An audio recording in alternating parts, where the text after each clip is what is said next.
faster.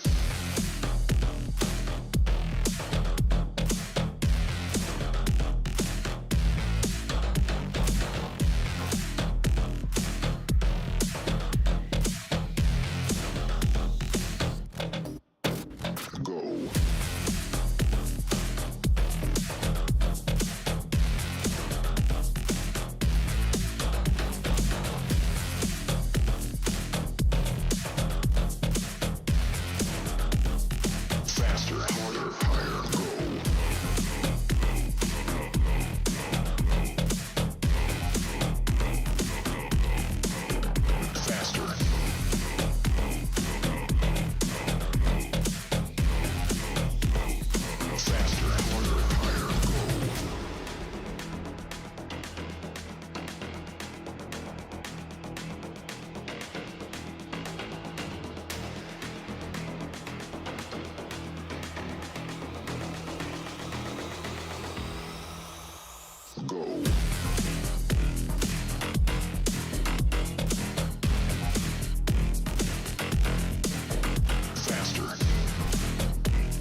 touch the brakes. See that counting, we can't let them wait. Never late, cause it's time.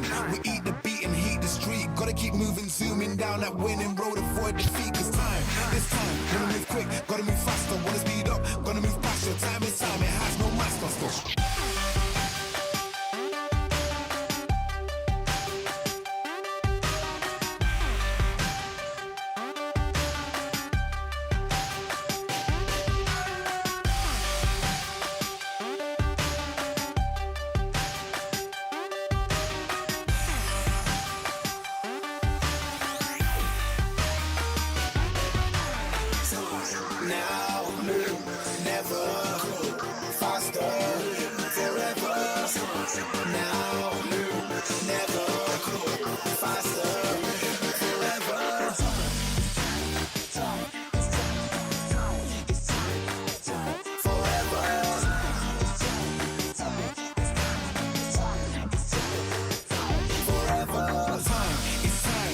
Time, no delay. Gotta get going now, there's no more time to waste. More speed, little less haste.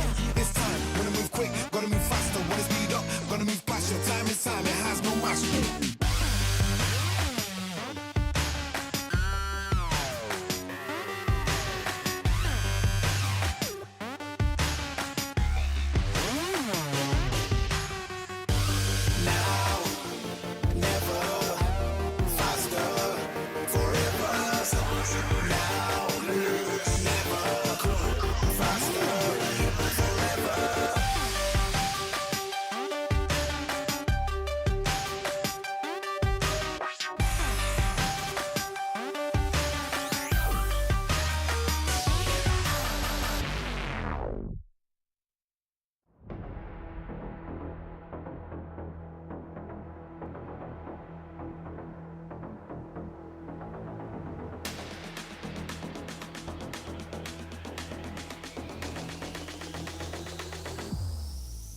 Faster.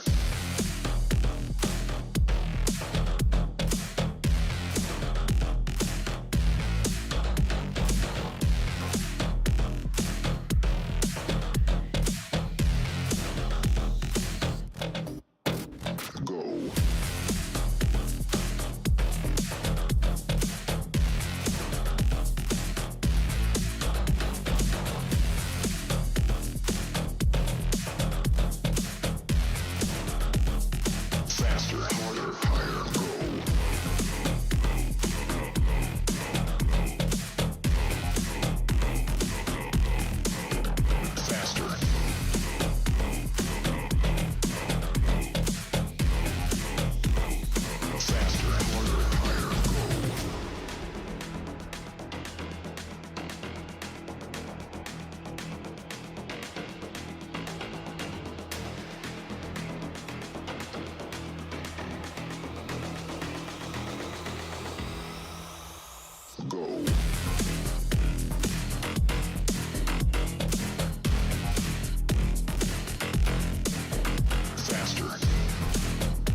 efficient because these guys just play contact. So Okay, Team Cream. We need you guys on the stage now. Come on, let's go. Let's go. Tara, let's go. Tara, tara. let's go.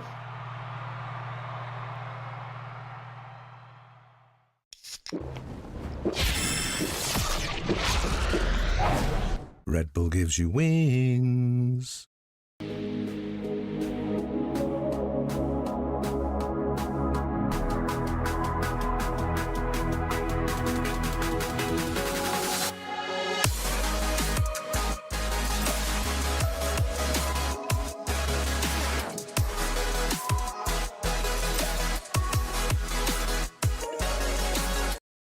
立ち日グループ100周年、私たちは愛する立川にかつてないワクワクや感動に出会う場所を作ってきました。そして今大きな夢の実現に挑戦しています。立川と世界を文化、芸術、スポーツでつなぐ、私たちが愛する立川を世界に愛される都市に、立川と世界をつなぐ立ち日グループ。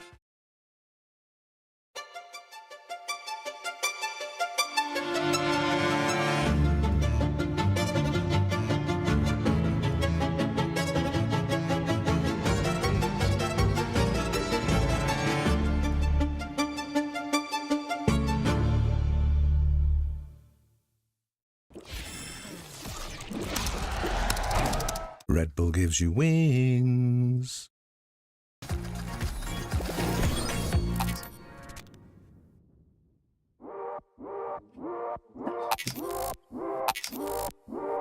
어떤 게임인지 예상하시나요? 전혀 예상이 안 가는데요. 김밥이 적혀져 있는데. Controlling the keyboard and that will be the one that aiming, I think. Yeah, sounds like that. And also it's a new map confirm.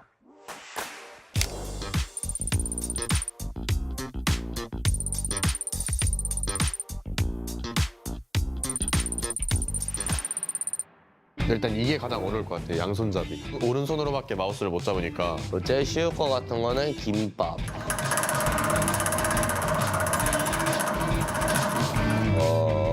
Yeah. 김밥? Kimbap would be maybe having kimbap in our mouth while playing. I don't know. But the hardest, I think, 김밥. We don't even know what is it, you know? It's like Monopoly, you know? Can we right? There's no... Why? What's problem? It is the worst thing, I think.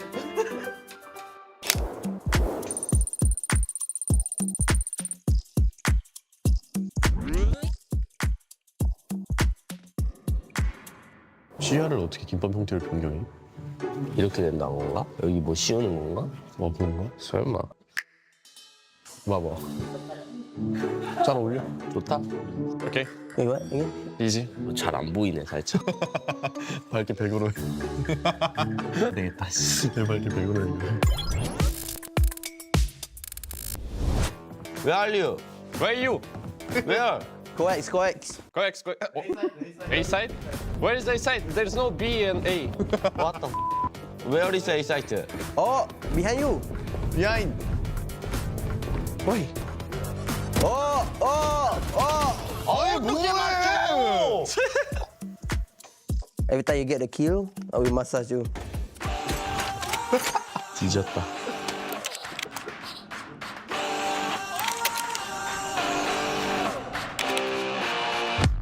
뒤졌다. 와. We ready. Split two. 아니 뭐해? 야, 뭐 하냐고. 왜 걸어다니냐? 어디로 올지 모르겠네. 없네. 아 이거 어떻게 맞춰 이걸로? 잘 좀 해봐. 여기는 뭐 걸렸을까? 김밥이 제일 불리한 것 같은데 이렇게 보니까. 중에 아니 뭐 하냐고. Oh, they fall down. Okay.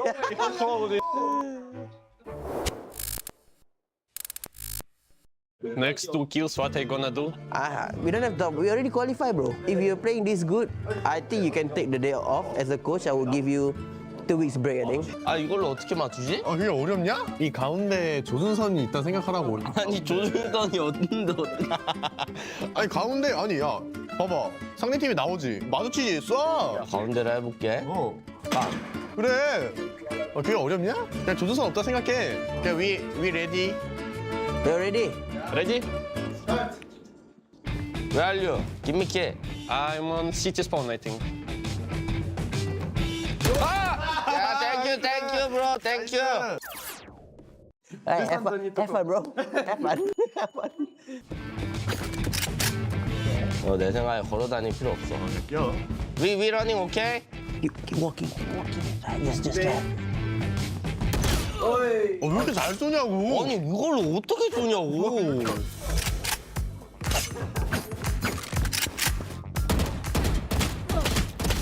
오케이. 아직 안 졌다.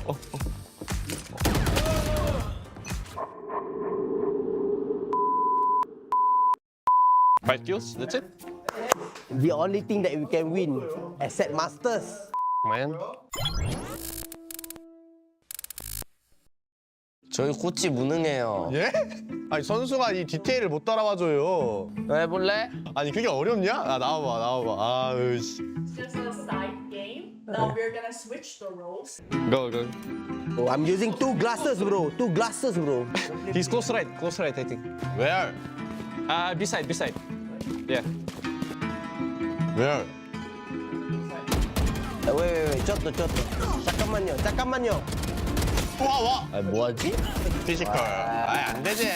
썸띵이었으면 이미 죽었어. Something sense, bro. Calm down, yeah?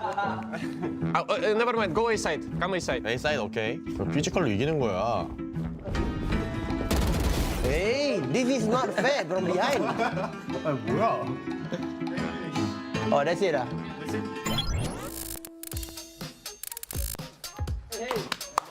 아니 상대 뭐 했어요? 뭐예요, 상대? 뭐야? Oh, hey, how? Is this it? Yes. Wait, you cannot see? You cannot see? No, I see. How you so good? 아니, 말이 안 된다. 아 진짜. 같은 김밥으로 병 느꼈다 이거.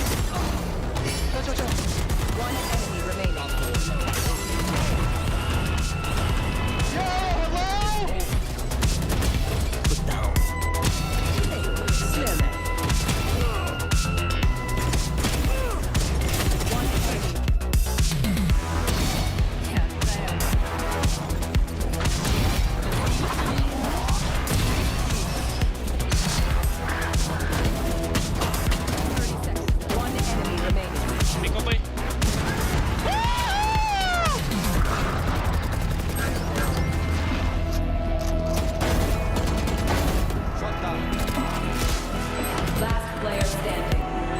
Player standing.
Monday, folks. It's the start of the week for many, but somehow here in VCT Pacific, it feels like the beginning of the end as another week draws to a close, playoff slots are locked in, and the finals drawing ever closer. We are live from the COEX Shinhan Card Ardium, and you're here with me, Mika Fabs, with Paperthin and Asarai joining me on the desk. How are you, gentlemen? I'm doing good. This is my first time on the desk this stage. Welcome. So, yeah, no, I mean, I'm happy to be here. I'm excited to D-rank myself in the guessing Of game. course you This are. is, what more could you ask for on a Monday?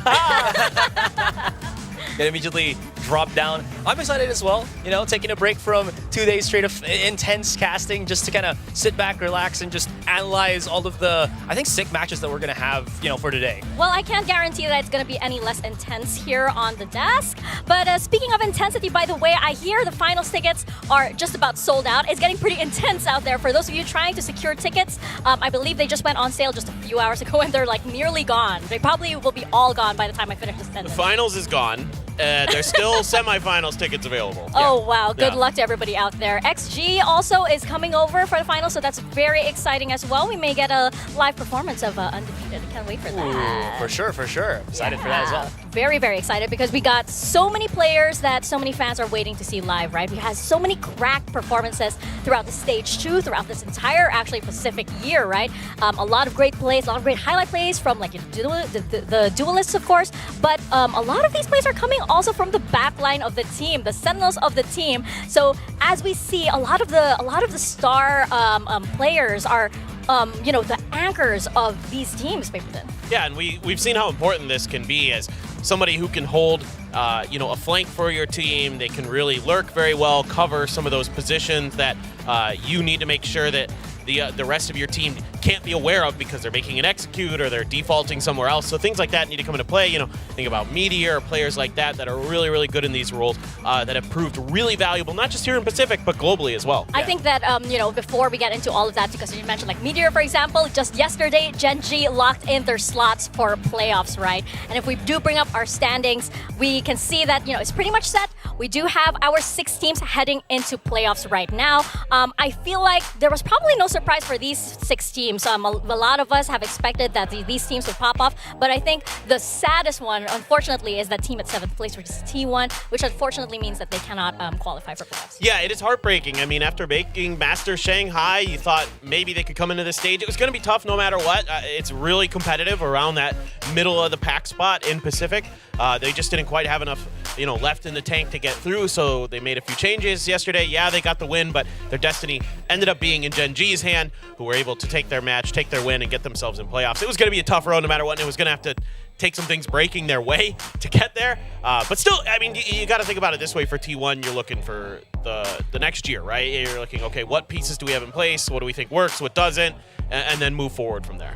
Yeah, absolutely. And again, it really is just kind of a race against time and how well you can adapt to the meta as well. We've talked about how good the double duelists really have been, and some of the the teams that got into playoffs are the ones that have optimized it the most in the short amount of time that we had for stage 2. Yeah, it's the teams that also, like, we were saying on the panel yesterday, RRQ, Team Secret, and Talon. These teams also were very interesting, to watch in Stage 2 because they had time to actually, lay out their strategies and really plan around, especially the new changes that are happening in Valorant, because we have a very dynamic game and it's even more interesting right now. Oh, no doubt. I mean, I'm all about the Neon era. I am so in. Neon's one of my favorite agents. So, like, the teams like Talon and RRQ that have started to pick it up, I am really hyped about them because that can be a difference maker. Like, it's an agent that really changes the game, changes the way you got to think about it. I mean, we saw yesterday that T1 had a pretty good game plan against GE, but still, if a good Neon shows up in this lobby, it is very challenging to deal with. Yeah, and I just want to add as well, Neon does not work by herself. You really need a solid initiator, preferably the Breach, to kind of assist on that. And we've seen some teams adjust the roster just so that they can have, I guess, a more well-optimized Breach player over the other. And we've seen kind of 50-50 reception. Sometimes it's very successful. Sometimes it's somewhat, back to the lab first. Need to kind of work on it a little bit more. not to mention, speaking of the lab, right? We do have some teams that are also cooking a little bit. We did see, little teases of ISO coming out. We did have, previously a little bit of the Clove and the Deadlock as well. So we can see that these teams are innovating. It might be a bit slowly because, of course, these teams still have the championship points on the line. They still want to win every single game. So it's still, it still matters. But they are thinking that maybe we need to innovate a little bit more. Yeah, I mean, I think that's something that teams really should be considering right now in your lead up to playoffs, in the lead up to Super Week is, do you have something in the back pocket? Is it going to be a targeted pick? Like, can you use it specifically against one opponent or not? DRX bringing out Clove. I think Clove works very well for DRX for the most part. I'm a little bit surprised they're not going to lean into that agent a little bit more. I think it's really quite powerful overall, and I'm surprised more teams aren't picking up Clove, but in general, I'll be really keen to see if some of these teams maybe go a little bit outside of their comfort zone as we get into playoffs to try to catch their opponents off guard. Yeah, that's true. I mean, there are some teams that we were mentioning, before the broadcast started that, again, it's them kind of going back to the stock standard, but maybe that's just kind of save strats first, maybe some unorthodox picks because there's so many things right now that can be brought out. We've talked about the Neon, the ISO, and of course the reintroduction of Haven. So a lot of those things can be put into the mix right now as what's kind of important here is championship points also get added if you get playoffs matches wins. So even if you don't get the top 3 slot, you can always just bank on like if we got enough championship points to get into champions. Yeah, there's still a lot more victories to be had for these teams, right? But as we were talking about earlier, a lot of the highlight plays that have been happening in Stage 2. Do you like their hats? Do you like their hairdo? Oh, yeah. I'm kind of a fan of Devi over here. He's kind of rocky. He's like really confident with the ponytail. He's got some, yeah. Look at Anthem, too. He looks like he's like, yeah. He looks like he's like 80s glam rock. Look, that actually suits him. I'm not going to lie. He looks really good. And then Saya, like his pose with the glasses is like perfect for the chamber picture. Meanwhile, X Pharaoh looks like he's about to take off from the airport with that hat on. Like he's just that is amazing though. I do like Devi just got that boss energy. I love that. I know. I love it. I still Anthem looking like he, probably came out of a Guns N' Roses era as well. So look at that. Look at that. I love it. But look at their performances as well, right? They've really been, some of those players that have been making sure that these teams are, dominating in so many maps, especially when you have maps like Icebox maps, that's like Sunset as well, that are really being popular. Yeah, absolutely. And what I like about this is it's like it's breaking the norm in a way on how a Sentinel is played. Sure, we've seen it in the past as well, but it's kind of get a resurgence where, sure, some of the top played Sentinels is always going to be that Cypher and whatnot, but you see players like Saya player, again, more aggressive with the chamber. Sure, it allows him to do that, but again, that's what the pick is for, but still a Sentinel role, so he has that safety with the rendezvous, with the traps, just to kind of get that map control, and then you see Devi, who has been bringing out that operator as well. So these are the things that have been allowing teams like T1, teams like Paper X, to even though they do have those quote-unquote stock standard picks, to still have variety in how they approach, rounds and interactions with other teams. Yeah, I feel like there's a lot of attention right now on the duelists because of the current changes, but there's no denying somebody who can just hold on to the site as long as they possibly can. Yeah, I'm a big fan of Sentinels. I mean, obviously, after Darion's play yesterday, I'm They're kind on of the like, other region, maybe that's pretty good again. Yeah, no, I think that yeah. was absolutely one of the craziest aces I've ever seen. But in general, I think Sentinels are proving to be a really linchpin part, especially with the current map pool, with maps like Sunset, Lotus, Bind in there, where ciphers are so valuable, so important for getting information, keeping track of your opponents, and locking out those sites on the defender side in a sometimes attacker-sided meta with a lot of initiators. Exactly, and it's a good thing we have our very own Cypher Cam. We have our Cypher Cam set up backstage with Bella, who is with our players getting ready. Let's see what they're up to.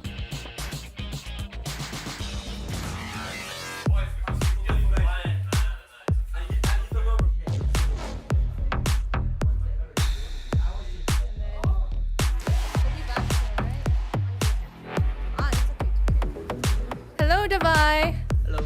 What are your thoughts on today's match with DFM? The only thing that we can't win is Masters.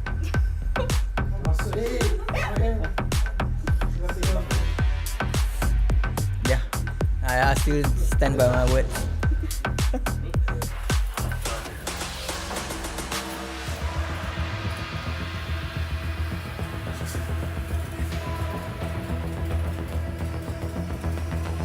Hi guys. All right. Do you guys think May can surpass Elmi Moore's most kill record today? On 3. 1, 2, 3. Oh! Why the excess? Most kill me.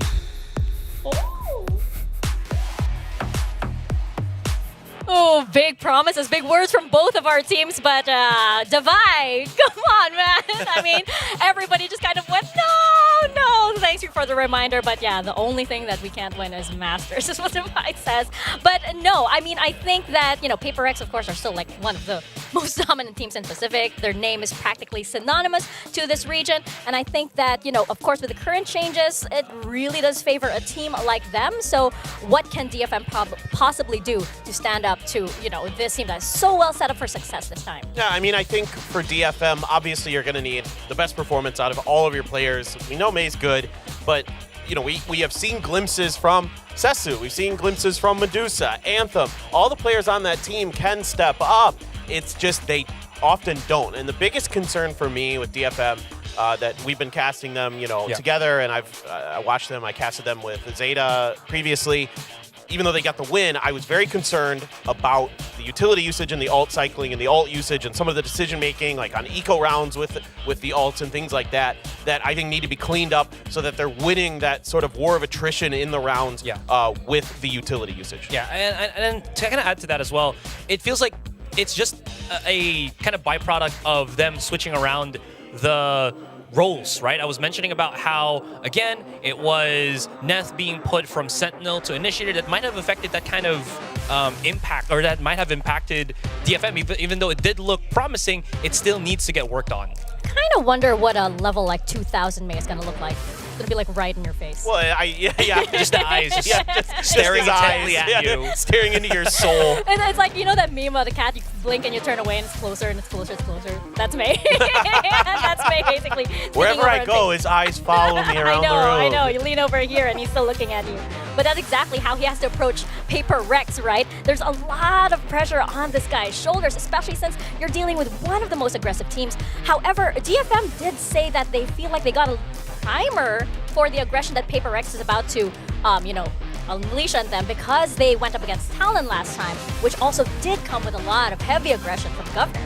Yeah, no doubt about it. It is aggressive, but in a different way with TLN. So I think you might be understanding the pace of the play potentially, but that's not going to give you the same feel, because it's a lot of that neon pressure and other things like that that has a very different look to it, is a very different way that you're trying to scale into sites, that you're trying to make your aggressive moves, where Paper X is a little bit more disciplined. There's some combo plays behind it, things like that. Certainly there is with Talon as well, but you know, you're not just gonna have like a neon dashing past you and then some utility right there with it. It's gonna take some different preparation on where the duelists are gonna land and how you're going to play anti-flash and stuff like that. Yeah, and again, as I mentioned, or we're looking at them right now, it just feels like there is different types and forms of firepower right now that is being dished out by Paper Rex, right? We've seen something bring out more of the rifles compared to his operator, and now looking at that specific player from Paper Rex, Davai, he's been really good at just being able to follow up with the rest of his team. Again, having that threat with the operator right now, and just how kind of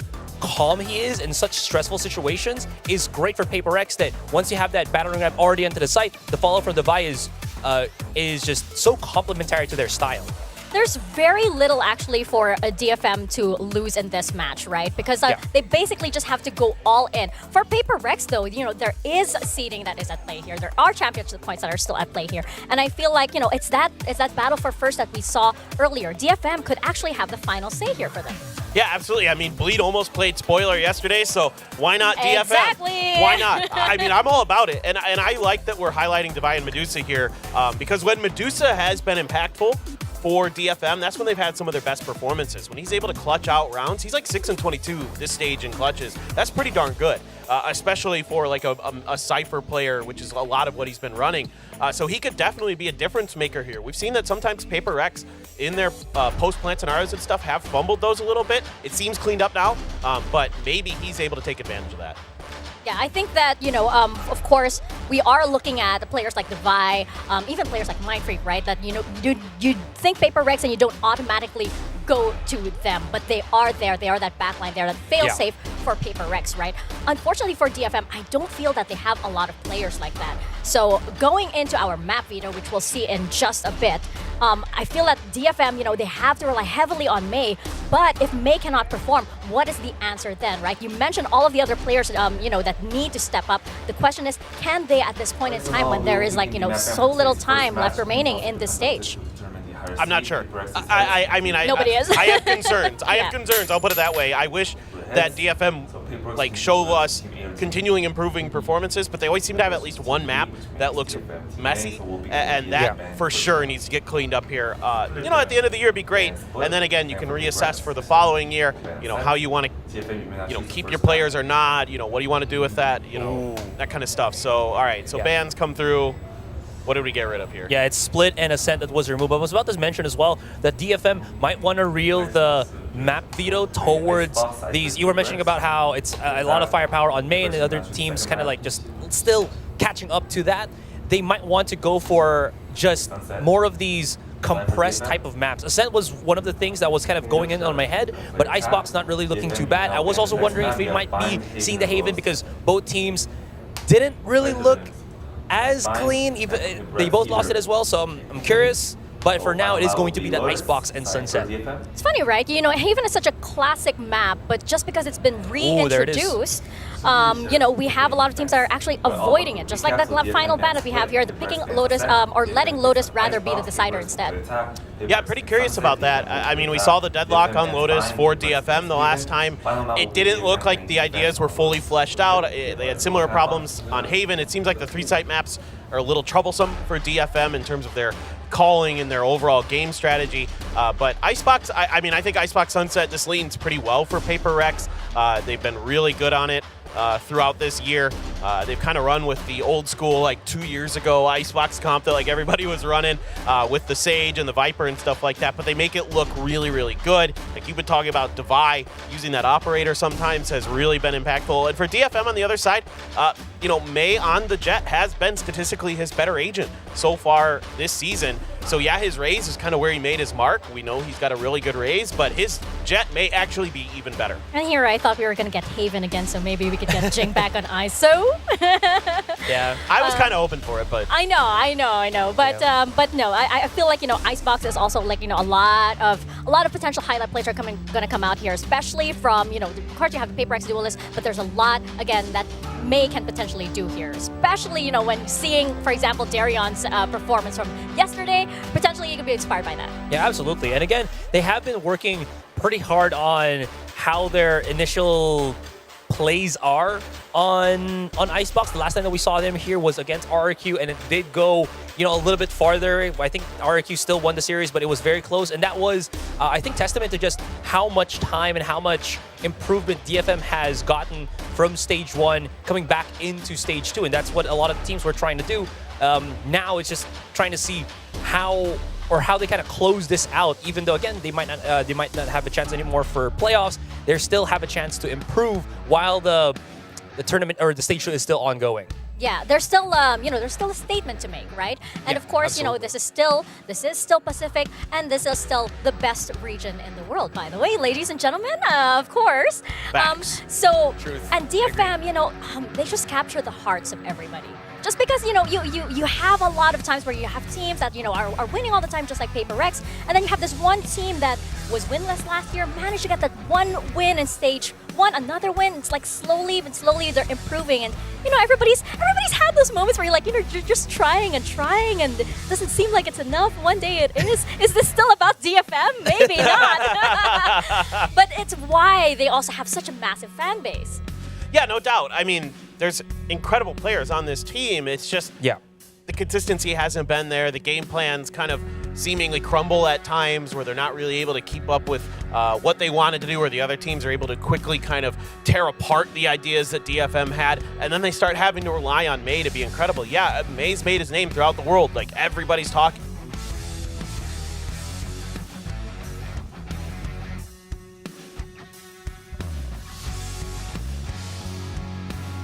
Different areas in the team. I think that, you know, it's also way too much, right, for one player, especially since he's still so young. There's still so much potential to unlock here. And on the other side, you have Forsaken, who is pretty much a veteran. You have Jing, who is always by his side. You have Something as well waiting for. Yeah, and then again, this is what's so important for DFM right now, is to be able to at least compress their entire team and play on maps that they can not really get as divided as, like, let's say, those Haven maps. Sure, Lotus, yeah, but then that's always going to be a pick, but at least the first 2 maps, right? Just to make sure that they can play that compressed style and, again, just have that backup for each other as quickly as possible. Well, we've been talking a lot of praises about DFM, but when we bring up our predictions, it pretty much, we pretty much have to call it like it is. There is a clear favorite here, and there is a clear underdog, but again, we have to harken back to yesterday, which was like Genji and Bleed, where Bleed brought it very, very close. Could we see DFM push Paper Rex to that level? Yeah, sure, of course. They're good enough. It's again, it's just a matter of the prep and kind of having the correct read, having the correct game plan, bringing that to the stage today, having more consistency across the board. You know, things we've been talking about all year with DFM. And now is a really good moment for them to really shine. You know, the pressure's off a little bit. Now you can play a little bit looser potentially as well. Try some new things. Go for some, you know, wild plays that maybe you've been not really been willing to pull out. So I'm really curious. Yeah, and a lot of different DFM. Even though, again, we all predicted Paper Rex in this series, Paper Rex also is not without issues, you know, coming back from Shanghai. We talked about this over the past couple of weeks, that they had some consistency issues of themselves, right? This is maybe why the reason we're seeing Something back on just the rifle, because he has been taking more of those super aggressive fights. If that happens here against DFM, you know May has the capability to get those one-offs very quickly, and then they kind of start to snowball against that. Once DFM gets that quick -1, that's when, you know, they start to really get that advantage. Well, you know what, Azariah, if you think Paper Rex has issues, why don't you just say that to Paper Rex's faces yourself, okay? So let's bring up Alex, who will join us for a quick interview. Hey, Alex. Not in trouble. I voted Paper Rex. So you may come over here and take over the talking tactic bear. Azariah was just saying how Paper Rex has it's just kidding. No, first question I want to ask. Not a lot of coaches are as lucky as you that you have players, you have a core that you've stayed with for a very, very long time. What's it like for you as a coach to be able to invest long term in your players? I mean, the real problem with this question is I've never done the opposite, right, which is to jump teams. So the only thing I can say is I enjoy the experience, you know, like I've grown with them. I think we've gotten better, me as a coach and them as players over time.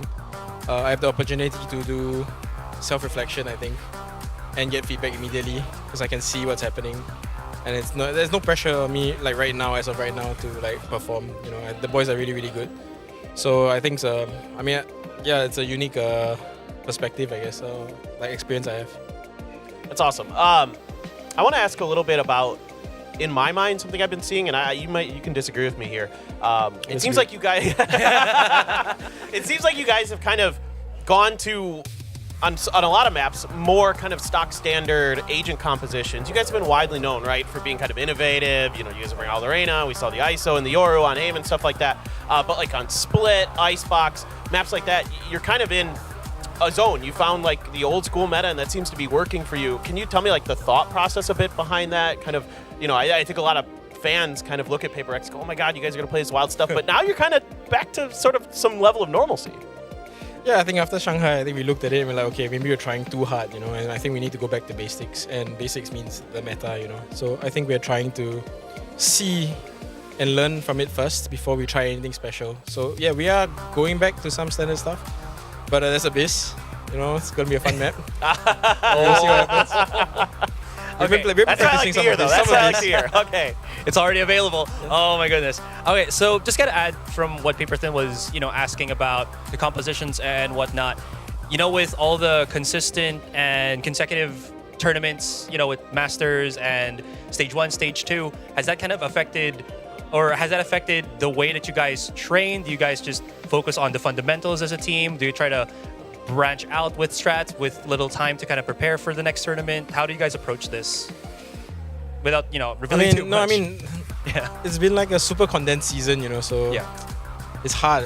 I would prefer more time to try stuff out, but you know, we came back, we took a week's break, and then suddenly in 4 days we played like against TLN, and we have to use, and there was a new patch, you know, so you have to use like some old stuff, try some new stuff, take some risks. We have to. I don't know. I think if you have a good system that's fundamentally strong, I think you'll be okay regardless of the patch. It's about refining it, right? And then there's also, I mean, we want to try stuff, you know, we want to use Neon, we want to use ISO everywhere. Yeah. It's not easy.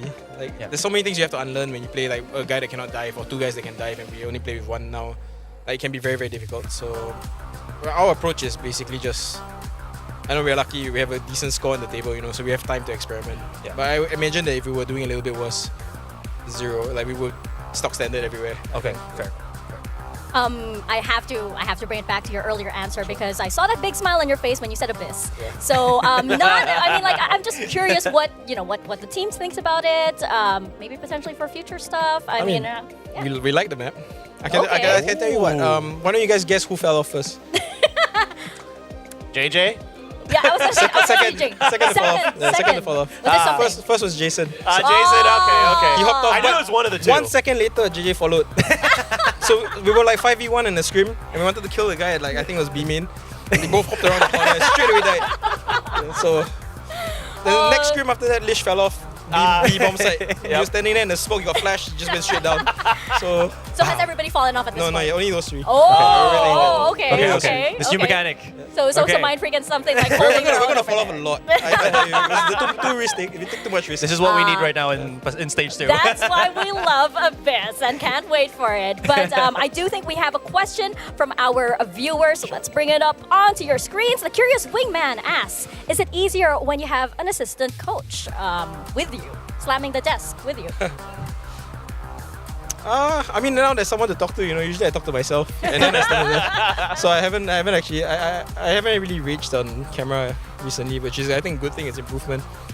In game, you know, I'm starting to realize that there's a lot of things you have to track as a coach, and having Leslie around, like Bobosaw around, like Bulb, having him around, it's very helpful. You know what I mean?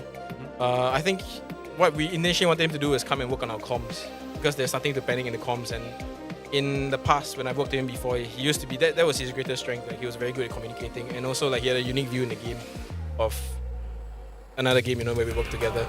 And the players know him, so it being mid-season, it was good to bring someone that they're familiar with, I think, and then like just work from there. So this man has single-handedly killed the Alex's Desk Twitter account. Policing him. He's my therapist. He's destroyed it. Therapist. Does he like put his hand like that when you're about to? No. I haven't had the opportunity to yet. I mean, we've been okay. Even I wasn't very happy with DRX. I was quite upset, but then I just complained to him rather than defend him. Oh, there you go. You have somebody to listen to. That's all it was. I think we have time to squeeze in a special question from one of our special viewers who would like to know which would taste more delicious in a sundubu stew, Wingman or Dizzy? I have no idea. No, I think you have to answer this one though. I guess. I don't think blue food would look good. It's right here. So probably Wingman. It's right there. Okay, blue food wouldn't look good. So you're saying Wingman? Probably Wingman. Oh, okay. So you got some wings over there in the stew. Well, thank you very much, Alex. Thank you very much for all your insight. Thank you. Have fun. Good luck. Good game. All right. Ciao. Well, I guess we know. I can't wait for Abyss and see everybody falling off over there. Now I'm like really excited for Abyss. I know. Maybe we could ask the production to change the last map, you know?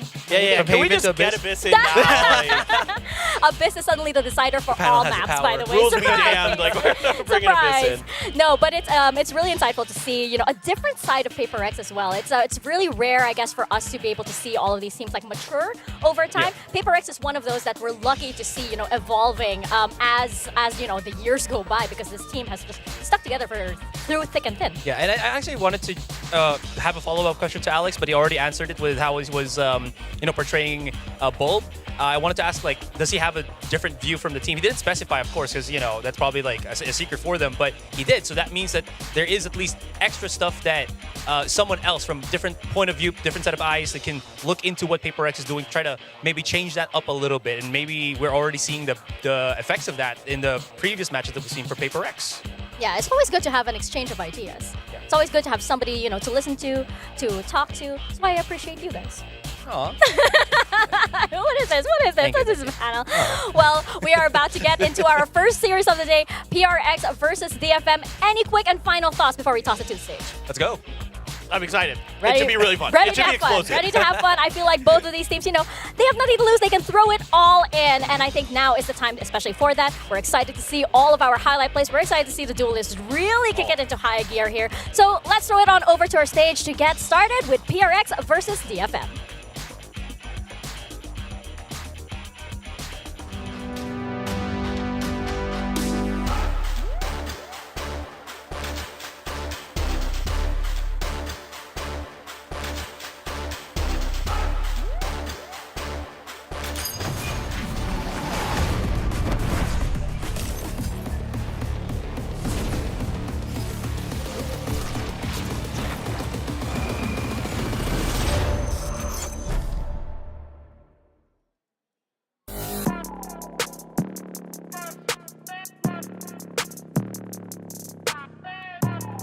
Paper Rex. Undefeated. That's why they call me undisputed. I'm breaking up another season. Focus me. I've been up on my stats. Now would you look at that? Undefeated, locked and loaded. We about to go. Caught him with that left, I leave him tapped out on the floor. Sounding itchy, sticky, swishy. Watch me bank a score. Up in the boat. First series of the day, Paper Rex and DFM. Now, DFM says that they've prepared for the aggression that a team like Paper Rex can bring, but many teams in VCT regions all over the world will agree that you can prep all you want for PRX, you will never be fully prepared.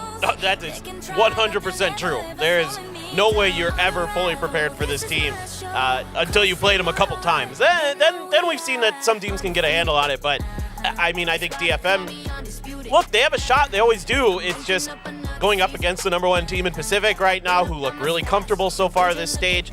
Only one slip up on Haven, really. Other than that, they've looked really clean. In my mind, in my eyes, Paper X has fixed a lot of the problems they had at Shanghai pretty quickly. So this is going to be a tough match for DFM. Absolutely. And another thing here is how well can they really connect, you know, the capabilities of May to the rest of the team. Sure, again, DFM, we know how strong they can be when May is on the lead here. But the thing is, it feels like they haven't really found that groove, that kind of lock in as a team that can let them reach that next level from the looks of things. On the side of Paper Rex, it's just them kind of tweaking out some of the maybe things that hasn't been working out too well for them. But so far, it's been pretty good. And again, here in the playoffs, they're now in the playoffs. They're just looking for more of those championship points. I mean, I feel like yesterday, with regards to Bleed versus Gen G, right? We talked a lot about eureka moments for the side of Bleed, for example.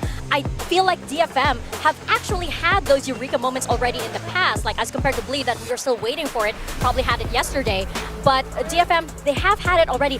What they need to struggle with right now is really managing to find that spark, keep it ignited. Right, exactly. The protocols need to be a lot better. Everything needs to be cleaner for DFM here today. It needs to look different than it has so far this year. We'll see if it is indeed clean. We'll toss it over to Will and to Achilles. Thank you very much. Hello. Yes, let's get ready to get into the action. Paper X, they're already in a very solid spot, as it turns out. DFM eliminated. We already have our top 6 teams, but the standings, yes, the order in which you go into those playoffs could certainly change. Yeah, it could change a lot, quite frankly, right? They're all very neck and neck. A lot of the teams tied up next to each other. So these remaining matches, they could have a huge impact because obviously the first 2 seeds are going to have that huge advantage, getting one step closer to go directly into champions. And if you're not in the top 2, then you're going to have to go through that single elimination part of the playoffs, which obviously that could be a heartbreak. Yes, it certainly can be, and we had plenty of that back in Stage 1. So teams definitely want to be avoiding that at all costs, and we still just don't really know who's going to be able to get it done. So we'll see how they fare, though, going into this matchup here.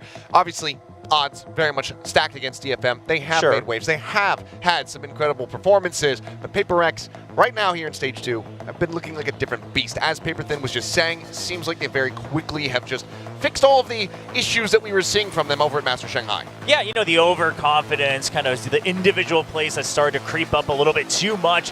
They've really gotten rid of that. And even against matches where they looked just dominant already, those would be the matches where they would go the craziest. But coming into Stage 2, we've seen them just say, hey, let's calm things down, right? Take the foot off the pedal a little bit. We know we're dominating, but let's just make sure that we're able to close it out. Don't give anybody heart attacks, and let's just go smooth sailing throughout Stage 2. And I mean, honestly, if PaperX can do that for the entirety of Stage 2, I think they are going to be one of the scariest teams in the world. Yeah, I mean, that slingshots them right back to, you know, kind of where they were ahead of Shanghai. Yes, yes. So, yeah, if that's going to continue to be the case, then you better watch out. And Gen G better be watching their backs a little bit, because it's going to be another Pacific team who's going to be looking for that trophy. So we'll see how they do fare. But, I mean, big matchup that we have in mind coming into this series here is, of course, going to be Mei going up against the likes of Jing, against something here, because Mei has been absolutely incredible in his own right. But how does he fare against two of the best in the region?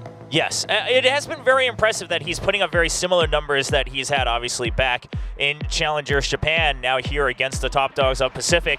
Composition-wise, no changes from either side. DFM have been sticking with the Harbor Viper on one of the few teams to still remain with that double controller setup. You still got the Killjoy, but this does mean that, you know, no flashes, so you're purely working off of sectioning off the map one by one with your screens, whereas PaperX, you still got Forsaken on that KO to set up some explosive executes and entries, and then, of course, Jing on that battle stage. All right, well, it's going to start here with the Jet v Jet. Jing, of course, sticking on the battle stage, as you mentioned.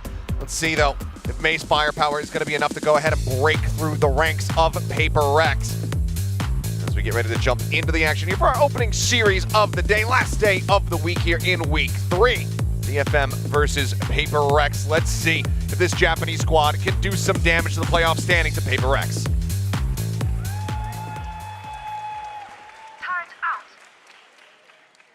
Right off the rip, Mind Freak going to be sticking with that Sheriff, so looking to do some damage at long range, just prioritizing that, especially with, of course, now just the one snake bite, just favoring the extra long range, and that is going to give them a bit of an advantage even if they go to that open space of B here on the pistol. So we'll see the Toxic Screen default, if that's something they work with every round, or if it's just going to be something to set up the pistol in this very first round. Well, looks like it's just going to be one Sheriff here across both teams. That's in the hands of Mind Freak. Ghosts abound here for DFM. Already a bit of a pacey take over towards this B site here from PaperX, as something gets himself wrapped around back yellow. Yeah, now DFM, they had emptied this entirely. No setups at all, so they have to be having a solid plan. Now Snowman being taken over by PaperX, I love that. That expands their post plan quite a bit, and a nice shot from Mind Freak to open things up. That finds one, but it's going to be traded out as Mei is able to find return fire. Something down to 6 HP, and a heal is already being expended. Jing used that on something just to go ahead and heal up some of the damage from that early turret. Just is able to find one. Now Mei swinging forward, gets himself a third as something gets dropped. Divine now last man standing in a 1v2. Sessa Medusa on the opposite side, but Spike has been planted. Time is ticking. See if the Sultan can isolate and conquer. A couple shots across, and that's going to be Medusa down to 40, but he's just holding for this defuse. Divine reading that, swings back out, finds him through the smoke. Now Sess trying to go for the stick. Divine playing around with time here, utilizing it against him. Just doesn't give him the opportunity. It's going to be a 3K here for Divine to go ahead and pick up the pistol round win.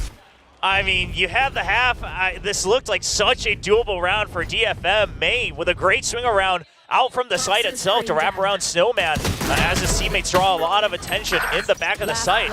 But Divine, I mean, you just know that he's going to be the reliable clutch man. I thought he was kind of done going for the spams, right? He kind of spammed through on the first reload and decided to see if they would push him. But he just decides to go for one extra shot to double check if that's the one that matters. I mean, Divine has just been incredible. I mean, he's always been incredible for the team, but especially here in Stage 2. The performances that he's been able to put up, especially when he has that operator in hand, has just been otherworldly. That's not seeing too much here. But obviously a very strong suspicion of what is occurring as DFM get the full rotate over towards this B site to see if they can try to deal some additional damage. As PaperX has invested quite a bit, but it's going to be Medusa taken down first and foremost. Something just backs up. And these are the moments we've talked about, right? In the past, he might have swung out 1, 2, maybe 3 more times as his teammates just get all the kills, and something, a crispy double kill but he just waits to make sure that his teammates can still focus on the other parts of the site. You're not all just tunnel visioning on the kill that you saw on your own screen. And these are the small little changes that PaperX has been looking for to try to go that extra mile. Flawless fashion. All weapons retained. It's going to be a very powerful PRX moving forward here into the bonus. Nice fan out, snappy shots here from PaperX overall. Just be able to collect these kills, deny that damage coming through. Even with the Sheriff investments, is waiting for that high five. They usually eventually get it, even if it's on the replay. Devi will have that outlaw as well. So still could do some solid damage, as we do have two people with the half armors, Mei and Anthem.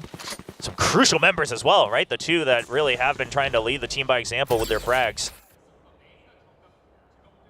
Interesting enough, though, PaperX continuing to just not apply any pressure towards that A site. Just continue to play around B. Maybe having assessed that widely DFM just like to leave Cess by himself in this position. They think that they can go ahead and overwhelm.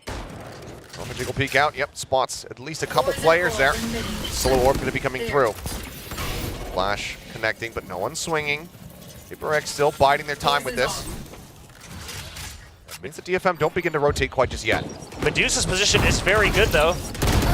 As we do see Cess getting that opening kill. He's holding strong. He has to hold strong because he doesn't have much backup. Finds the second one. Spike now isolated here, back yellow. Jing opens things up a little bit more as Anthem will fall. Oh, just a dry swing in, and he just managed to win out on that fight. Cess going to be taken down, but Mei now arriving. Finds Jing, but is instantly dealt with. Mind Freak 30 seconds scooping left. up that Guardian. Puts one right between the eyes. 25 seconds remaining, though. And he's going to make the call to try to rotate off here, or at least maybe audio bait. Medusa is here, and yeah, looks like they're going to be committing to this. Yeah, Medusa decides not to swing for it. Doesn't want to go for a potential 1v2 swing. Yeah, he's just going to wait to see. And PaperX, yeah, you said it. Time's running out. It's going to have to turn into a 1v2 most likely on the plan. Should be able to just about get it. Oh, just a hair before, but now Neth, yep, just swinging out. Able to take him down. This one getting a bit overcooked from the side of PaperX. They end up dropping this one as DFM will not allow for that bonus conversion. Still, though, some damage dealt from PRX as 3 weapons were taken out of their hands, but DFM, they get themselves on the board. Yeah, and a lot of this, I think, revolves around the fact that Medusa was pushed up so far, so he would know exactly when the rotate would happen. So they are feeling comfy that Anthem is there just to provide a little bit of extra backup. Cess accepts that he just has to fight for kills. And then once that happens, Neth doesn't have to use his utility until they know the execute's happening. That high tide comes out, slows PaperX down enough that they're not able to push through on that bonus. Some shades of Shanghai in that previous round. See how it looks going into this one. Still going to be full weaponry across the board between these two teams. A couple half armors in there, though. 2 on the side of PRX. And DFM once again taking hard control of mid, so just making sure that they know the options of the rotates that are possible for PaperX. They start taking waiting. Cloudburst coming down, just decides to go ahead and drop off. Self-protected is something, able to steady the aim. Finds a headshot, Neth going to be taken down. Harbor now eliminated from the side of DFM. Spike still not planted. Devi able to find one before getting traded out. Mei just cannot try to escape. Shaken able to take his head off. Now wall in play.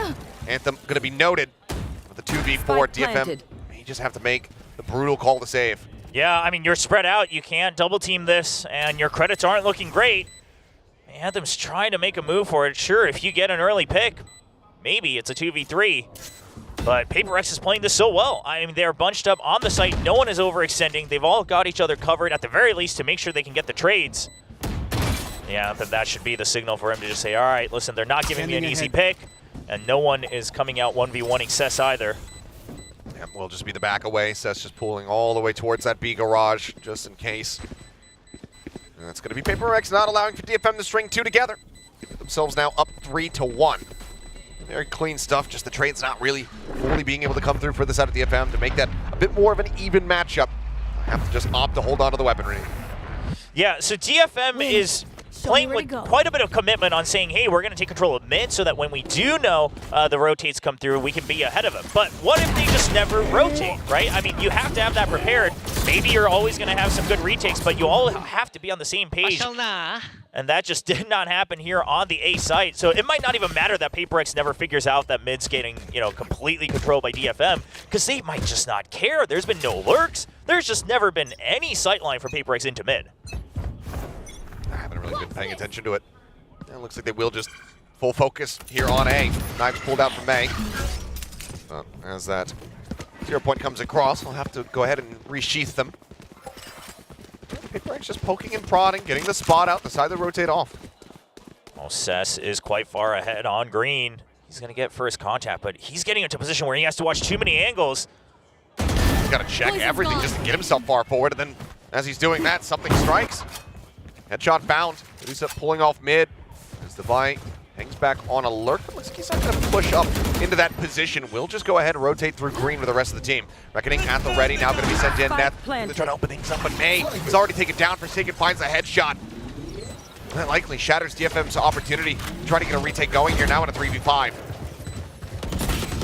They're out on the recon. Pop flash for Forsaken. Able to mow down two. Looks like the Force cannot make that happen, but Divine will go ahead and quickly trade it out. 2 players left standing. PaperX now up to 4. And the one round where PaperX just decides to rotate right off of the first piece of intel they get. I mean, DFM, they had been accustomed to the fact that PaperX was just tunnel visioning onto each site, one at a time on each round. So Cess trying to just carefully say that I'm going to take forward control because we think we have that leisure. And that's when he gets punished. And on top of that, a little bit of a mismatch in the utility being used. I mean, the Desk talked about this where that's the part that DFM now needs to upgrade. But you had your own high tide out and then the Reckoning, so you couldn't really capitalize on the opponent scurrying away from that ultimate. Still no timeout call here for the side of DFM. Maybe wanting to see how things fare in this thrifty attempt and then pump the brakes ahead of the next buy. Again, still just Cess here. Back yellow. The lone sheriff in his hands. Try to make a difference. I like that early cloudburst just to see if there's a reaction off of it as well. Try to put yourself into a better angle right around that one-way. Rotate call is good here from DFM. Get May especially in a position with that Marshal in hand. It's like as that harbor wall comes through, they're just going to be cutting noise, trying to see. Wait for this to drop. Yeah, but PaperX, they look like they're just going to hold here and then maybe just go for the rotate. I mean, you've already spotted so many people. You have mid-control. Yeah, there's no reason to stick for this. Devi's still going to get a kill. He does, but Anthem's able to trade it out. Headshot going to be found. That's a potential weapon recovered. As he does get tagged down to 20, but yeah, now May can go ahead and swap over into the Vandal. Give them a little bit more firepower to try to close out a Thrifty. Oh, Mind Freak. Yeah, he's getting ready. He hears the footsteps. Medusa going to have to try to find some form of value here on the site itself. Mind Freak. Oh! He's getting swung on. Medusa finds the first headshot. Gets a couple hits across into Forsaken. Puts him down to 40, and this is a very winnable position now for DFM. 2 rifles in hand. A 3v2. Something. Way in the back. He'll work his way up in towards Raptors, perhaps. So I'm not going to be spotting much of anything. Fragment now going to be sent out. Just trying to hold him at bay, but May finds a headshot. Forsaken's going to be taken down. Updrafts. Just gets himself situated here. We're at the top of sight. They know where something's at. They know he's going to be here alone, but he's able to find the first one. May going to be taken down. Swing from Cess about to come through. Sends up with the cloud burst. Cuts back by 410. Couple shots across, but he's still alive, still relatively healthy, but he cannot stabilize. Cess will find the headshot, and DFM will get their Thrifty. What a shot from May to be able to start to open things up. The fact that he just made sure to check because they didn't really spot the Viper at all coming up here on the B side. Not only does he check, but he gets the kill against the lurk. They're able to continue with that extra rifle pickup. And that's all they need. And Medusa, of course, holding strong. Still gets one, trades 1 for 1. And at the very end, something did his darndest to isolate the 1v1s. I mean, he was dancing around that side as much as he could. But DFM just playing it patient, knowing they have the time. Well, now an op in hand here for May. But 4 ultimates on the opposite side for the side of PaperX. So even if he does get an early pick, they have that res available from Jing. Unless, of course, he's the one who dies. Well, yeah, we have seen that happen. But also, these are the rounds where PaperX will get even more aggressive. So they have that liberty to do so. Ooh, barely. Right as Devi swinging through, and I'm curious if Devi actually caught a glimpse there, but now Pit going to be in play. Oh, they were already on the site. DFM, you're going to have to kind of commit to this, but the lockdown there, you're going to have to give it up. I mean, that Pit. I mean, super far forward. This is going to flush them out. It looks like, in all likelihood, Cess just going to have to eat the detain and hope that the rest of the team can keep him protected.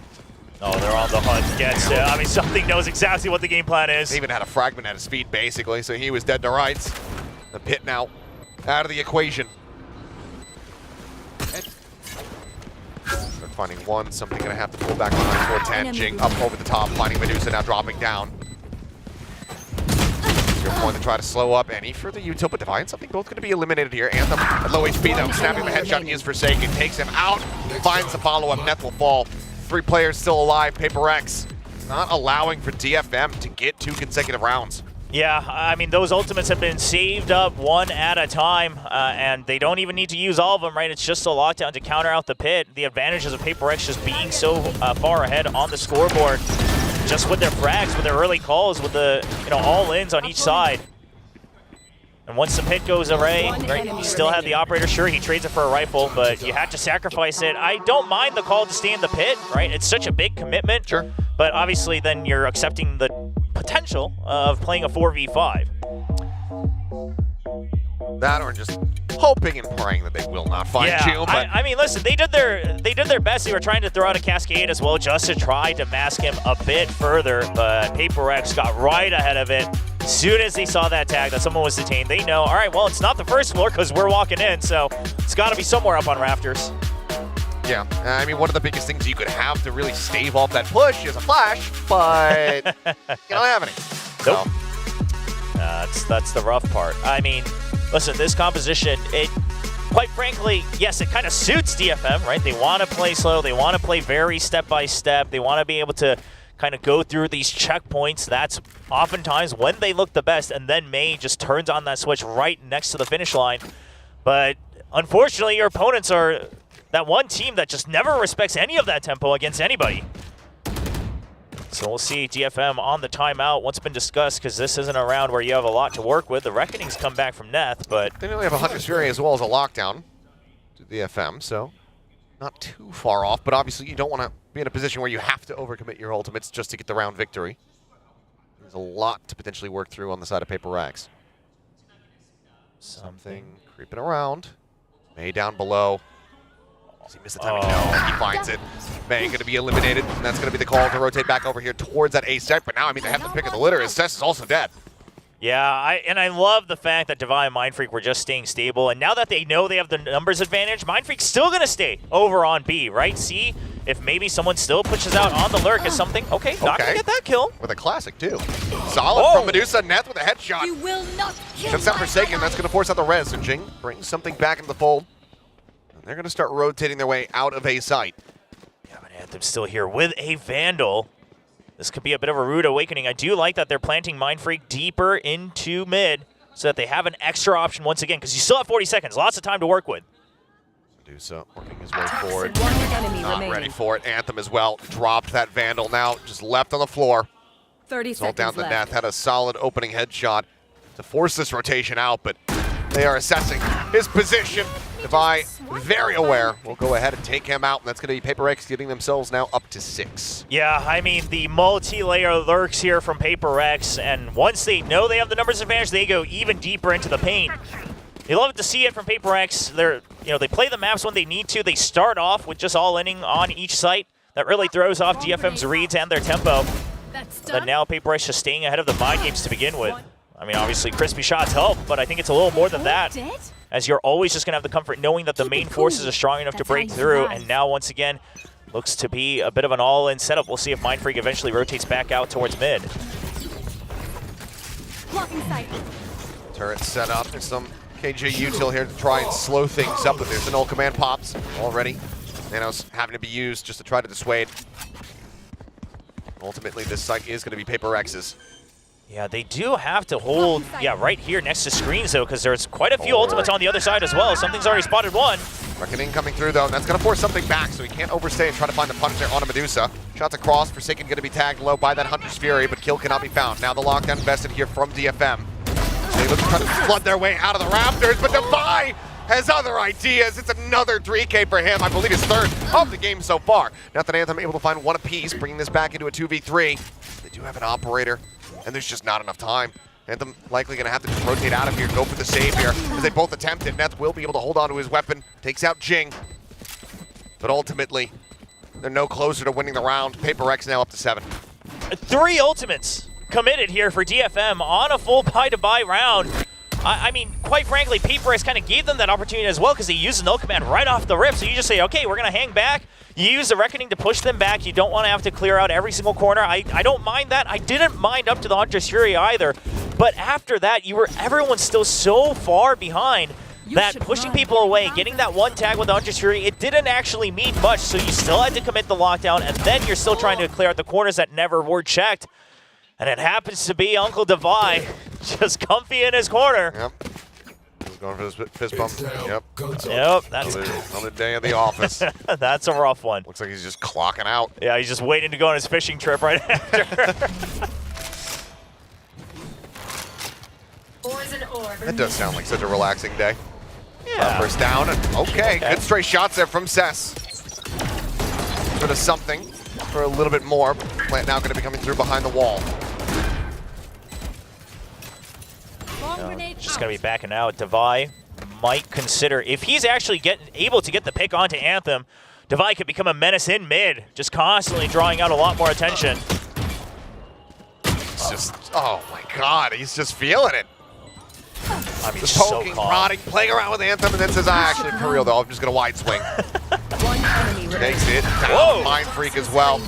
Wanting to get involved as far as the multi-kills are concerned, gets himself a 3K. Paper X will give themselves an 8th round victory. There is just something so oddly scary to watch Paper X play so calmly, and yet still retain the same mechanical prowess. I mean, I think this is what a lot of Paper X fans were probably wanting to see. And I know, obviously, this match favored for Paper X, sure, but these are the matches, again, in the past where they would go the craziest. It would be W key all the way. It'd be hunting for aces. It'd be hunting for those clutches. And now everyone just going for the small jiggles, not always going for the same wide swing, anything like that. They're really making sure that they are in the zone every single round so far. 0 Point not going to be seeing much of anything there. Cess, eats that full flash, and is lucky to be alive. Exits around to its backside, but wall now raised up. Plan can come through once more.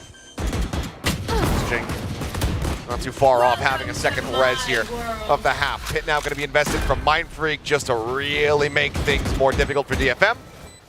Something fishing through the wall, trying to find some stray headshots, but it looks like May wants to try to get a tempo here, but no, actually just waits for that recon ping. And that opens up the firing squad. May up over the top of yellow, able to find one. Down below, Forsaken still standing, but only 14 HP, but he still manages to find himself a second elimination. Pushing forward, able to find it now. It's all on Mind Freak. Pit still in play.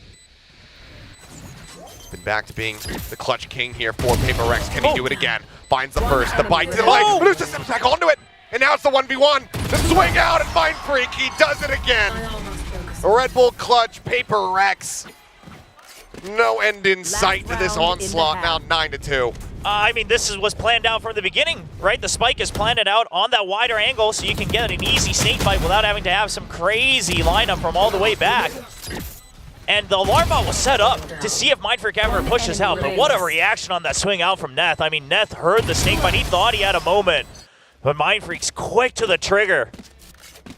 Ice cold, bringing Paper X to 9. 11-3. Yeah. Jeez. I'm looking for that 10-2 half. Knives popped here. Oh, both sides.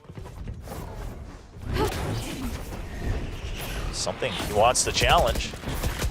He's not going to give it to him, though. Obviously, DFM, they would desperately want 3 on the board. Tailwind already burned. A couple knives now sent out. Just the 1 remaining here for May. Just going to have to back out off of that. Position from Medusa. He's been going deep whenever he has the opportunity. Now, Paper X, they're going to check for most of this, but not up top. No. He's able to drop 1. But now he's in a very committed position, and the flash fully connects.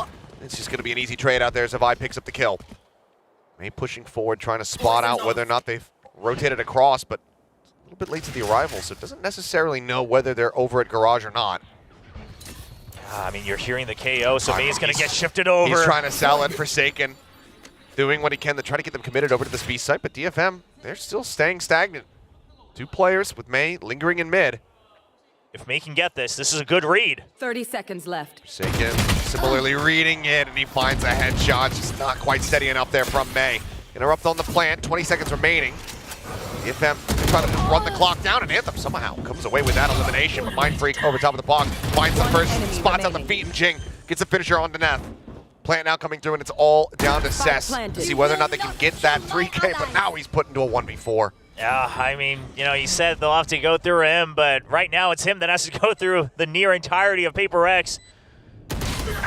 Not going to be able to find a single kill. I mean, May staying in mid there to try to cut off Forsaken, I don't mind it at all, right? Because you've already accepted that you kind of bit the bait, and you're saying, okay, well, we're weaker on the A side. Let's not fight it. Let's not try to rush over there. But hey, if I can get this kill, we'll actually have the numbers advantage on the retake.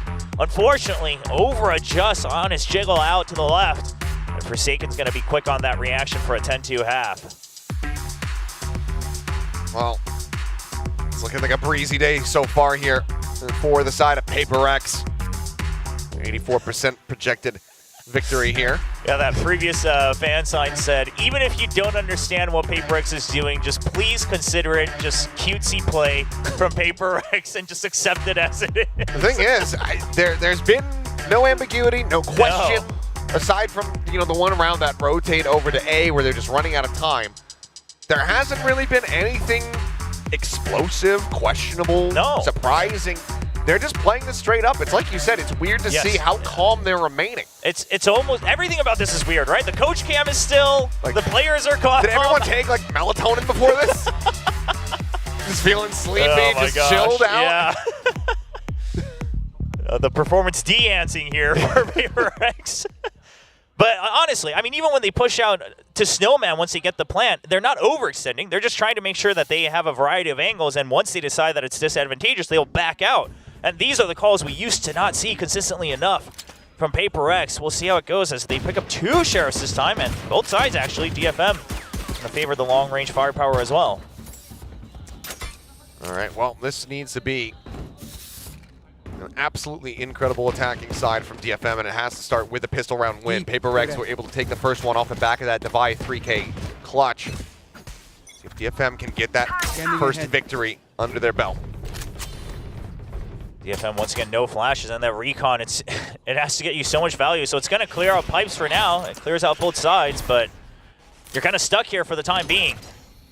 And everybody's here. Expended, yeah, I mean, it's just Cess pushing forward over towards Green. Right now, lingering in garage with something. The Sheriff staring down on that angle. I like that they wait for the screen to go down. But just everybody tucked away, Forsaken waiting for some noise. Sends out that flash. Medusa able to find one. Anthem almost finding that kill after he regains his vision, but ultimately it's going to be Jing, last one standing on this side of the site. Pushes forward, gets a right click. May going to be taken down. Segment of the wall, broken open, swings in. Jing finds net, looks for Medusa, cannot make it happen. Something, however, now has made his rotation over. Spike in Medusa's hands. Something just misses the timing to be able to get the spot out, and Cess now lurks forward, up into mid. Yeah, and I mean, says he can stick around for a little bit. They're going to choose to try to pinch back onto A, but this could give that opportunity for 2 1v1s here from something. The timing has to be perfect from DFM. Cess is making his way forward. There's a push out. Oh, something! Oh my! The instant reaction finds the kill, and now Medusa hightailing it out, trying to work his way over towards B. Does have the time. Something not on the chase quite just yet. Just hanging back, but it's a single shot from this Sheriff to put him down. Well, I mean, good news for Medusa. He's also got a Sheriff, just got to land the headshot. At least there's some hope in that realm. Realistically, just has the one opportunity, though. So try to get into an unexpected position here in kitchen. Shot connects something. Down to 45, both of them just a one-tap. The drip down.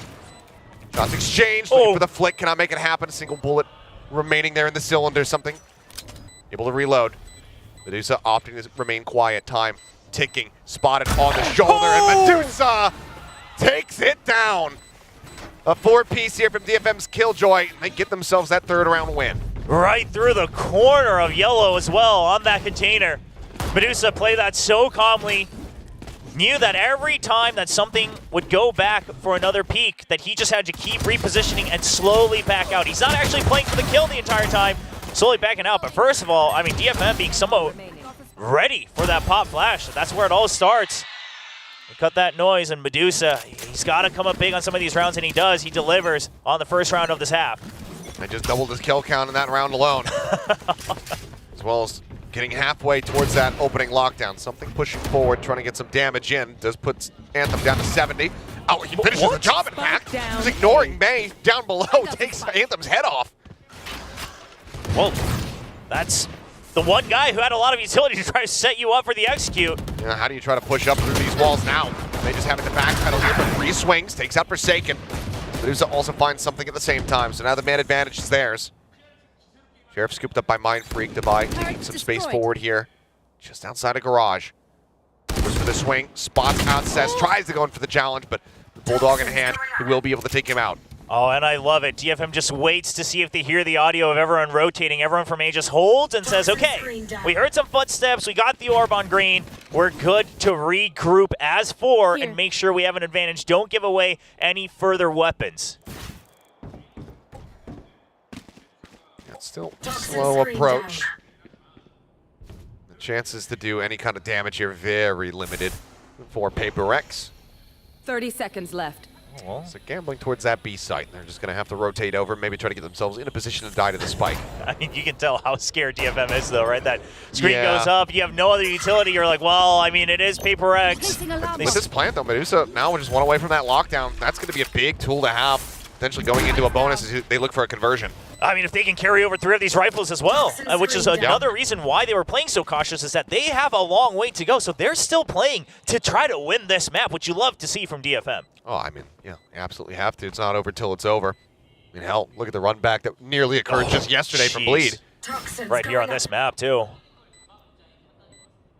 Well, and Paper X, they're not going to try to give over any freebies for the ultimates. They understand that the ult economy is a big part of this. This, once again, I mean, props to both sides, quite frankly. Playing with that caution, playing for perfection. And Paper X gladly will just go down to the spike. Yep. Just back out. And then the people in chat can start trying to bait. Act like they don't know what the hell's going on. I see through your Does that still happen? Oh, yes, of course. Goodness. Some things never change. Do you have to ask? Well, I held out some hope, but I mean, something. Nice opening shot. But unfortunately, it's just a bit too far. Couldn't get a gun upgrade or anything off of it. Right there. Well, decent firepower still here for DFM. Singular Sheriff in play, but otherwise, rifles across the board. One away from that lockdown. Medusa get a kill. Can he get an orb? Try to set up for that. They're not going to try to greet it right away on the A side, and they'll read that perfectly. Paper X is ready for it, and May! Oh, taken down, dealt with. Devi holding firm. Forsaken still here to reinforce as well. Now it's Medusa's turn, but they're ready for it. There's still 2 people here. Oh. Head spotted. Taken off. Medusa lockdown now. Ready to go, but Devi swinging out. Just going to be put down. Another great Sheriff shot there from Neth. Forsaken sending out the pop flash, swinging around, taking a lot more space. There's the ping reveal, but he's able to win it out. Neth and Anthem both going to be eliminated. Now 2v3. And Medusa, he's still completely cut off, segregated on the opposite side of the map, dealt with by Mind Freak. And Forsaken with 3 will get Paper X up to 11. Oh, that's so unfortunate. Over on yellow. They got the ping. They heard the pop flash as well. They know he was close because it was thrown in an underhand arc, but just Forsaken's one step ahead of it. Make sure that he has the angle ready. Just sprays down at the first side, and they just could not separate fast enough on that swing out. I mean, who's catching who in that scenario? Forsaken ready for the swing. Deals with it with relative ease. Take flight. Early usage of a lot of their util once again. I mean, DFM, they're so scared of the push out. They want to be able to try to hold control of pipes. This time it does lead to it, but the fragment should land. Yep. Wow, right there on, I wonder if he knew that it was on the bottom. Yeah, that's a hole in one right there. If that was an oopsie and he just happened to actually nail it, well, that would be very unfortunate for DFM. It's unfortunate all the same. Yeah, I mean, either way it was going to get taken out, but it was just a very miraculous shot. I'll have to ask about that one later.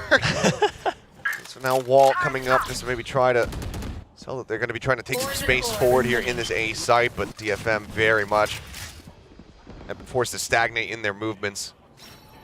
Wait for this push to come up through mid. Harbor Wall to try to cut off, deny that turret any vision. But oh, Forsaken still reacting. He's not ready for the second player, but Divide turns over, deals with Medusa. May finding one. Keeps it even in a 3v3, but he's tagged down to 37. Jing's going to be the first boss they have to battle through. 30 Slow seconds creep left. forward, Jing here. Spike down Just A. talked away. One enemy Finds remaining. one, finds two. Mindfreak gets the last. And Paper X get themselves now up to map point. Man, the double lurk out into mid. Even though the Cascade was spotted, Paper X actually wasn't ready for it. You know, if the first shot had landed onto Forsaken clean, it's still 2 members that could swing out. And what I do like is, again, the timings on swinging out for trades or, you know, kind of going for these baits and switches. It's getting better for DFM. I mean, we've seen a couple rounds here on Icebox where May's waiting for someone else to take the aggro, then he swings out and he gets an extra kill. Or maybe he goes for the trade, but again, the util, I mean, this comp especially, you don't have much util to work with, and you're not able to find immense value each time one of those skills is sent out from the Sova. 0 point, spotting out just the one. Fragment at the ready here from Forsaken. Yeah, but it was the Sova who they haven't seen lurk on his own just yet. None of that fake coming out from DFM, so Paper X are just going to hold true to their default. Yep, now the wall coming through should basically tell all. You start to see them collapsing in on this position. Fragment going to be sent down. Nat's going to be eating quite a bit of damage. Does manage to find 2. Jing and Forsaken both going to be taken out there by that Guardian. Upgrades it to a Phantom, but still in a really rough position. Yeah. 3v3 with Neth at 18 of health. And rougher than they imagined because the alarm bot is very far forward past pipes over on A, so Paper X knows that they haven't rotated yet. The double swing and something just makes it look easy. Goes up over the top. Mindfreak finds the final shot. 13-4. Paper X making swift work of DFM here on Icebox. Listen, DFM, I think, you know, you look at the grand scheme of things, yeah, we continue to see some of those small improvements in the team play and the teamwork. But alas, Paper X also greatly upgraded since Master Shanghai, and it just continues on here in Stage 2, trying to secure that first seed for themselves going into playoffs. Well, dominant showing here from Paper X on DFM's pick of Icebox. Next we have Sunset, but before we get into that, we'll pass it back over to the analyst desk. Not like Paper X being dominant on a map is entirely shocking, but I feel like, you know, there were so many rounds wherein DFM actually had a chance. There were so many moments, like there was a window, a little sliver, wherein DFM could have won, but they were just so slow to act on it, and just, you know, against a team like Paper X, you cannot be slow at all. For sure, and I think it's difficult because part of it's because Paper X isn't playing that same ultra-aggressive style that they normally do, but also you're seeing some of the problems that I have noticed with DFM throughout this stage, and that when they have ultimates, when they have things like that, they don't really fully capitalize on them. Sometimes they just use them in weird spots where they're going to get countered, but the round where they had the lockdown, the Hunter's Fury, and the Reckoning, it's like you pop the Reckoning and you have the Hunter's Fury going, and they're not scaling off of that. They're not getting into the site. They're not clearing space when they need to. They take so long that it allows Divide to tuck into a little corner and just knock 3 players down. And that's 3 huge ultimates out. Your economy's back in shambles. So this could have been closer. I don't think there's any way they're beating Paper X on this map with the way it looked overall, but they could have at least maybe gotten a few more rounds on that defender side. Yeah, it feels also like there are some teams, I think like DFM, that are great to adjusting, you know, when something is done against them multiple times in a row, right? But you see there was these 1 rounds where DFM would win their gun round, and then next round, Paper X is going to go somewhere else, pressure mid, see if DFM's going to adjust their comp, or are they just expecting the same thing on that next round? And it really just, I think, hurts DFM here because Paper X is so malleable in how they kind of approach the following rounds if they need to do so. Not to mention you have so many players on Paper X that are so instinctive, right? You have so many rounds that are just like, you know, they just had like so many multi-frags, so many shots that were just, you would almost think they were lucky if you didn't think that you were watching, you know, one of the best teams in the world, right? And it just goes to show again that, like, you know, against a team like this, you can't make any mistakes. Unfortunately, DFM, this roster hasn't matured enough in their strat book to be able to make plays like that, to be able to make gambles like that as well. Right, and what's funny is Paper X has matured. They look like a normal team, for a lack of a better way to describe it. They're just kind of playing great stock standard Valorant here. In a good way. In a very good way. Absolutely. I mean, the crossfires they set up post-plan are beautiful. They rarely make like over-aggressive mistakes where they're pushing for stuff that they really shouldn't be. Like Will was talking about, going for those aggressive pushes where they're going for the multi-kills, the clutches, the big aces, things like that. You're not really seeing any of that.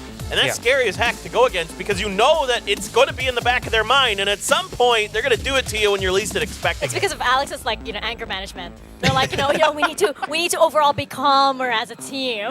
Yeah, and I just want to add as well, there were some mistakes here from PaperX here and there. I think one of those was the B main push where they had the Viper Spit already out and was playing for post-plant, but they somehow got tagged by the Recon Dart. May gets a 2K, but you can see how well they address the issue that's laid out there. They don't start to panic. You see Forsaken as well as Mind Freak just try to at least use what's left to them, which is the Viper Spit. They still have so much utility, and again, they haven't been really found out by the rest of DFM that's just barreling onto the side. We'll probably see it here later in the highlights, but those kind of readjustments, those adaptations from PaperX make it so that even though there seems to be some rounds here, like you were mentioning, Mika, that seems like it's just a little bit close for DFM to get the rounds in. It's just PaperX knowing what to do on the fallback, on the follow-through, if they make some of those errors. Yeah, and again, there's something exactly. You have rounds like this where they had a massive numbers advantage, but where is the snowball? How do they capitalize on that? It seems like there's a little bit of a gap wherein they're like, we're not sure exactly what to do after this point. No, exactly, and that's where we need to see a real focus in the offseason for DFM, no matter what the roster looks like next year, at protocols. How do we react to things with our utility, with our spacing, with our timings? All of those things need to be in place, so that it's instinctual, so that they don't even have to think about it, they don't have to really talk about it, they just do it. Instead, it seems like they overthink things or they underthink things. They try to rely on their own instincts, and their instincts aren't quite correct yet. I think, for example, in one of the rounds where they were on a Thrifty and May has the hero Vandal, he gets a kill, he gets his Blade Storm activated, but he doesn't drop the Vandal. He gets up on top of Yellow. Yeah, he gets more kills with it, but then that Vandal gets stranded when he gets killed up there, so they can't pick up that gun, get that upgrade. Like little things, they're very little things, but they're actually super important in rounds like that. Yeah, absolutely. It's the same as we saw, yesterday as well, with the Bleed and the Bleed match with Genji. Yeah, and it's exactly why, you have teams, for example, like Bleed that really struggle once they get into these tier 1 teams, right? You have the teams like this, the big giants that we all know and love, of course.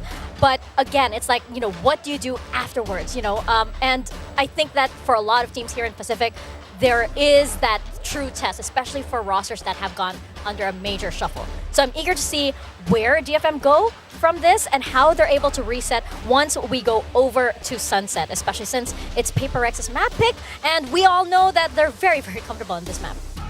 Yeah, I mean, DFM is too, actually. Like, DFM impresses me on this map. This is the map where I actually kind of pull back on some of my criticism of DFM. I think they're quite good with their utility usage here. It seems like their protocols are a lot better on this map. Like you were talking about, Asher, I think you make a great point that when they can simplify things, when they can condense the map, they're much, much better. Yeah, absolutely. So I'm very excited to see with this one, because again, this is the map where they're able to beat Zeta Division. Even though they lost here against Talon, it was still very close, ended 10-13. So there is those points. So we'll have to see how it kind of unravels later when they're going up against another notch here, that is that notch being PaperX. Yeah, it just seems like at this point, watching the performance earlier, you're just dealing with a DFM who just started learning how to walk, and PaperX who are just so used to running marathons at this point.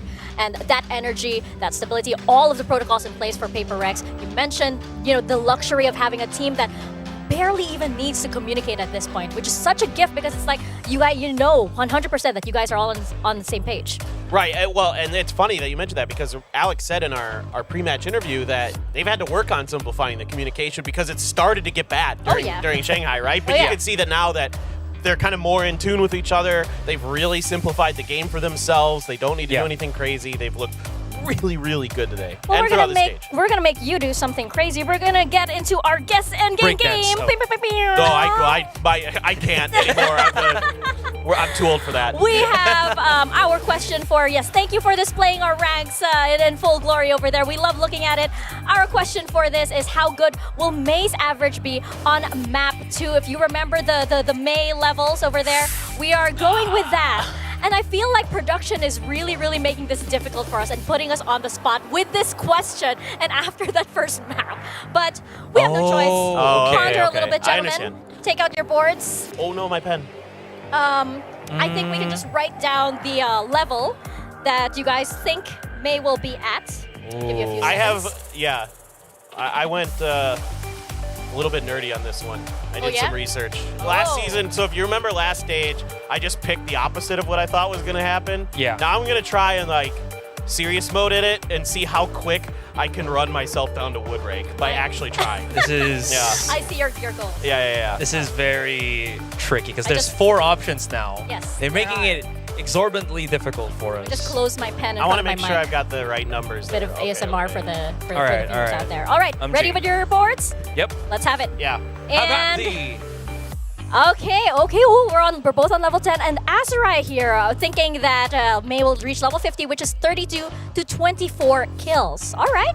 Yeah. All right. On Sunset, map 2, okay? Map 2. Just one map, right? I know. I mean, you are Azurai Al-Gaib. We'll see if that indeed happens. I mean, you are technically the highest rank, so okay. Yeah. I know. We keep bullying him, and it's very important to me that I rank up to Diamond, and then consecutively to Radiant. You care a lot about this game. Can only be Seth that gets the statue. Right. All I'm saying is the most kills May has had on Sunset is 25 so far this stage. So 24, right? So okay.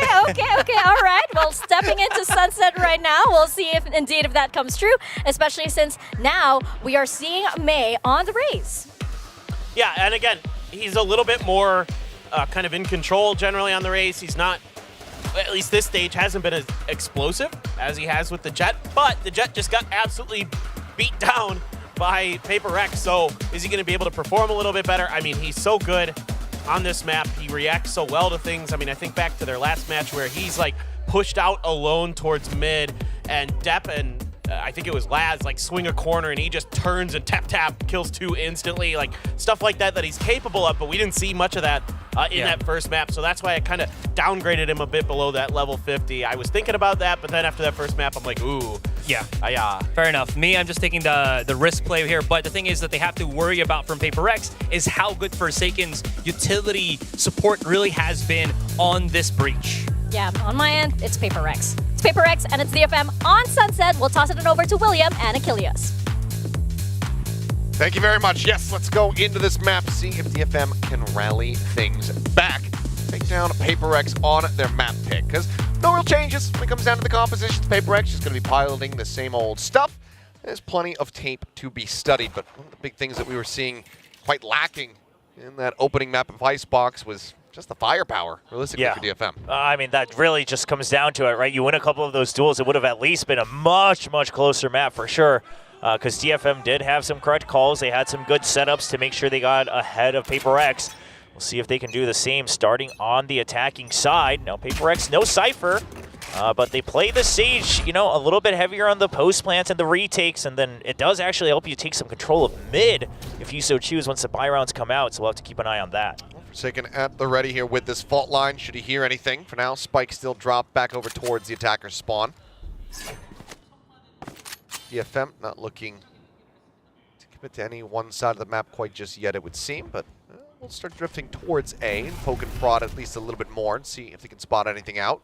And a very aggressive control of mid. I mean, oftentimes the defenders, you have to use a lot to be able to take that, but here on the pistol round, they find a perfect timing with the smoke, and they're going to be so fast on this flank. Yep, already 3 players moving up through tiles. Neth, Divide just narrowly missing that timing, but Gun Barrel should have actually been spotted in by Divide. Now he certainly knows to take a shot in the back. Just go ahead, pop the heal on himself. Spike retrieved as they look to just go ahead and storm their way into this A site, but something still lingering just around the corner here. Dizzy going to be sent, gets that blind, manages to go ahead and tell all the tales that it needs to. Dizzy up over the top, and something is just running at him, managing to find a kill there. His Anthem will get taken down, but it's quickly traded out. Keeping the numbers advantage here for Paper X. Something the sacrificial lamb. But still at the ready camp. Now off cooldown. Medusa can go for the setup here. So go ahead and get the re-smoke. Try to stay tucked away. Dodges out on that fault line. Oh, Jing the takes aggro quite a drawn. bit of damage. Medusa swings, finds one. Forsaken going to be taken out. A lot more pressure now on Mindfreak and Devi. Trying to swing this round back into their favor, but Seth's able to find the headshots. The heal does go across. Jing now back up to 100 HP with all the work to do. A 1v2, Boombot coming his way. He's tagged down to 14, and DFM, they will get themselves a second pistol win. Assess played that so well in the post plan. First up, he draws aggro away from Medusa, so Medusa could go in and get the first hit. But then, as soon as Medusa gets taken down, he doesn't try to greed for an extra jiggle. He just says, well, it's a 2v1. I just got to play the numbers game. May even sending out the Boombot for sure measure. Sure, it's extra credits used 300, but you take the round win, you'll take it any day of the week. Absolutely. Well, a very solid start here for DFM, rescuing the round after giving up quite a bit of space. Get themselves that opening win. DRX, though, still be looking to deal some damage. Pain Shell's not going to find much there, but there's multiple sheriffs in play here. Yeah, look at Jing's this. gonna be taking this orb. Yeah, a mid control taken off of this once again, right? So this seems to be the default that PaperX is sticking with here in this game. Just heavy B presence, take mid so you know if it's a rotate, and then you'll be ready for a quick flood on the retake. DFM, I mean, you can't underestimate this site just because they don't have something like a Cypher. You know that PaperX love to play aggressively. There's so many ways that they can regain control of B main. And the fact that if they consistently have mid control like this, I mean, PaperX does not mind letting you get the first step into the site. Oh, Jing swinging out just a little bit wider. Catches a glimpse. Knows that Anthem's far forward, and May, oh, snappy on the turn. The 90-degree pivot, and he comes up with 2 kills. Jing and Mindfreak both going to be taken down. Something now arriving in from behind. Breaks that trap wire. Well aware of this position, and Seth has already dealt with Forsaken. Push out of the smoke. Medusa cleaning up the Gecko. Now Devi is caught here, blinded up. See if he can deal any damage, find any kills to stop this from being a flawless, but he cannot. A clean. I mean, you're carrying over 4 of the rifles. Obviously, Neth didn't buy up, but either way, 4 rifles carried over. Still get to keep the Sheriff as well. You'll take anything you can get to try to get a snowball ahead of this team because PaperX, I mean, yeah, they're scary overall, but obviously you don't want them to have to lead going into their attacking side here because their post plan setups with that Sage are nasty. So DFM looking good. I love that they're keeping calm. They've actually been playing the clock quite well today. Like, they're not, I'm not saying they're playing it fast, but they're not really running out of time. They're just making sure and saying, hey, 40 seconds, we can still wait for peaks. We can still rotate if need be. A quick exit there with the blast packs, keeping himself safe as the fault line comes across. Flash in something, able to turn away from that one, steadies the aim, finds the shot. That's going to be taken down by May. Finds Jing. Forsaken now getting involved as well. Leads up the counterpart breach. Continuing to swing on the corner, May finding himself another one. Seems to jump across from something, but cannot get the punish. Medusa, however, looking forward up in towards mid. Not going to be able to spot out much because of the wall. Oh, something still holding strong now that he has backup over from Devi. Sends out that mosh. Devi be spotted here by the camp, which he finally does notice. Takes that out, but look at Mindfreak. Yeah, this is the one that's tough to read. I mean, yeah, if DFM is very, very focused, maybe they suspect it. They do, the slow creep forward, yeah. The read is there, and Anthem finds the kill. A 2v2 with something down to 23, that heal still on cooldown. Wingman goes for the plant, and PaperX, they might just opt to save. Yeah, already on the opposite side of the map. Looks like they are going to start rotating over, however. See if they can find something. And now we do have DFM trying to get ahead of it. Anthem, not healthy, so he's seeing if he can just throw a curveball against him. He's going to find the perfect timing. That's all he needs. Yeah, dips out. Doesn't even necessarily know the Devi was there, but the damage is already dealt. And that's what he needed, Devi. Able to clutch up multiple times on Icebox. Can he do it again here? Mosh out first. Knows that he needs a challenge forward, needs to try to at least pick one of them off. Swing hit, finds that ball! And he's done it again! Oh my god! Defusal coming through, and bonus conversion going to be denied, but that is still a very solid round for DFM. Clutch aside, they take away 4 weapons from PaperX, but good God, Devi. Holy, and here's why you try in those scenarios. If it's down to like a 1v2, you're already down on creds anyway. It's just going to be a hero rifle if you save it up. Might as well go for it. Because what if you get the clutch? You know. He's really digging deep into the Uncle roll on Paper X. What a great clutch. Another astounding round. Scrape together purchase here for the side of Paper Rex. Plenty of half armors, some Guardians in there, as well as a Bulldog. It's something, it's just so far forward. Medusa's not prepared for it. Dealt with the Thrash, still committed in. The dive forward. Forsaken able to avoid being detained, I do believe. Jing just trying to save him off here in mid. Finds one, shows up, and now built up, sent. Double kill found. Tests an Anthem knocked out of the park, and Devi gets the closer. 2-2. Wow, new Jing. Landed double kills with the ultimate. Don't see that every day from him. That was a nice send on the showstopper as well. And, I mean, Paper X, they are just constantly trying to press DFM's buttons, right? First, it was the deep lurk into mid on the pistol. Then you try it again on your eco. But then they've been pushing out of B. This time, something goes so early that Medusa just has no idea. And then they're all caught up in mid. Now, this is a... Yeah. This is a round where DFM was actually trying to get ahead of Paper X themselves, trying to get mid control nice and early. Oh. Takes quite a bit of damage. See the rotate coming through from Devi, trying to get that heal across. And we'll be able to do so. Jing gonna get pushed back up towards 100 HP. Now, I would love to see if DFM right around the minute mark are going to try to re-clear mid or B main with maybe a little bit of extra assistance on Medusa, but for now it looks like it's just going to be all in on A. Oh, wow. Wow. Anthem still clean with the Sheriff. It's an opening kill, something going to be taken down. Still just Forsaken on this side of the map thus far. DFM not looking to flood into the side, still taking their time. They're now going to group up though. Paint shells, as Forsaken's back, he's able to find the opener, pushing forward, looking for more, and he collects 2 more. Kills found, he's stunned up, he's dealt with. Neth able to find that kill, but there's so much more to be done here for DFM. Vandal recovered. Reeve tuck away, the smoke dissipating. Goes in for the re-challenge, but he's not ready for Devi to also be in position. Now it is all on Cess, and the spike is completely stranded. He's got the ult, but there's just certainly no way. Devi won't even give him the opportunity to think about it. Close out the round. Paper X now in the lead. Yeah, I mean, obviously it wasn't a full buy round here from DFM, so sticking together. And what I do like is that they've been doing a very good job of making Paper X antsy, spreading Paper X thin, right? Just saying that, hey, let's just continue to deny information. Oh my gosh, tracks him right out of the swing, then gets ahead of the smoke. I don't know how. Sorry. Nor do we. Well, doesn't matter how, it just matters that you did it. Now, res available still for Paper X.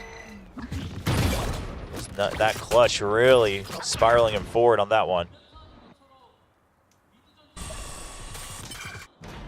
There's so much pressure here on Medusa to try to figure out where the deep lurks are coming from, right? Because you expect every round Paper X has done it. So is it mid? Is it the other side? I mean, where are you? But obviously Medusa not going to feel confident enough to swing on his own every single time. Calls for backup. Oh, the swing forward. May going to be eating a little bit of damage there. Fault line coming across, but Jing at top mid. Is in position to find the punish. He gets taken down now. Seth trying to hold things down here in B main. Does come up with 2. Mind freaking Forsaken. Both going to be on the floor. He's got the ult as well. Yep. TPing across the map. Plant will come through at A. Now DFM, they're going to try to get ahead of it, get some early picks, but Paper X should suspect this just because they've given up A site for so long. Yeah, you can tell something. He's checking for it, buying time for the res. Still a world away though, so this is going to be decent time bought for DFM with this plant in play. Something, just staying stagnant for now. Trying to see if anybody comes swinging forward. Now, the rush around the corner, already one dealt with something, finds the kill, swings in, finds Anthem, and now it's all down to Cess. 46 HP in a dream. Fault line not connecting the wall, however, coming up. He's pushed out of position by the aftershock, finds the first headshot, finds the second. He needs the ace clutch, but the wall is absolutely denying him. Oh man, thought there was a slight crack on the left side, but couldn't find it. I mean, if there was a crack, I think he played it perfectly, right? Waits for the second swing back out, but just a bit of miscalculation on the length of that wall. That's unfortunate. Cess played his heart out on that round. I mean, just great covering fires. Actually, double stack at top mid. Something able to isolate these kills, gets in ahead of that Dizzy coming through, and Mindfreak just knowing that he's perfectly protected. Knows he would have had to have run around the wall to get onto that angle fast enough and heard no footsteps, so able to just go ahead and stick through forward. That's a heartbreaker there for the side of DFM and Cess in particular. Yeah, I mean, listen, you still played every other part building up to that quite well. Even the setup between Medusa and Anthem to try to get the initial retake shut down. It's just they thought, you know, after one kill, Medusa buys a little bit of extra time with the wide swing and the Yuto goes out to try to capitalize on the snowball. Bit of a miscalculation as PaperX is ready to pounce after initial contact. But overall, see what changes DFM makes here. One thing that's, again, that has been pressing them a little bit is these deep lurks, right? This time they had the right read, they called for the backup, and they think they have the extra numbers, but Jing from way back swings out from top mid. You can never count out PaperX to be able to just be there for each other. DFM this time going to be grouped up to try to fight for mid control, maybe even push all the way up to top mid. Whether they use it or not is going to be the question afterwards. Jing, ooh, taking some aggressive space. Does get that flash to the face. Aftershock to try to clear things out as well, keep him a little bit more protected, but he just swings at an Anthem. Gets dropped. Now another Cess falls. The repeat back. The 4-piece for Jing looking for the ace, and he's got it! PaperX put pedal to the metal, and Jing absolutely annihilates them. Showstopper not required. No, not at all. I thought that was the crazy part. As he double blast pass forward, no showstopper, gets flashed, and then he just bounces around the walls here, isolating every single fight. Spike down. Oh. One enemy remaining. Unreal. It's truly, I mean, one of the cleanest aces you've seen. It may not always be the flashes, but it was damn clean. That it was. Just so swift and decisive. I mean, just PaperX having the exact read off the back of the timeout, and that is one way to just shut down the hopes and dreams of DFM. Medusa again, just trying to pull something off with a lurk. PaperX wise to it. Yeah, I mean, if they hadn't used the timeout, I would almost say this is another round where maybe you call the timeout because Medusa overextending. That's usually what happens when DFM starts to run out of answers. No, Cess, you better run. Oh, okay. Rocket not going to be able to get the kill. It gets a little bit of damage across, but Mindfreak now gets himself on the board. Takes out May. Paranoia going to be avoided. Neth noted, flushed out as the Aftershock comes in. Divide swinging forward, not able to find Anthem. Still continues to be relatively clean when it comes down to the share of shots. Crucially, the weapons cannot be recovered, not while Mindfreak is here watching. One enemy He's just remaining. going to get himself Spike down. a couple B. additional kills. Quiet start for him. Now a 3-piece and maybe even a 4th. Yes, no, Cess will be able to shut him down within the round, but cannot rescue it. 6-2, PaperX starting to run away. Yeah, I mean, hopefully DFM, you just write that off to, again, it not being a buy round for yourselves. See if you can get an early pick with Medusa. You know, sometimes he goes on these crazy lurks, is able to win every single one of his duels. One enemy We've actually seen it happen here on this map over by the B side. So now back to the buy round. I don't mind, you know, the adjustment they made after the timeout, but I would love to see them go for something similar again, because just because you got shut down on one round, you give up, suddenly your playbook gets halved straight down the middle. May rushing forward, up in towards Market. Slow orb now at his feet. Flash to check out into the side itself, and oh, I think it goes right around to the opposite side of the divide, but it's still going to be dealt with. Cess finds that kill. With a shout as DFM trying to get themselves a 3rd round victory plan coming through from the wingman. Is he connecting onto May, but when it comes in all the same, now it's a 5v4 in the post plan for DFM. Medusa's timing has to be impeccable here. They're still wary of Market. We'll see if Forsaken clears it all the way. Oh, he doesn't spot Medusa. Medusa's going to take this time to go all the way around, really try to throw a curveball, but that means DFM cannot get sprayed out. Now there's a ping down in mid, and look at this. Forsaken, he's watching the angle, but the timing, he pulls off a bit. Medusa doesn't spot him, and Forsaken rechecks into Boba. Medusa now gone. Diffuse starting to be stuck. But Anthem cleaning up too. Mind Freak finding May. Forsaken gonna be dizzied. Has to back away. 2 players left in time, just not on their side.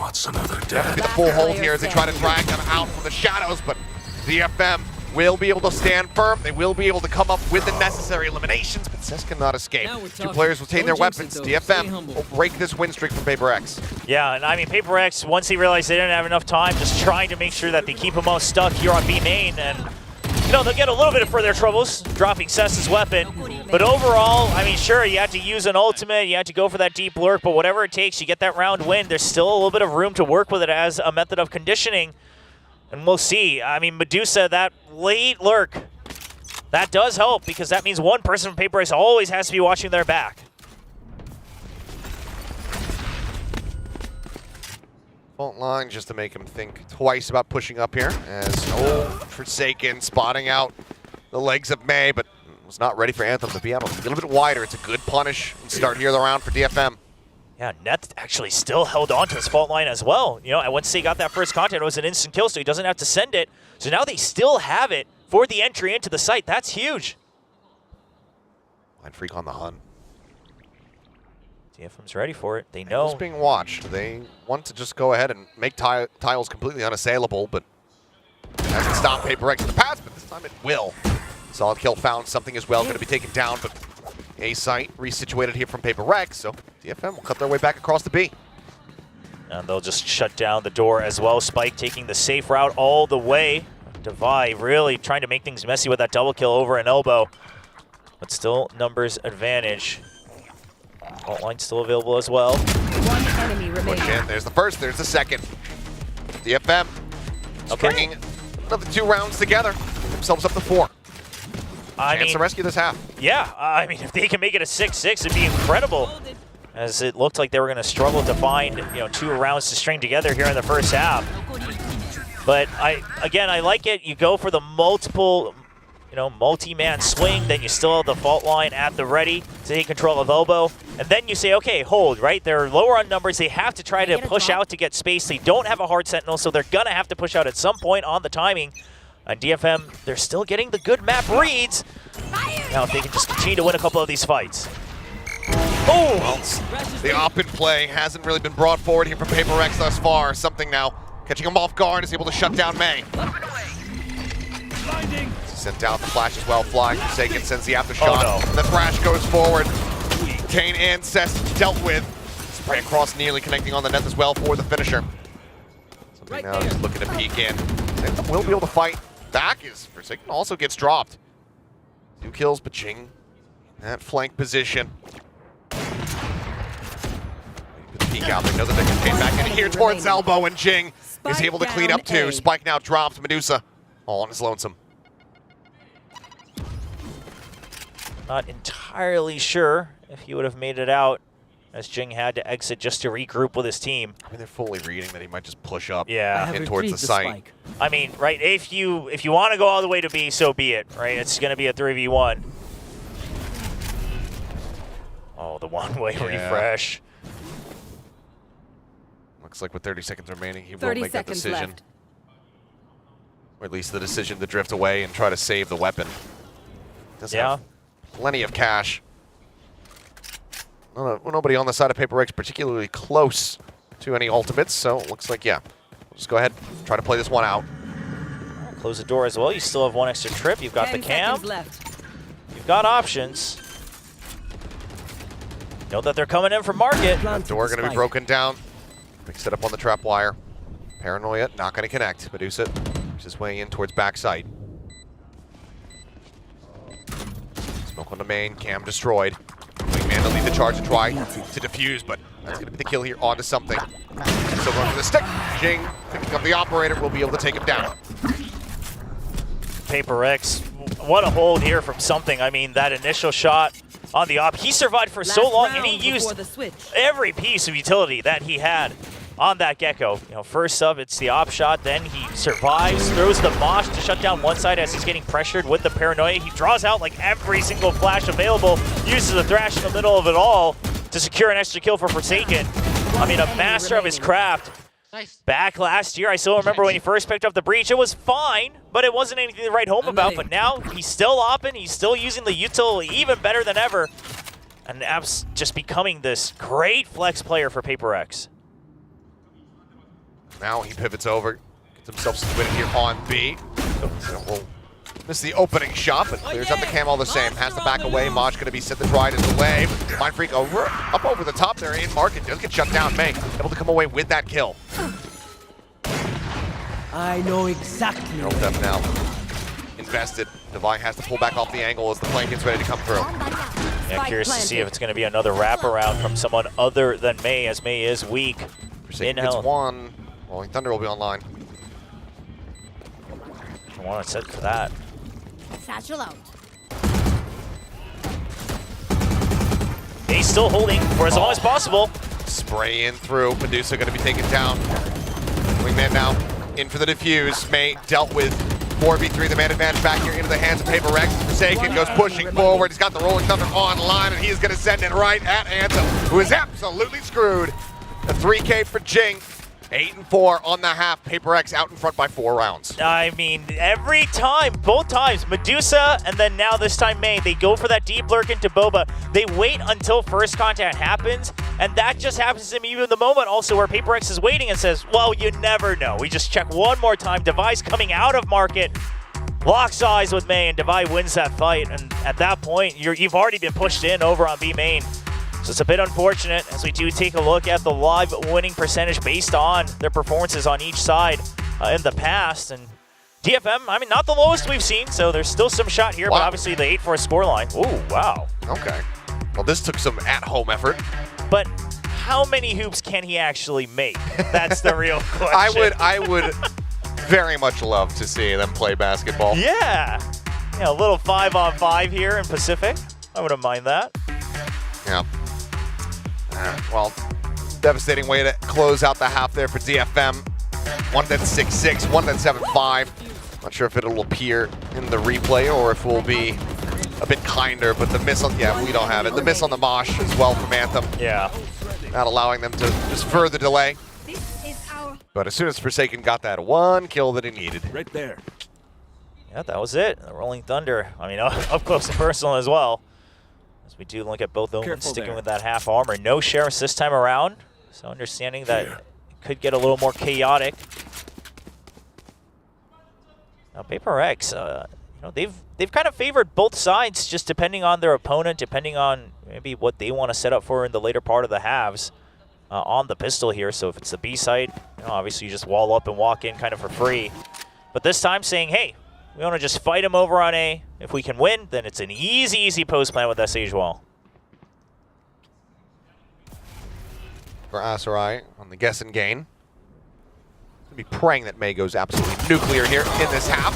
Just managed to find one before getting traded out, but it's going to be a 3-for-1 exchange. Very much here in the favor of Paper Rex as Neth now will be forced away. The flash is set to just try to buy himself some space and time, and Devi just go ahead and take him down with a wall bang shot. Speaking of walls, Medusa now completely walled off. Spike planted. There's not much else to do. Yeah, not many options on this one. That Sage Wall, the barrier is just so strong on the pistol. He had to win the first fight, and he'll get one, but that's all he's going to get, as it's just too many people alive for Paper X going up 9-4. Looking to run away with this one, looking to deliver another 13-4 map result, perhaps. And that ties things up 2-2 in those pistol rounds. This Paper X is just perfectly ready for the push up into that smoke. Yeah, one step ahead of it as well. So good read from Paper X. I love that they initially waited to see if there's any util to try to take strong control, since the Cypher is usually going to be on the B site. Trying to get a read on DFM's tendencies, but it was just a passive version of DFM coming out on that pistol round. Well, it's a gamble stack on A. Once again here for the side of DFM. This time Paper X all just sat here within B main. Warp grabs here for Jing. Try to build up another showstopper if possible. Wall comes through. And Dizzy spots out nothing, so they know that it's a free plant. Yeah, and at this point, there's not too much DFM can do I got you. on the pistols against the Sage barrier, etc. Everything here on the B site. Obviously, spam ready to come through with that plant. So they're just going to hold on the outsides. A couple of them, see if they can get some exit frags. The rest of them, see if they can go down to the spike. There's the swing out, the shoulder spot, and the headshot from Forsaken. Divine out, up within the smoke, finds the first, tries to swing out, will get shut down. Anthem able to come away with that kill. But widely, nothing more that DFM can do other than just get corralled here at backside. Try to die here to the spike. Oh, Jing wants more. Yeah, he wants this whole charge, and he will be rewarded with it. 2 more kills going to be collected. Neth now stunned up, chased away, but I mean, ultimately, you got to die. He's representing Paper X here with the Classic. We'll be able to find that final kill. We'll just go diving into the abyss, but now 10-4. Paper X, the bonus conversion will basically seal the deal on this map in this series. Yeah, Jing now at 20-7, having a lot of comfort back on that raise. Obviously, he was playing fine in the icebox. He did have some other members really popping off. Jason. Yes. Yes. Anything else? I think I think even the editor was waiting for that. No follow-up. Need a player named Freddy, so we can have Freddy versus Jason. Maybe DRX could rename someone to Freddy. The rivalry could come back here. Freddy 9. Freddy 9. There you go. I feel like the only other like normal person name that we have kind of on the cusp is Jerry. Over in Korean Challengers. Yeah, in Korean Challengers, yeah. Oh, and actually with Abyss coming out, Jerry, oh boy. Oh, okay. He's going to be going off the side of the map quite a bit. A little history there, yeah, a little history there. Cess now trying to take a very aggressive position as here comes Jing. Whoa! Whoa, the Dragon Claws. Cess is rewarded with a second kill.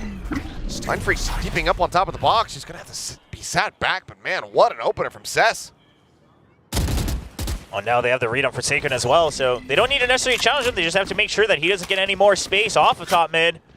That smoke not going to mean too much, as you do have 2 members for DFM over on Boba. Even the wingman still clearing, still 2 watching A main. I mean, this is as solid as a default goes here for DFM. No reason to change it up. Still got the tripwires on B as well. Shock not going to clear that. Forsaken clearly caught off guard as a wingman. 30 seconds Moving forward, left. going for that plant. Aftershock going to be sent, but it's a second too late. Cannot get the interrupt, so now in a post-plant scenario, 3v5, here is Paper X. Totally doable with this plant. I mean, DFM, you're going to have to push the smoke at some point. I mean, how many times have we seen Mind Freak in this exact position as well? Getting it done by himself. Paint Shell's going to be lobbed his way. Fault line not connecting. Forsaken looking to get the punish there on the net, but Mind Freak's the first to fall. Forsaken eventually rewarded for his spam. Finds one, finds a second. The defuse is being held. May flushes out 2 more kills. DFM not going quietly into the night. They deny that bonus conversion. They get themselves a 5th round win. Yeah, I do like that they throw the util behind the box to route out Mind Freak. What a shot, by the way, from Cess. And then, as they're saying the fault line, even if it doesn't hit everybody, they realize, okay, well, the back of the box is cleared, and we just saw them kind of peeking out right before the smoke blooms, so we can stick the half to begin with, and then we'll go from there. Cess jumps onto the spike right away, brings them another round, and it's not going to be full buys here for Paper X. They'll mix and match as best as they can. Right there. 1 Guardian, 1 Sheriff, and 2 half armors. Top A, Whoa. making some very aggressive space, comes up with 2 quick kills.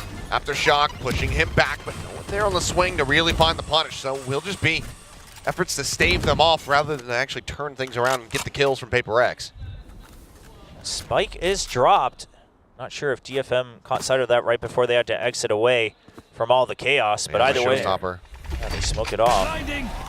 I like this from DFM. It's a good adjustment to try to get ahead. Oh, hello. Oh, Wall up my. over the top of May now, on for an ace. Tries to turn for the flash, but Anthem will take it away. A flawless round, though, for DFM. Very much needed to get themselves back into this game. Yeah, this is huge. Starts to snowball a little bit economically here for DFM, and it also shows that, okay, we can make some confidence calls, right? We jump in early, take away everybody, drop the spike over on B main, and instead of just waiting for Paper X to re-challenge you, say, okay, they're going to have to re-clear, the smoke's out, and we'll just try to get them on a surprise right from behind. And May, happy with that one. The contrast of May and Texture when they don't get their aces is staggering. A cute little smile, and then just the writhing, screaming from Texture. Yeah, Texture just turns into the loudest player possible in VCT. And there's a showstopper, there's the kill. Spy taken down. Entry in from Market. Now just the cut back. It's going to be a mid take here from Paper X. As door gets shut behind them.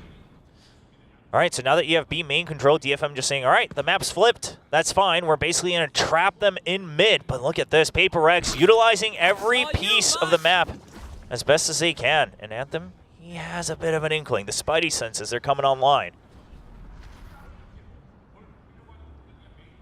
Full cut through this defender spawn. Rotate coming around. And one-way smoke set up here. No one to play off of it, but just to try and dissuade Paper X. They all get flushed right in towards Anthem. On scopes, though. Forsaken able to collect that kill with 2 shots. Weapon now can be recovered. The plant coming through. This will be a devastating round loss here for DFM. 4v4 for the retake. Let's see if they can pull it off. They do have a lot of util, but May is all alone, so you're going to have to make sure that the initial pieces give May an opening to try to break into elbow. Dizzy, the pump. Alerting them here is May, snappy with a headshot, does shut down Forsaken. That's the recovered weapon now gone. Mind Freak as well, dead. HL sent flying. Jing still up on top of the box, unscouted thus far. Something with a parting gift headshot there on the net. They'll come up with 1 additional kill, but DFM with 3 players left alive will be able to get themselves now up to 7, only 3 rounds separating. Yeah, it's not that far off, and May, he's only 3 points away from the showstopper again. Used it at the beginning of this round. Gets that kill, and I love that DFM just says, all right, they already took mid, fine. All we wanted was B main, now we flipped the map. Anthem holding that angle a bit too close. Actually doesn't get the advantage that he normally wants on that viewpoint. It's back-to-back 4Ks for May. Starting to come Huge. alive. Well, Asterite's going to be happy about that one. He's trying to claw his way back up the scoreboard. Still a ways to go before he gets to 24. Paper X, I mean, great conversion on their timeouts, and part of that is you don't have to call too many if you're the coach of Paper X, and you call it right when they need it most. And Alex, he's really been, I think, finding that value. I mean, you can say what you want about the timeout win percentages. Obviously, some coaches, they'll favor to use it on an eco just to calm things down. But once it goes over 50%, that's when you know, okay, there's something going on here. There's definitely some impact that can be felt. I think those are the extremities we're looking for. See what the differences are this time. The weakness of this composition for Paper X, or any variation of it, has been shown time and time again. And one of the biggest parts of it is that you don't have a hard sentinel. So once you commit, you're kind of just letting the lurk go away from you. You have to just keep pushing, and that's why we see wraparounds like we did in that previous round. See what the remedy is. Obviously, it does help to have 4 ultimates online. It's a lot. That it is. Thrash on the opposite side, though. Certainly stir things up. Right there. This is for now. Big stack of top mid here for DFM. Slow creep out. They're expecting all the ultimates to be dumped onto A site. DFM has the read off of the timeout here. Yeah, just backed away. Showstopper not going to be getting any value here for Jing. Sends it to clear an angle. Plant can still come through, but DFM very quickly getting corralled around this A site. Mind Freak, the first line of defense here for Paper X. Needs to try to win out on these fights, and he's just not ready. Caught off guard. Anthem comes with the kill. Now Device sent packing, running away. Thrash moves it for the chase. Hey, gonna get caught by something's there. Rolling Thunder now, going across. Aftershock, just trying to push him into that. Paper X buying some space here. Savai comes up with a first. Medusa gonna be taken down. Now you know it's everybody coming in from the flank. Paper X just smartly backing away. Jing eating a bit of damage there from the paint shell. Fault line not connecting. Divide, however, still trying to hold it down, get himself that third.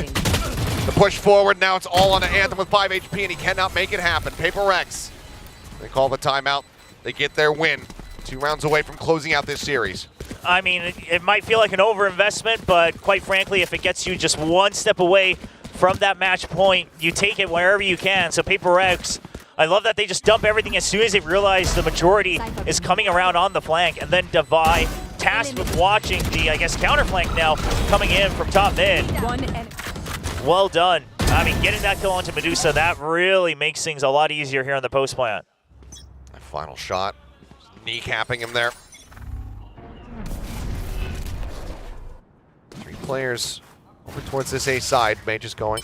Jiggle peeking, taps the orb. Jing now flashbacking forward. Cess out in front of him, does manage to find one. Devi going to be traded up, but Jing quick to turn around, finds the kill on the enemy Omen. Smoke's now taken away from DFM. Turn on the flag, tap, but May peeks back just a bit too soon. And this is just going to be PaperX working their way forward here towards this A site, not being dissuaded whatsoever. And it's just, these are the rounds where you really feel how tough it is to just try to get a map win in the VCT, right? You just have to be pinpoint focused every round of the way. Otherwise, doesn't matter if it's 2 rounds, 3 rounds away, it suddenly starts to feel like Mount Everest that you have to climb over as Forsaken. Okay, not going to get the spray down, but does make it near impossible for Medusa. And one double spray down that he doesn't hit. I'll call it out wherever I can. Yeah. You said, you heard him on the last one. I don't know how. Well, Medusa, I mean, you have the creds. You want to do whatever you can, but Cess doesn't have full creds either, and it's looking pretty much impossible. Being able to get that one kill to get the Neural Theft online would be nice here, but just have to say tucked back. Fortunately, there's no friendly fire in this game. Wouldn't that be crazy? That should be the April Fools. They should just toggle that on without telling anyone. One of these years it's going to happen. It would just be a really good way to just mess with everyone. Might get a lot of people banned from the chat. Everyone getting their first chat suspensions on that day. Well, what they should, you toggle it on and you just disable chat. Oh, okay. Yeah, there you go. No voice comms, no text chat, everything turned off. But there you go. Last-ditch effort as PaperX have gotten themselves up to 12. DFM will call their final timeout to try to get the rally back. I mean, you do whatever you can here for DFM. Obviously, they've been knocked out of playoffs, but hey, listen, who would have thought at the beginning of the year that we would be still talking about the positives that DFM is showing in a matchup against PaperX? Obviously, still a ways to go to try to catch up to the Titans, but it's been improvement, so you take whatever rounds you can get to see if maybe, just maybe, you can push it to an overtime, maybe to a third map.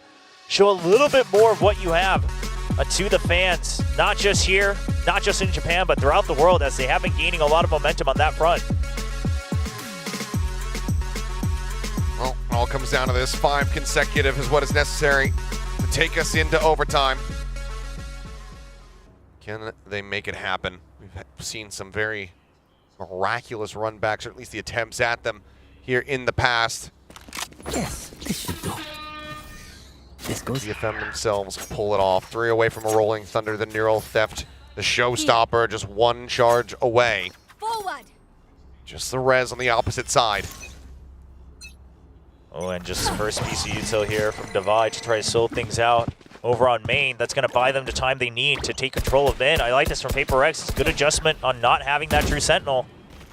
Clear out on the boom bot. May swinging out, but shut down Divide. Able to readjust and find that kill. Does get traded to Cess. He's away with 1. That's going to be DFM backing off top mid. Medusa now, though, in a risky position. Unscouted by 1. Managing to find the double headshot. Takes out Jing, takes out something in Cess. Finds Forsaken. Down B. Timeout working a trade as it's now all down to Mind Freak in a 1v3. Spike stranded in market, and on that TP, Jiggle Peak, Cess should have seen him. Yeah, and now you see them. They're all focused on this entry into the market. Going to start to back out so that they can make sure that they trade for each other. Otherwise, they would have given over the 1v1s. Finds the first, finds the second. Spike now picked up, door shut, the TP across the map. But Anthem wise to it. Gets the rotate, Plant now coming through. 8 HP, 8 kills. Mind Freak, can he clutch it to end it right here? Wingman there, available. Forward the defuse for Anthem, but for now, just staying silent, waiting for the smoke to dissipate. Nothing spotted. Wingman sent out, Mind Freak still wrapping around the side, but he's gonna have to pick up the pace here as the defuse gets ready to come through. Swings in, interrupts it, it's held to half. As a Mosh. Mosh sent, he tries to find the shot, but Anthem will bail them out. Wow, I mean, just too much util, but hey, credit to Mind Freak for trying to swing out. All you need to do is land that headshot before the ticks come through on the Mosh. So he identifies the winning condition, but just a little tough to execute on that one. All starts here. I mean, fantastic hold from Medusa. This looks like they're going to have the rights. I mean, Boombot, sure, that misses, but there's a Wingman. There's a Dizzy coming his way. He's able to isolate, pick them off. keep them in the round, to keep them in this series. 4 more to go. That goes there. If they can work through this one, economy of Paper Rex is going to be broken down quite a bit. Oh, this is a bit of a hard read from DFM onto the B pressure. They've left top mid empty. With the trap wire, you close the door as well, so no need to really pay too much attention over onto mid unless there's some sneaky shrouded step coming over that trap. Jing got what he wanted though. Cess spotting out multiple players here at A. Decides to just back away. Is he over the top? Quickly dealt with. Paranoia is well sent. He'll swing out and I mean something. He does get punished. Down A. It will be quickly traded out. A 1-for-1. No further damage found on either side. Yeah, there's no need to commit to the over-rotate here from just DFM. res him? Yeah. So I do like that they slow things down, right? The res comes out, what can you do about it? You weren't there for the showstopper. And now just trying to cut in, but they've done this so many times. I gotta wonder, Paper X might have a read on it once they get onto the site. Starting to work their way across. Double push up through tiles. Just drifting in through mid. Wall now going to be raised. Not broken down. Showstopper available here from May. Aftershock interrupts the plant. Not going to be picked up, and that gets Forsaken, actually a Rolling Thunder. Something going to be taken down. He and May just killing each other off. Anthem now on the push, spotting on the shoulder divide. Finds him, but cannot readjust for Mind Freak. And Forsaken, he will deliver the third and final blow.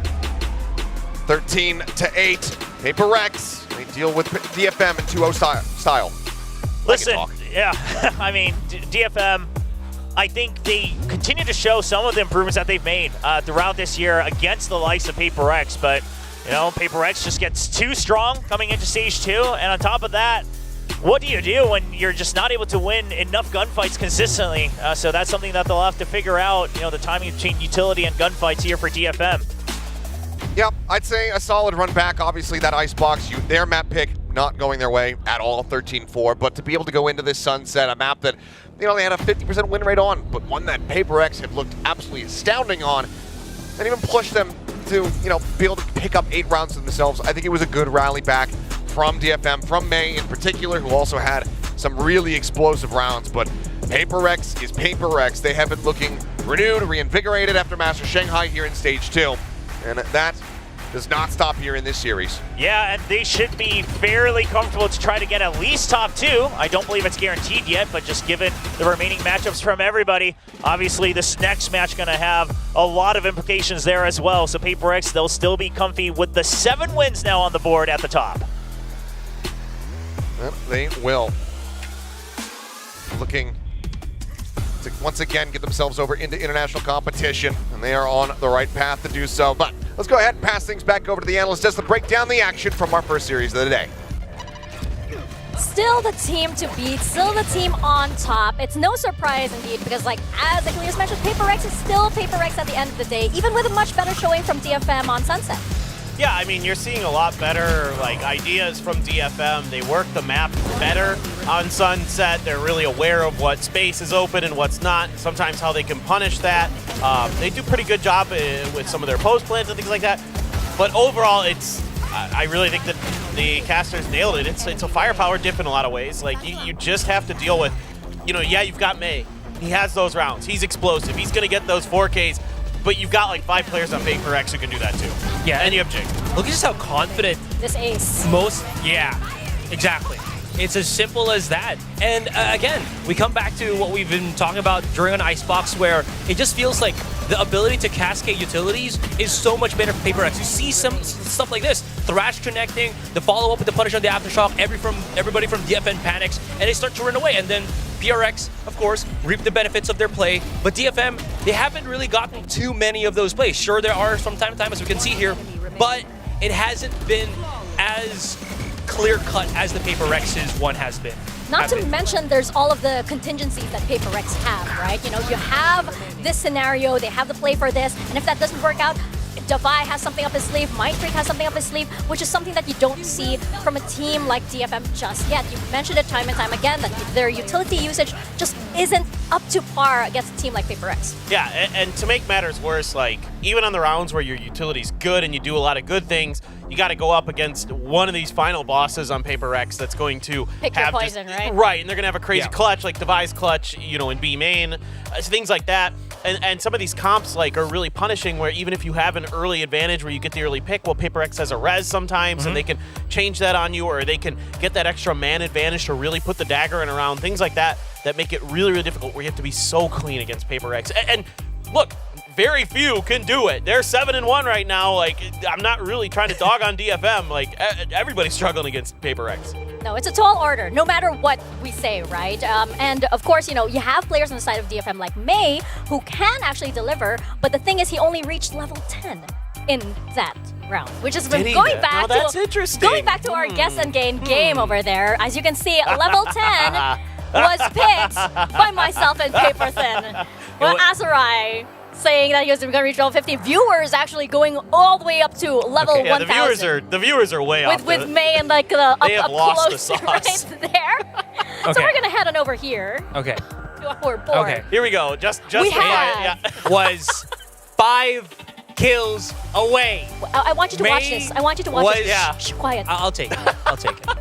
May was 19 kills. It was 5 kills away from I'm not you. gonna lie, I could care less about We my have a own huge rank, champion over here. but I really Going over to enjoy Iron. watching the rest no. of you just lose your minds when you go down.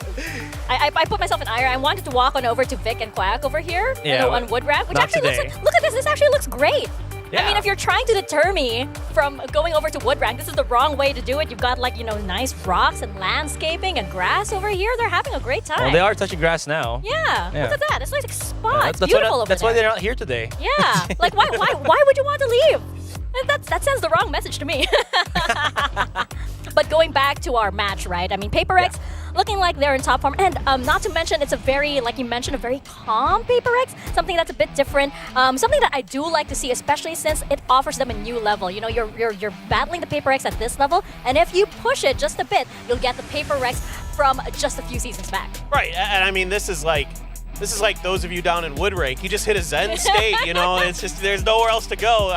But no. There's a lot of pressure on Paper X, but I think they're trying a new way to deal with it. It's the vibe I'm getting. Yeah. You know, it's calmness from the whole team, from the coach on down, and even kind of the jokes to me, kind of like the way they're kind of poking fun at their own sort of inability to win Masters and things like that. One thing I did think about, Devi is saying, "Oh, we couldn't win Masters." He didn't say anything about champions. Exactly. He didn't say anything about champions. Exactly. I mean, you know, if you have to lose some battles, but you have your eyes on the prize at the end of the road, well, who knows, right, Azurai? Yeah, they came very close last year. So, I mean, one more step, right? And it's already champions for us. But I was just looking at the stats real quick, and comparing it to the Icebox map, the first kills was actually pretty neck and neck on this Suns map. I think it was 11-10, 10-10. But in any case, just goes to show how much I think, again, DFM is better on those maps where they can go for those compression style of plays, where again, they can funnel the Paper X if they can to a position where they can at least fight them the most, rather than that spread style that we saw in Icebox. So DFM, even though it was 13-8, it felt a lot more closer, unless we had those rounds where, you know, Jing just goes off kilter and just basically kills everybody. But yeah, it felt like it was a lot closer than the Icebox map. Yeah, the movement king of Pacific, basically, right? Yeah. Jing. And also because, like, you know, of course you had to have May, right, who has a lot of potential here. I mean, you mentioned that you kept singling him out even years back, right, for being this crack player. I am very excited to see where he goes from here. I'm definitely excited to see him. Sky's the limit. I mean, he should, in theory, only get better. You would hope, and I mean that's a really good news for fans of DFM, fans from Japan, who are looking to see another team kind of recreate that magic that Zeta had years ago. Definitely, but for now, we're gonna send it down over to the stage with Bella, who is standing by with our post-game interview with none other than Jing. Hey guys, welcome back to the post-match interviews, and next to me we have PRX's Jing. Hello, Jing. Hello. Oh, Gigi. You got your first 2024 ace, and today's match wrapped up quickly, so how are you feeling? I mean, definitely feels good. I didn't even know it was my first ace, but yeah, I mean, it was a really fun game, so yeah, feels really good today. And always time passes when you're having fun, I guess. Yeah, of course. Yeah. And a lot of the teams have found it challenging going up against DFM's May, and thankfully May has been pretty quiet today. So how was it going up against him? I mean, we usually when we play, we don't really focus on like anyone in the enemy team. We just focus on our own game. So that's what we did today, and we managed to shut him down. All right. And from the playoffs, Abyss will be joining us, and I want to know, how are your thoughts on Abyss? Speak I freely. think Abyss is a really exciting map because there's a new mechanic where you can like fall off the map or fly around the map. So hopefully we get to show you guys some like really cool plays, and hope you guys enjoy us playing Abyss. Will you be falling off the bridge? I hope not. Hopefully not, right? And you're going up against RRQ for your next match, and Monyet is there. So any words to Monyet? I mean, no specific words directly on Monyet, but I guess towards the whole RRQ, they have been playing really well, so hopefully it'll be a really fun game. All right, that is good. And you're only 22 kills away from your 1,000 kills. So knowing that, with that in mind, do you think you can accomplish that, finish that 10,000 kill up for your next match? I mean, hopefully I do. I mean, 22 kills. I mean, hopefully I can for next matches. You will be able to. I mean, I hope it's so. Jing, right? All right, good game today, Jing. Thank you for the interview. Thank you. And that was PaperX's Jing with the post-match interview. We'll be back with DRX versus TLN.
Patient because these guys just play contact.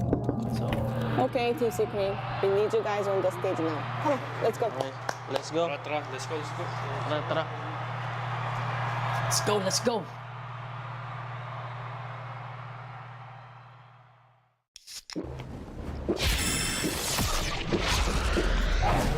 Red Bull gives you wings.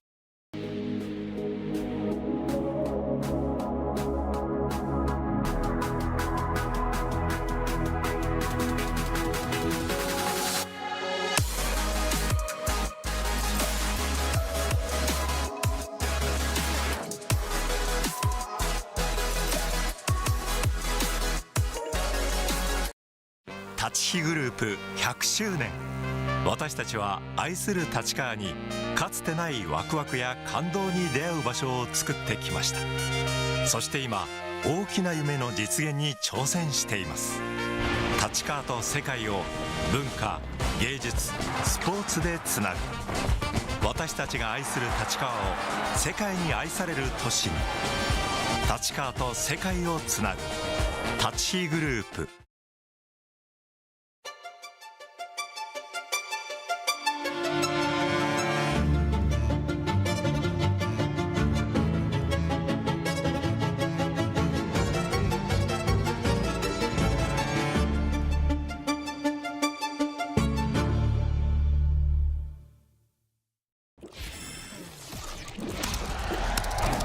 Red Bull gives you wings.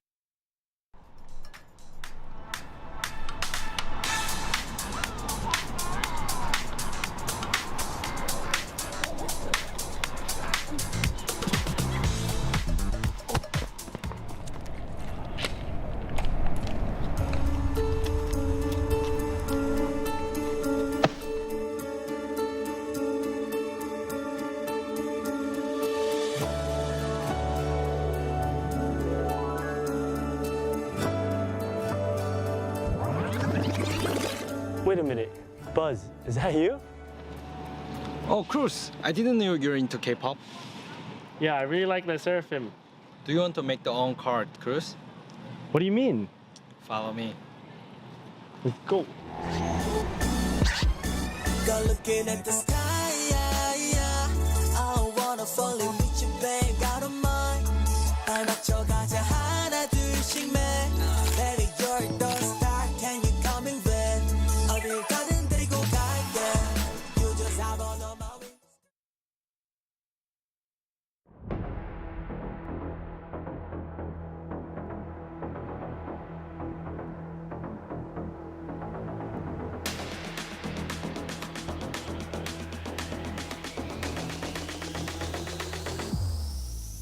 Faster.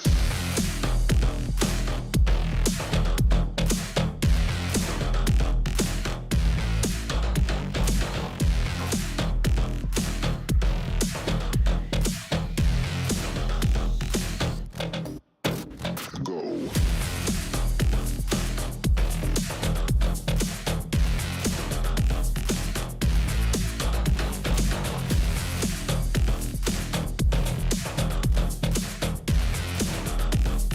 Faster, harder, higher. The battle for second is now underway. DRX versus TLN Esports. Let's send it to Bella to find out how our teams are doing.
Final DRX Challenge photo count.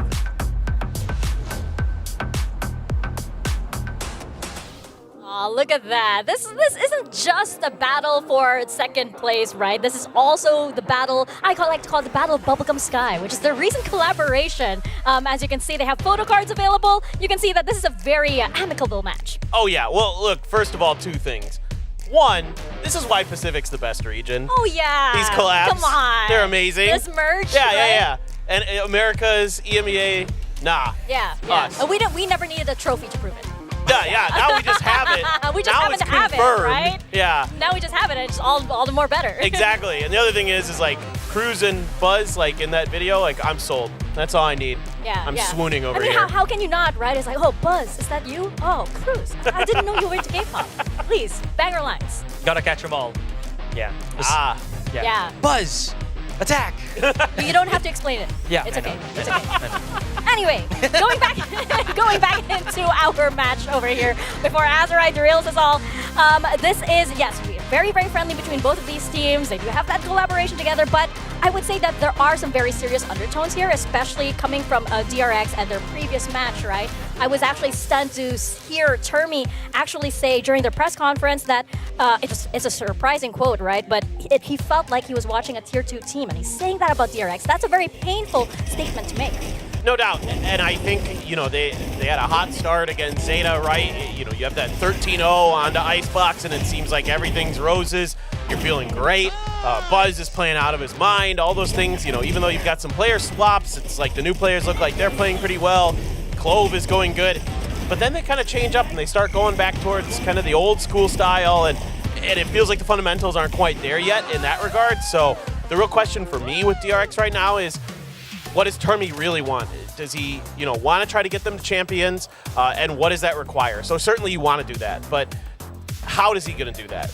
Are you going to stick with kind of the old standards and try to get their fundamentals in place, or are you just going to go with some of the cooking comps and you know, the things that got, you know, I said Termi got a Michelin star for the Icebox comp, right? Yeah. Are you going to go back towards that? Yeah, I think it's going to be quite difficult.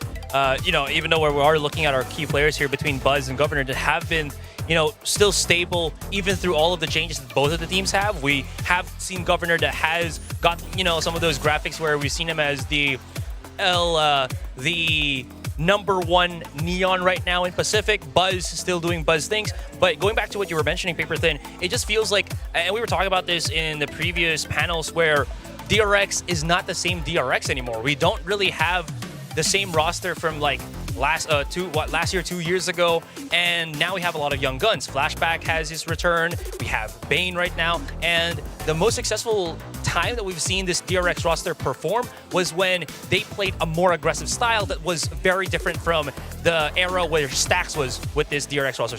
So they might have to move away from, you know, having that old style and bringing in a new style with fundamentals. And you mentioned the elephant in the room, or the elephant that left the room that DRX was in, right? Yeah. Mako is now IGL. Stax has moved on and went over to T1.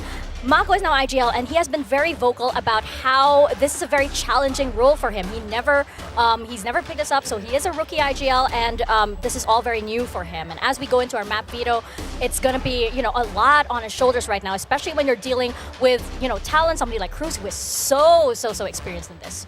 It is very difficult, and I think, you know, Mako's always been, you know, kind of our nickname for him, the gentle giant, right? Like he's a really soft-spoken guy, and now he's having to step into a different role. He's having to go outside of his comfort zone to try to get DRX some big wins that they're going to need here if they can maintain a higher position in the playoff standings. Obviously, that second place spot, very coveted, so we'll see exactly what this shapes out to be. I'm curious about DRX because they've been targeting bans. They haven't been going for like a permanent ban so far this stage, so I wouldn't be surprised if they just knock Lotus out here. That's what I'm thinking, because I don't want to deal with that. Yeah, I don't want to deal with Governor's Neon. Yeah, and same could be said for Talon here, if ever. Yep, there it is, the split. We've seen two versions of that from DRX from the last 2 weeks, wherein Flashback either plays the Clove or the most recent one where he played as the Omen, and both were very, very concerning. So I guess Talon just does not want to deal with that. We are going to be going on a set, so I'm very curious about how this is going to go. Are we going to maybe see the El Clasico comp again, or is there going to be some adjustments from either side? We have known that Talon does like to go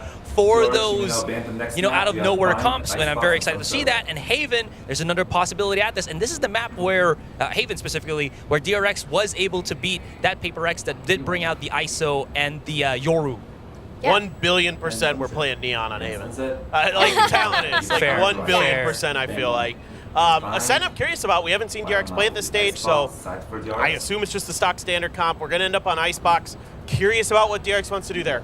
Is That's that a kind of the big declaration? question. Yeah. We're going to end up in Icebox. Yeah. So it's a map 3. Yeah, I think we are. I think actually 100%. Yeah. Okay, cool. We're going to note that later. Not saying it's in relation to our guest in game game, but maybe it is. Who knows? But right now, heading into a set first, right? I think that, you know, especially for Frost, he did mention as well that this is the match of the season for him particularly, because Talon wants revenge for kickoff, where DRX want to get them 2-0, and as a coach, he mentioned that this is his match. This is the culmination of the season for him, especially since Talon, this is big step for them. They are so close to getting this roster back onto the international stage. Yeah, I mean, this feels like the hurdle for Talon, where if they can get over it, then you got to have a ton of confidence that you're going to Champions, right? Like, you're good enough to get there. Like, you're able to, other than Genji and maybe Paper X, right? Like, you're on the warpath. You're definitely really shooting straight to get there. So I'm just really curious about what they're going to come out with here today. I mean, Frost did post a clip from Peaky Blinders. I can't quote it because it's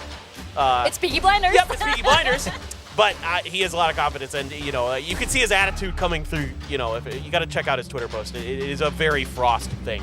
Yeah. Additionally, again, they only have 2 more series to kind of end stage 2. This one, and then the follow-up on Zeta Division. So if they want to go, you know, with a bang before we get into the playoffs, this is the perfect time right now for Talon to kind of just, I guess, get the non-scrim matches to be done. You know, ones that have bearing, ones that can see what can work against these teams that are starting to get a lot more hyper-aggressive, because this is the style that we're looking at specifically for DRX. In any case, Ascent, looking forward to it. We'll just have to see what comp that they bring, but I'm just looking at this, might be still the same, and it's just the way they approach it that's going to be slightly more different. Yeah, I don't think we're getting any big, you know, shakeups at the moment, especially not on the side of DRX. I feel I don't think they're ready for that quite yet, especially with Mako in his new role. I mean, the team that just go through one of the biggest shakeups in their team's history ever, right? Which is like, you know, Stacks of course departing, and now the core of DRX is like much younger, much more inexperienced in relation to this match. Well, it's back to basically 2021 in some ways, when they're the youngest team that went to Champions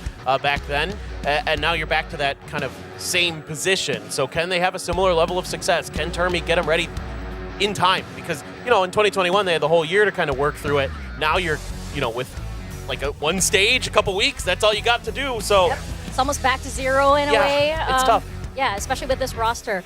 But, and that is why I feel like, you know, a lot of our predictions are kind of, you know, leaning towards Talon potentially. Yeah. And as we bring it up, we do have Quack and we do have Valdez still sticking, you know, with DRX, which I don't blame them. These are still, you know, DRX is still a team that, you know, we once called them the uncrowned kings of Pacific. And I still do think that they have a lot of players that can prove that and that can hold true to that title. Absolutely. I mean, I wavered on this pick. Yeah, I really same. think if DRX had, like, if the younger players really pop off, you know, play to their potential, play to their mechanical ability, they can shut Talon down, no doubt about it. I mean, Talon has shown that they can be a little bit up and down at times. Yeah. So it's just really going to come down to form today. How quickly has Termi been able to kind of right some of the wrongs that we saw the last time they played? Yeah, I will say, though, at least when you kind of go for comparisons, younger player versus younger player, it seems like Talon has been playing with that a lot longer than DRX has been. So in terms of just like what they're used to, it feels like Talon does have that advantage in a way, right? Ban and Governor, and as I was mentioning a while ago, that there has been a lot more teams that have been leaning towards the double duelist. Sure, Talon hasn't been using it as often, but they do have that capability, wherein for DRX, we haven't really seen that again. But they could. They could, because Bane and Buzz is there. And Foxy 9. Rare too. That's right. I mean, like, you know, they could shake things up. I don't think it's very characteristic of DRX, but I mean, at this point, they potentially could. I do know that Bane, you know, he has his eyes on Governor. He does know that Governor brings a lot of the aggression forward for Talon Esports, so he knows that, you know, it's on him, it's on the whole team to be able to shut him down. Once they do that, they have that way in, they have that window. Absolutely. I mean, I think if you were watching the T1 game the other day, I think there's some things to take away from that on how to deal with the Neon. If we get to it on Haven, with some bait and switches and things like that, where you kind of let the Neon come in a little bit and make them think they're safe, and then that's when you strike and find your moment to kind of wait for that util that's maybe backing up the Neon, and then find your moment to kind of counterpunch. So things like that could happen. Termi definitely very well aware of this, a very strong coach, but it's a difficult situation for DRX, no matter how you slice it. Yeah, I think that as well for, like, you know, for Frost, when he mentioned that, you know, this was a culmination of the season for him and Talon, I think it's because, like, you know, they're starting to feel the pressure because they're starting to realize how far up they're able to climb. And it just feels like the moment they kind of waver, the moment they show any kind of exhaustion, they could potentially fall. So at this point, all they need to do is just not let go of their position. Yeah, true. And I feel like they can do that. They can make that happen. And I feel like one of the biggest reasons for that is they're just back on the 5-man roster. One of the things that I felt like, again, Frost has mentioned in the past that he was very confident on a 6-man, but, you know, looking at the match results, they've been like experimenting so much. And again, adding that one extra player does add, you know, a variable of just kind of randomness, I guess. But now that they're on the 5-man, they already have their set roles. It looks a lot more sturdier here for Talon. Yeah, I think that, like, perhaps this season, perhaps this year isn't, you know, too friendly towards 6-man rosters, right? You don't exactly have enough time to be able to shuffle efficiently. Perhaps in another time it might work, and I'm actually a big fan of, you know, like, being able to rotate things out. But, you know, for this stability for Talon, I think it's really working for them right now. Yeah, I mean, I think you've seen that a 6-man can help, can work, but it needs to almost be like somebody's ill or somebody needs to take a break or something like that, and that's when you bring them in. Like, there's a determined 5-man at this moment It's not in exactly time. a strategy in itself. It's more of like a contingency plan. Right, like Hero on Fnatic right now is playing very well for them. Like, things like that. Like you don't want to change a player when you're like 2 maps in. Oh, this 3rd map's, we're better. But yeah, we'll have to see how that goes. Yeah, we're definitely going to have to see how it goes as we step into our second series of the day, DRX versus TLN. Let's send it over to the stage.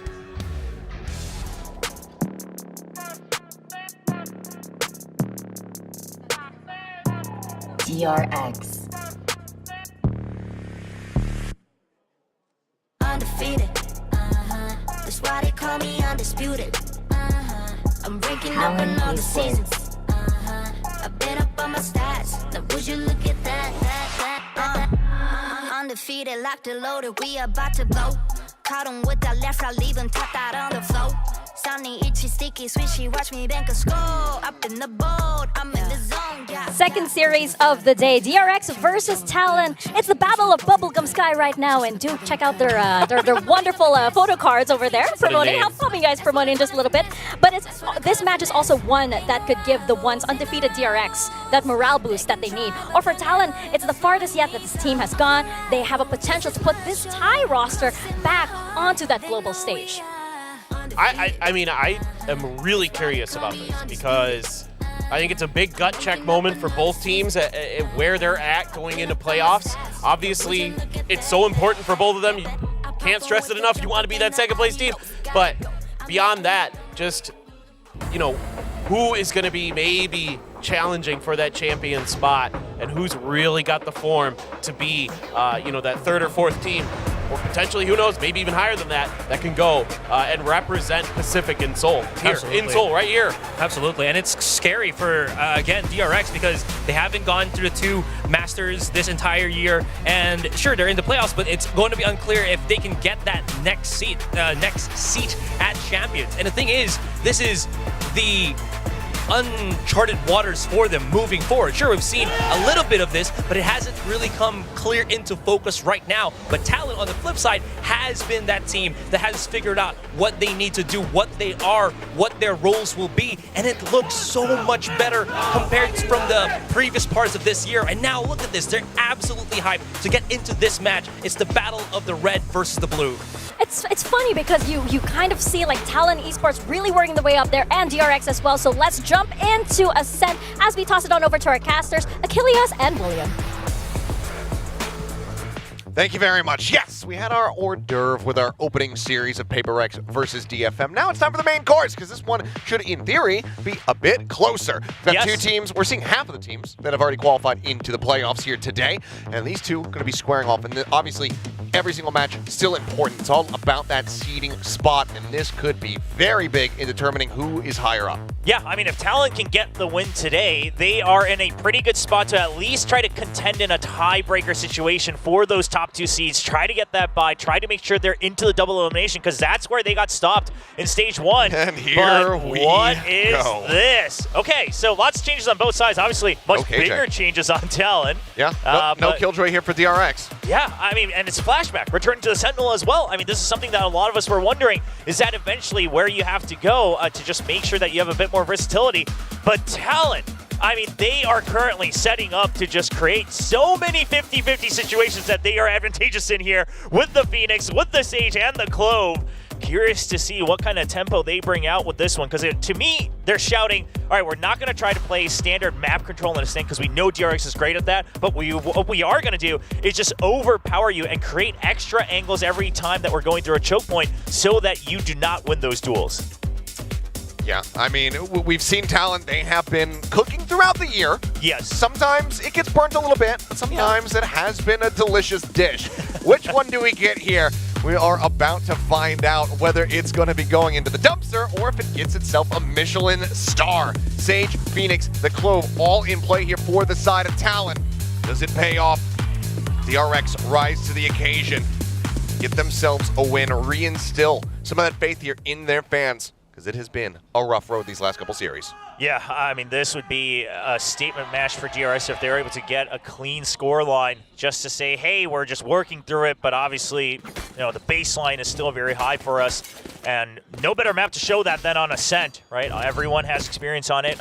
The calling can get still a little tricky, but there's going to be a bit of a clearer flow chart, so to speak, that you work off of the util. For now, it's going to be a split setup from the Cypher over on DRX. It's going to be early control of B main over from Buzz. 0 points exchange. Not much noted on either side. So here comes the push-up. Cat. Foxy ready to play anti-flash now. It's Stink, but does get taken down. Surf still going to be relatively healthy there. 7-3, but does get tagged up even more. Heal's going to be used onto him. Just go ahead and get that KO back up to 100. So now they start working their way over towards Market. Bane going to be hearing all of this rotating. As wall gets used, pop flash out. Buzz lingering back within B main, and Bane quickly dealt with Buzz now, though, making his presence known, able to find the first one. Looks for the re-challenge, but he's running out of bullets, running out of time, and Cruz will be able to come up with a kill. Now a 2v4. Recon set, swing out in front of that one, and Cruz able to collect damn near both of them, but it's going to be Jit Boys who's able to find the final. Great peek out from Market from Cruz, just sidestepping every single shot, one more step at a time, and throws Buzz off entirely. They might have had a little romantic moment in their collaboration trailer, but not at all here on the server as Cruz just shuts him down. And it's a good call. I mean, you pressure Tree. Now you're not able to capitalize on the curveball coming out from the Phoenix. So then you just say, okay, we pushed him back. Oh, you feel the energy as well. You clear out mid. There's no util there, and then you just say, okay, put the wall up. It might be a crossfire, but it's pistols. We can go through this.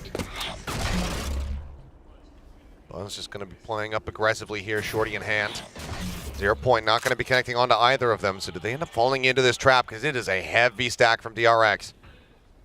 I mean, surely you don't actually peek through the one-way when you have the gun advantage. Dissipating. The first one taken down. Now Buzz able to offer up a little bit of damage before getting taken out. And collecting that, Mako with one. Bane down to half HP. Just having to back away.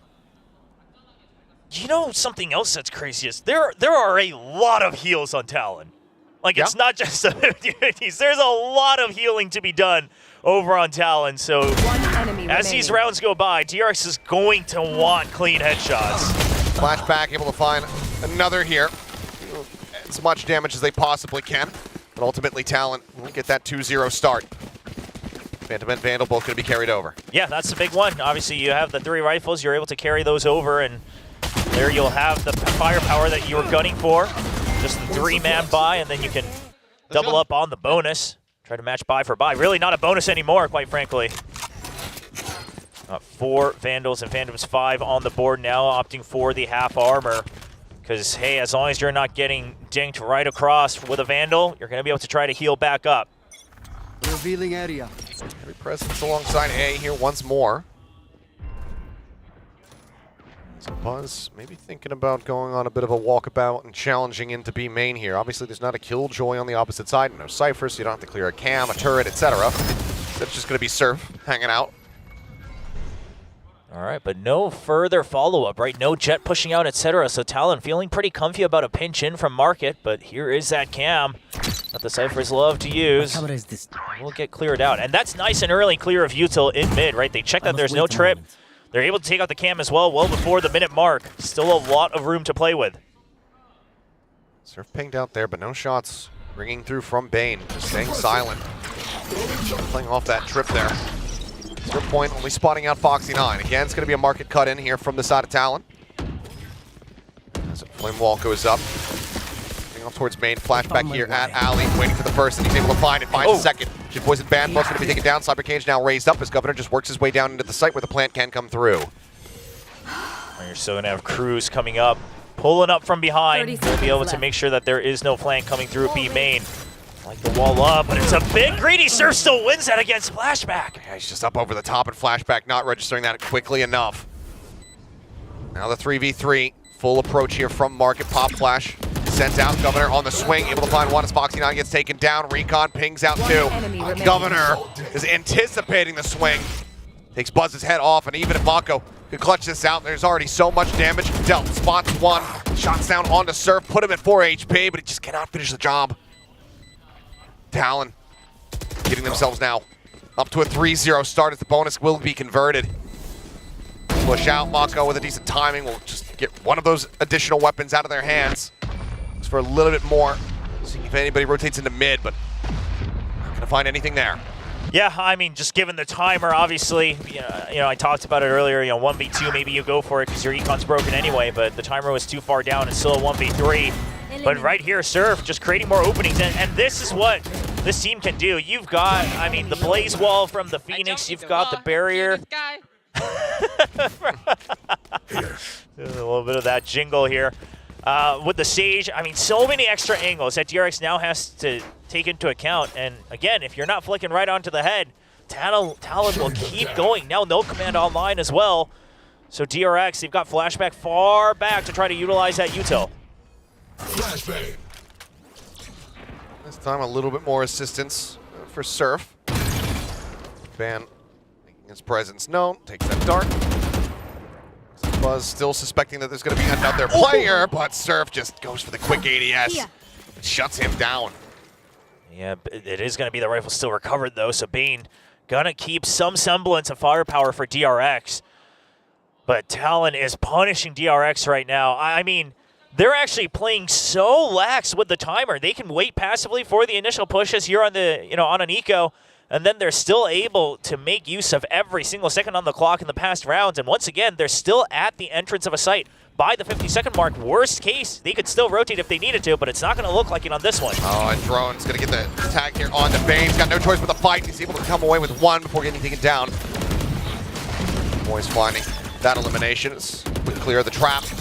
Keep him protected. Flashback, swinging forward. Just trying to go on the challenge, trying to catch an off timing, catch them off guard, but he cannot. 4-0 start for the side of Talon. Now, that not dead yet, that null command both online. And I wonder if there's going to be a timeout, because something that, Termi talked about after their loss against RQ was he was very disappointed in the fact that the players were playing too scared, giving too much respect, right? He likened it to, a tier below playing the top tier, tier 2 playing against tier 1 teams where you're just giving them too much respect, playing scared, not taking the challenges you should be to try to control the space. Now they have been, and they're still getting shut down.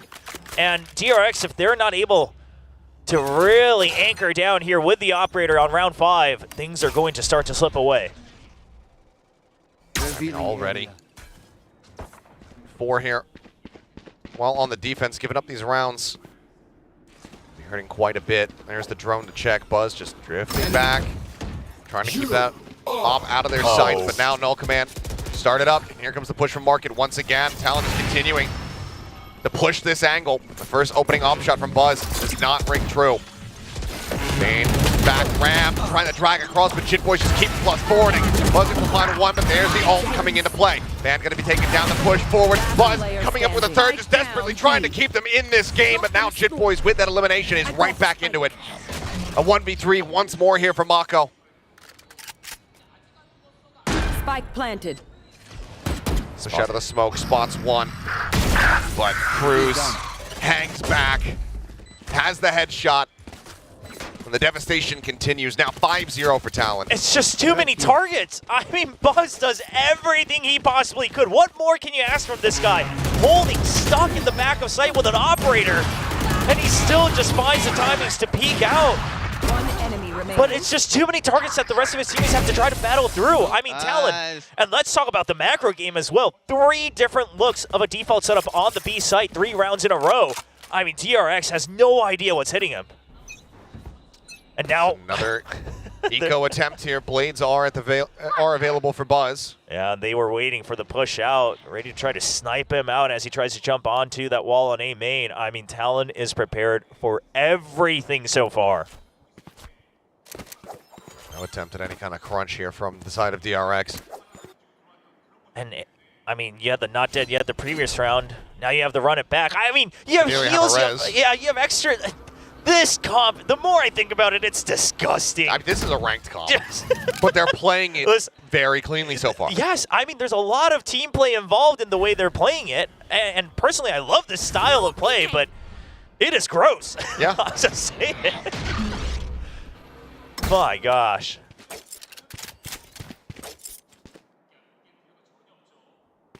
Mako holding there at A main. Just that Sheriff in hand. Going to be the run back to start things off as Ban once again, storming his way in through market, has been marked. Brings out the cam, just checking around, trying to spot out anything that he can. Gets a knife out of Buzz. Oh, but that's backup from mid, you know it. 30 seconds That's left. the call to go on to the A site. And they focused so much on the B site in the previous rounds that DRX had no choice but to respond. Fragment to buy some time. Now Walt coming through. Quickly cleared it. And break down the segments. The slow orbs, I mean, everything being used here. And now the 0 point takes away those knives. Shots up through hell. Foxy tagged down at 56. Buzz out wide here on Heaven. The drop down, there's the push in. Boy's able to find one. Pushing Death here into the kill feed as Bane swapping Sheriffs, trying to be able to steady that aim, find another kill, but he cannot. And that's going to be 6-0 now for Talon. And I do love that Governor is starting to feel very comfortable here on the KO. Obviously, they went through that swap here in Stage 2 with Ban becoming the primary duelist, and yes, you're playing the Neon. And, I mean, Ban was doing so much supporting in Stage 1 as a KO that I thought, I mean, is this really going to be the best choice? But Governor looking comfy as ever, finding his own pacing, and that will force out the timeout. And surely Termi cannot be happy with what he's seeing. Same with Glow. Glow actually having a lot to say. Yeah, I mean, there's a lot to try to unpack and to try to correct here with just a minute on the clock. I mean, credit to Talon, but given what Termi had said after their previous loss to RRQ, you imagine the expectations are still high even within the team, just because, you know, forget the macro, forget the entire playbook, etc. Even mechanically, this roster was meant to just hold their own in aim duels, and not even that's working out, primarily because Talon's saying, well, how many aim duels can you take in a row? Because there's a lot of targets you got to take down. Been a monstrous struggle thus far. I mean, some of these rounds scrappy, but not particularly close. An operator back into play here for the side of DRX, with Foxy just starting to get himself on board. And that last round finally got a kill. Multiple ultimates to try to work through, but of course that res also available here from Surf and Cruz nearly with a Hunter's Fury. Yeah, that res is going to be the perfect tool to try to figure out where this operator is.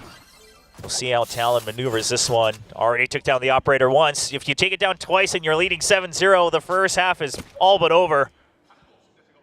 Here. Into the round we go. Buzz pushing out here onto Cat. Right here. Governor setting up a flash here. Not really peeking off of that or anything. 0 point for now. Just finding Bane over at market. Ban as well, just noticed. Attack operator in play for a Phoenix. Well, we have someone else baits for you with that res. Going for the trade, I guess. Drone checking. Doesn't get the dart though, so no attempt at a Hunter's Fury off the back of that. Counter drone coming through from Cruz just to see what he can spot out, but it's just going to be quickly cleared. So really trying to give the advantage for Ban to get the advantageous angle, using all this utility. Well, a Phoenix self-peeking with an operator off the curveball. Didn't think I'd see that in 2024. Shoutouts to Exy. Oh boy, that's a throwback. Well, Tripwire is here, so there is a little bit of hope for DRX. Doesn't get the ping though.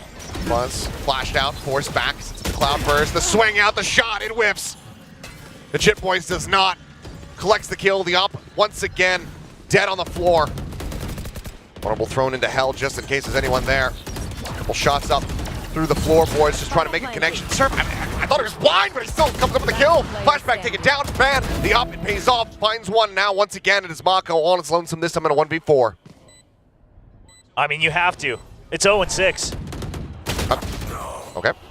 Well, I thought maybe... Oh, we called the moment that he died. Yeah, I think Mako may be trying to shift forward, so seeing if he comes into the scope there. Either way, it's not going to come to fruition.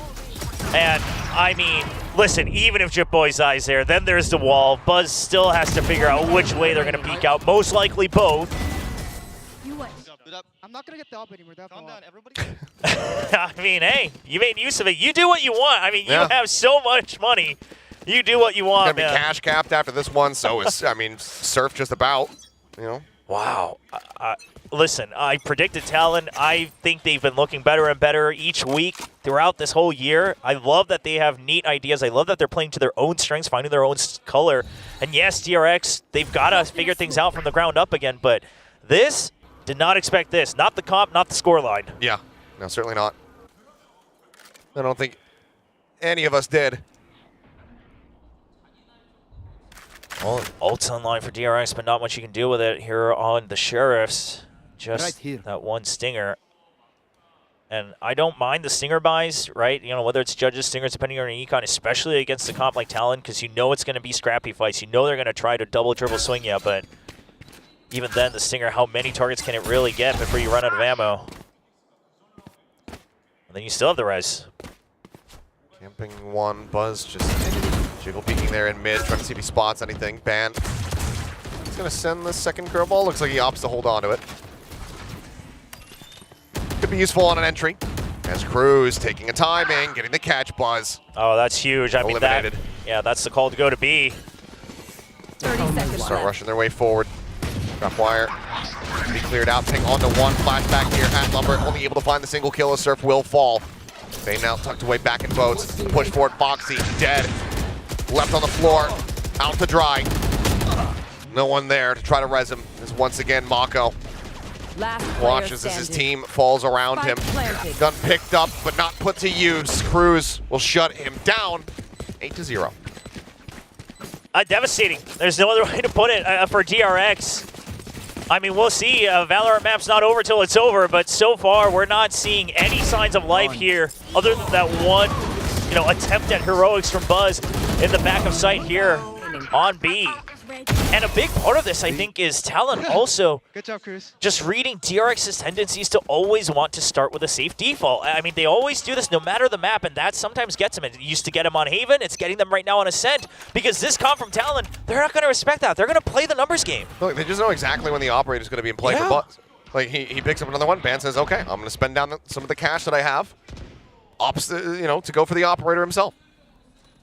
Goes for the jump peaks, you have the res, and then you start to use some of the util once you get closer. Just force Buzz to have to move. That's when you peak. We saw that earlier with a couple of those shock darts. Mako holding. Oh, the shot goes right over his head. Breathe a sigh of relief as he's able to get away from that one. Buzz, however. Having to clear the drone. Back away. But it's the pinch in from mid again. Yeah, Bane trying to watch for this one. Some shots coming through. Puts one into the shoulder of Ban. Identifies the operator. Foxy drifting around the side, though. Does he just try swing into this? Ban holding the angle, and Foxy will come up with a kill. Spotting just enough to be able to take him down, but now Governor striking through Market. Oh, what? Just getting Bane as well. Right through the wall, Governor with a third. Foxy 9 dead. Shitboy's now spotting Flashback here at A. Nearly winning out of the fight. Does get put down. Flashback coming over with that kill, but he's only got 15 HP, and Governor is now on for an ace. Pushing forward, looking to try to intercept, and there's nothing more that Flashback can do but realistically sit back, stay tucked away, and hope that he can hold on to this weapon. Yeah, I mean, we'll see if that happens. There's so much money on the side of Talon. There's literally no reason not go for this. He already has Euro Theft. I mean, you just go, you take that weapon away, pretty much shut down every opening here in the first half. Shutters closed. They found my wire. The Governor isn't just stomping his way across the map, hunting for him. He's peeking out in towards A main. Cyber Cage is throwing them off a little bit. They're like, oh, okay, so he is by A main. Well, here comes the Molly. Push him back into the opener. They want to give him this ace, but Flashback will deny it. Finds that, but he cannot retain the weapon. Surf will strike him down. 9-0. And I would say that there's no end in sight, but there is, and it's 4 rounds away. Yeah, it's closing in fast here. I mean, Jitboy's 12-5, Governor 10-3. I mean, he's also solidifying himself as a flex, a great flex here. You know, you can play at full speed with the Neon. You can slow it down. Here as the KO waits for the perfect ping on the side as well. Now that's the texture-esque reaction. It was actually exactly texture-esque because I read his lips a little bit, and there was definitely something very similar coming out of his mouth in Korean. No peeking. Utilizing the Korean that he does know. Yep. As well, off the rip. Ban able to find one. Mako going to be taken down. Jitboy straight it out, but now does have the ult in play. Can he find a kill is going to be the question.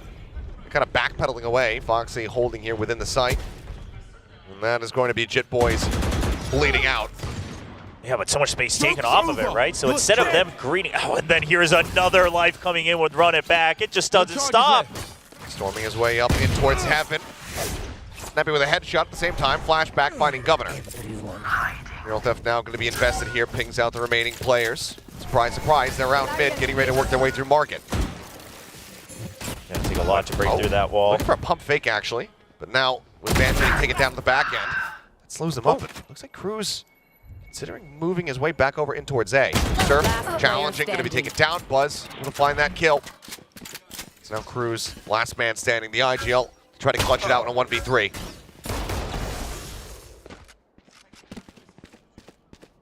"30 seconds left." Now just continuing to swing wide. DRX continuing to give him some space.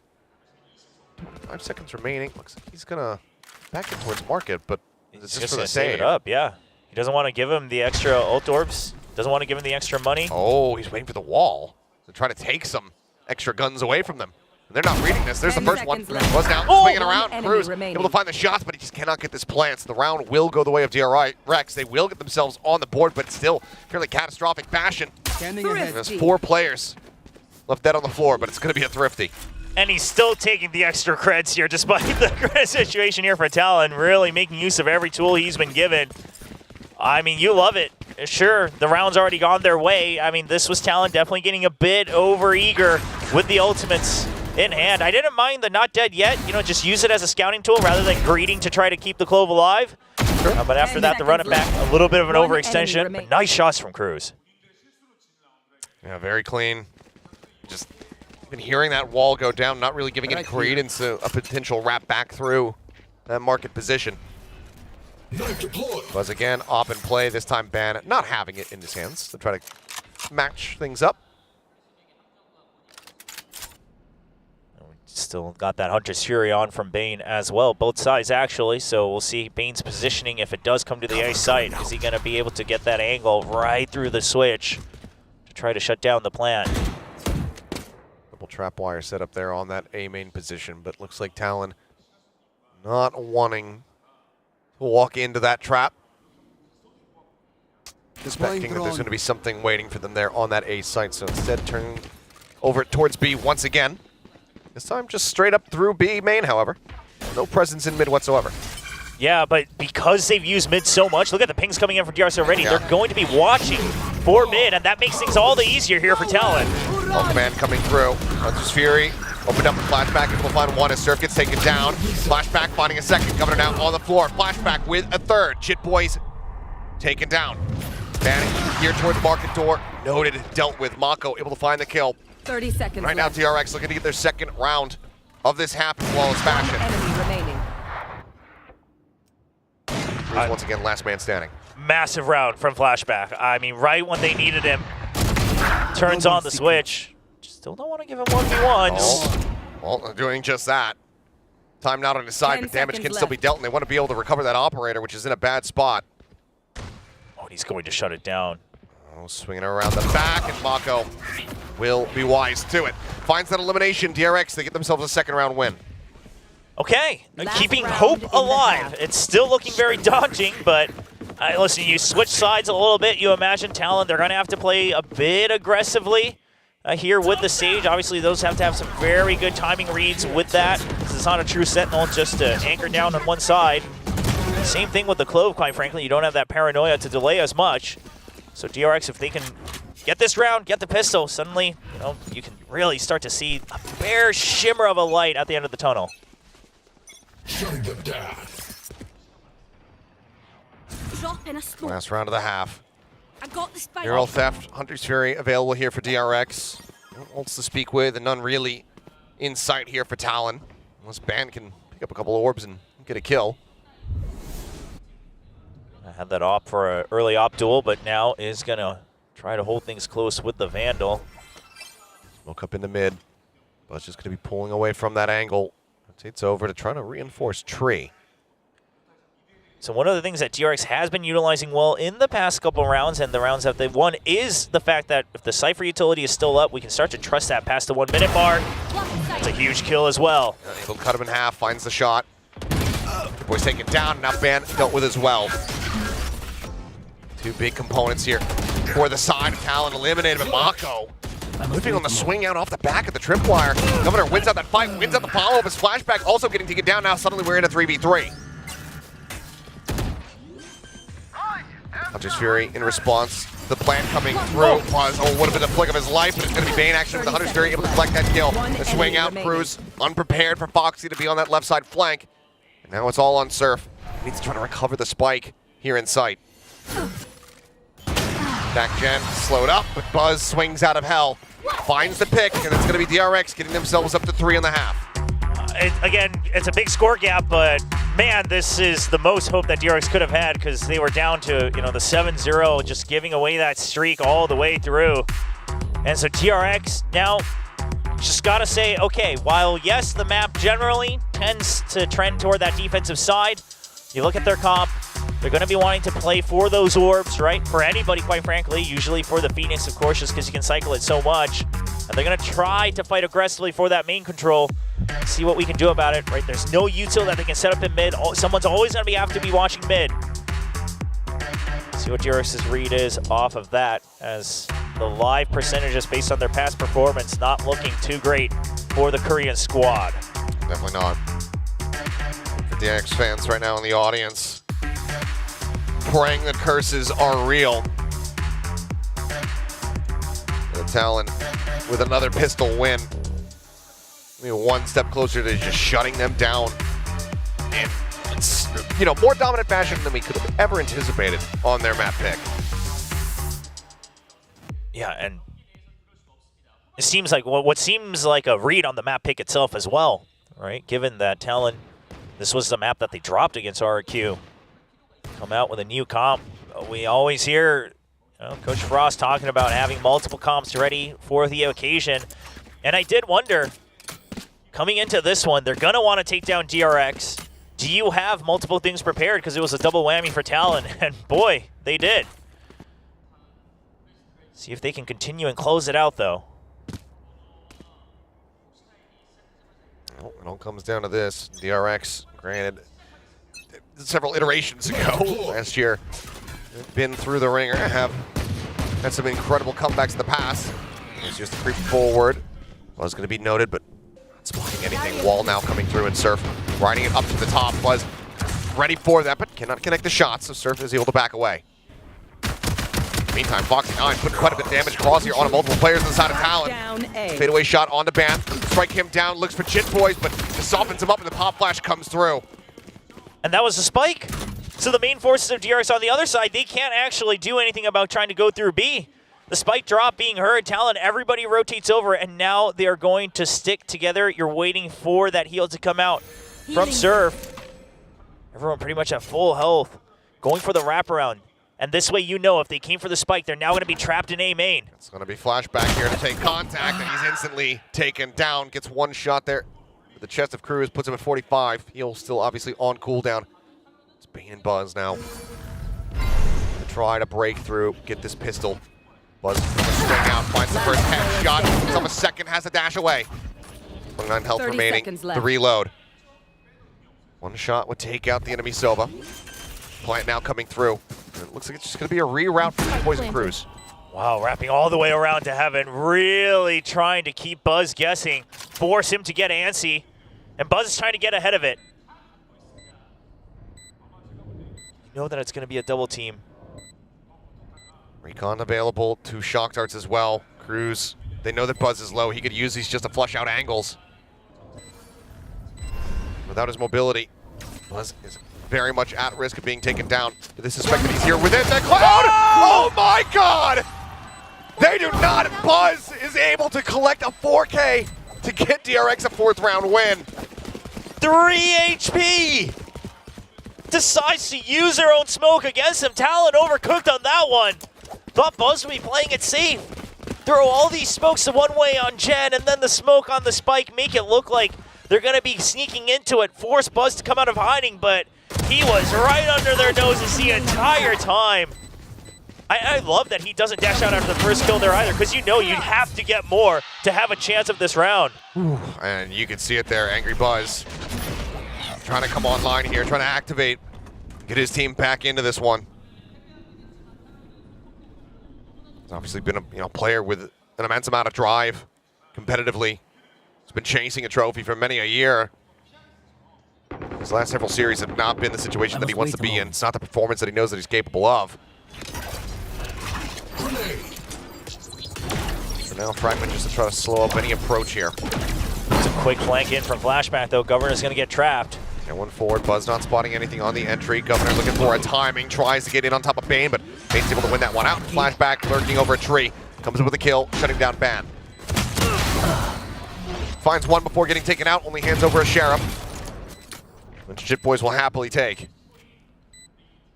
2v4 though, versus all the remaining rifles of DRX.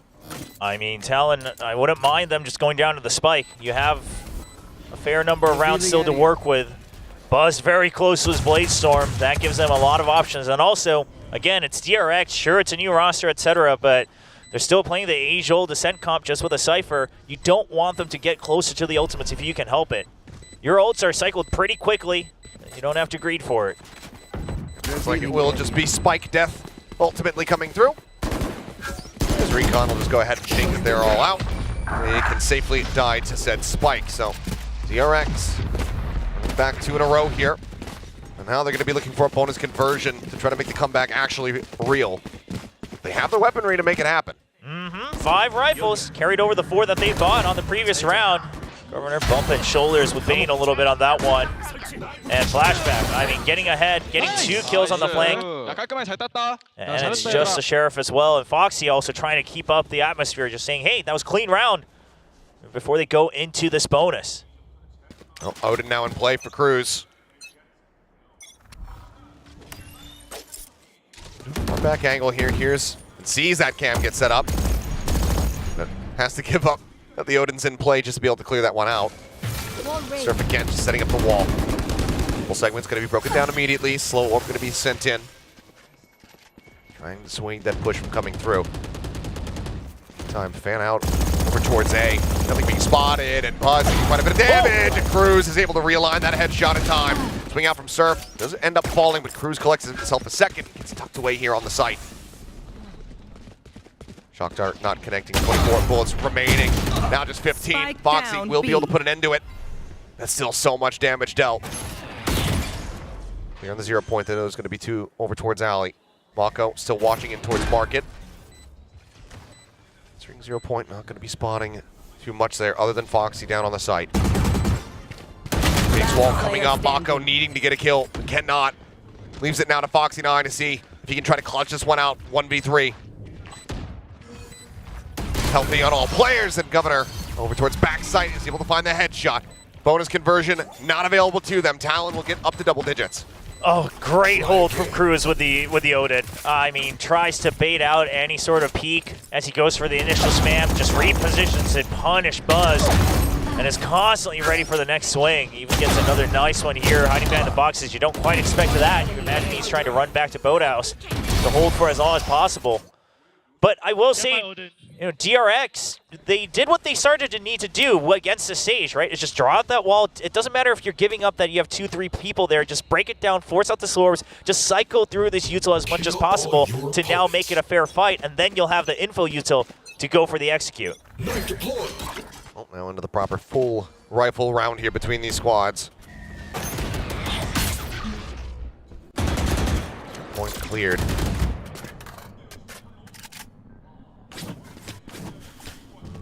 Minor poke and prod, Mako to hang out for a little bit longer, see if he can fish for anything. Well, Surf still just holding here. Buzz swinging out ahead of him. I believe that he had noted this, but yeah, now certainly does. Well, at the ready. Surf goes ahead, sends it, rides it up. Yeah, it's just going to a passive wall, and you saw Buzz checking for it earlier as well. Crew's just going to let them know that there's one extra person here. Much damage going to be found off that.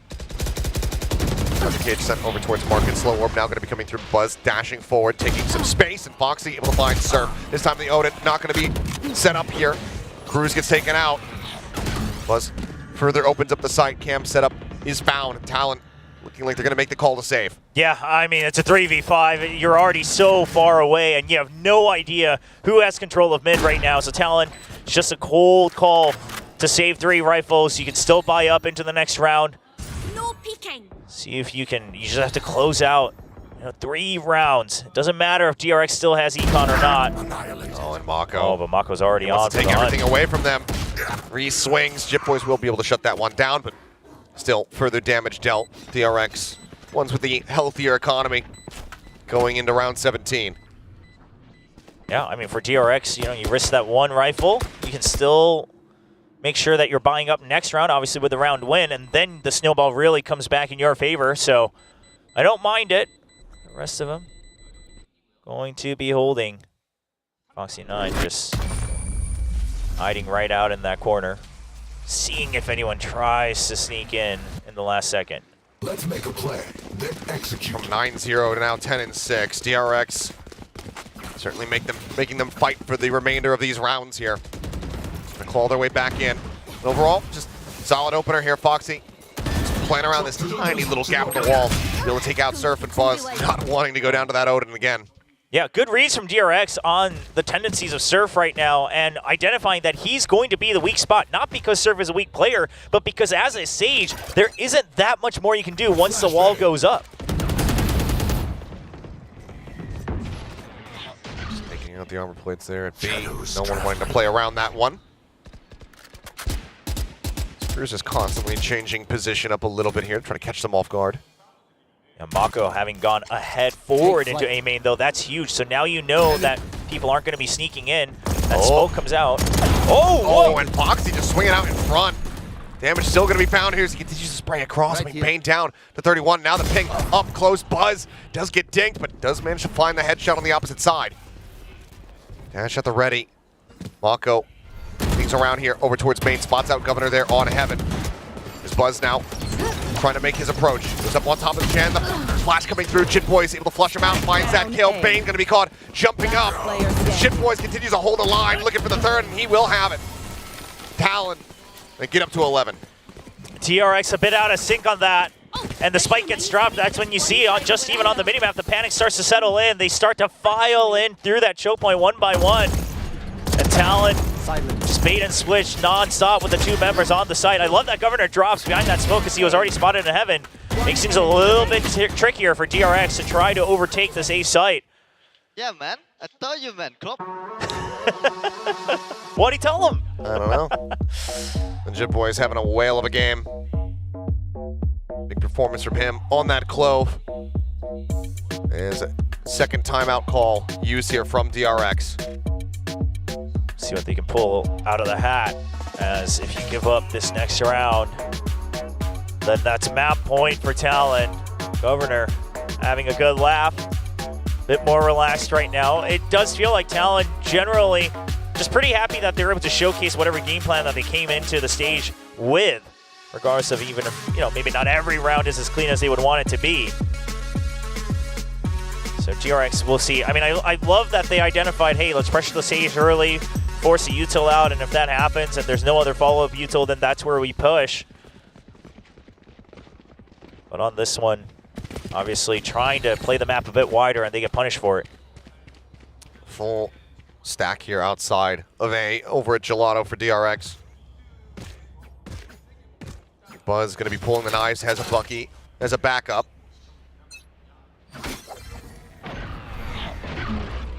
Answer point, I believe, only gets a catch here onto Surf. Get out of my way! Might have just been able to tiptoe his way out of it. Either way, DRX should be, they had noted him, should know that that wall is going to be coming up. Should already has Buzz up over the top, somehow not being spotted. Surf is going to be taken down. Buzz swings around the back of Chen, does find Ban. Hunter's Fury from Cruz, however, able to trade one out. Full command. Still pulsing here for Foxy 9. It's the rest of Talon. Go on the approach. That Odin looks to do increased damage here onto these players who just tucked right down below hell. It's looking dicey. Talon checking for the flank as well. Full flash connecting there on the Governor for a brief little moment.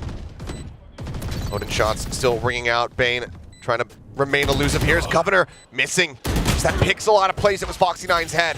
Foxy is able to take advantage. 2 players left standing. The time not on their sides. Boys maybe he was going to stick around, try to go for these exit frags, but it looks like DRX, the 4 remaining players, should be able to drift their way back out towards Gelato into safety. Still got to keep that Odin. Obviously, that one's a bit costly, so once that timer starts to dwindle down, Talon will just make the save call. And again, DRX identifying, okay, if it's a Sage, usually not going to be full util stack, and let's just go in. Great set play execute over the wall, and then they barrel through it like a battering ram. And the flash is good. Then there's a recon. They even check. They say, hey, Surf's always been playing close around his wall.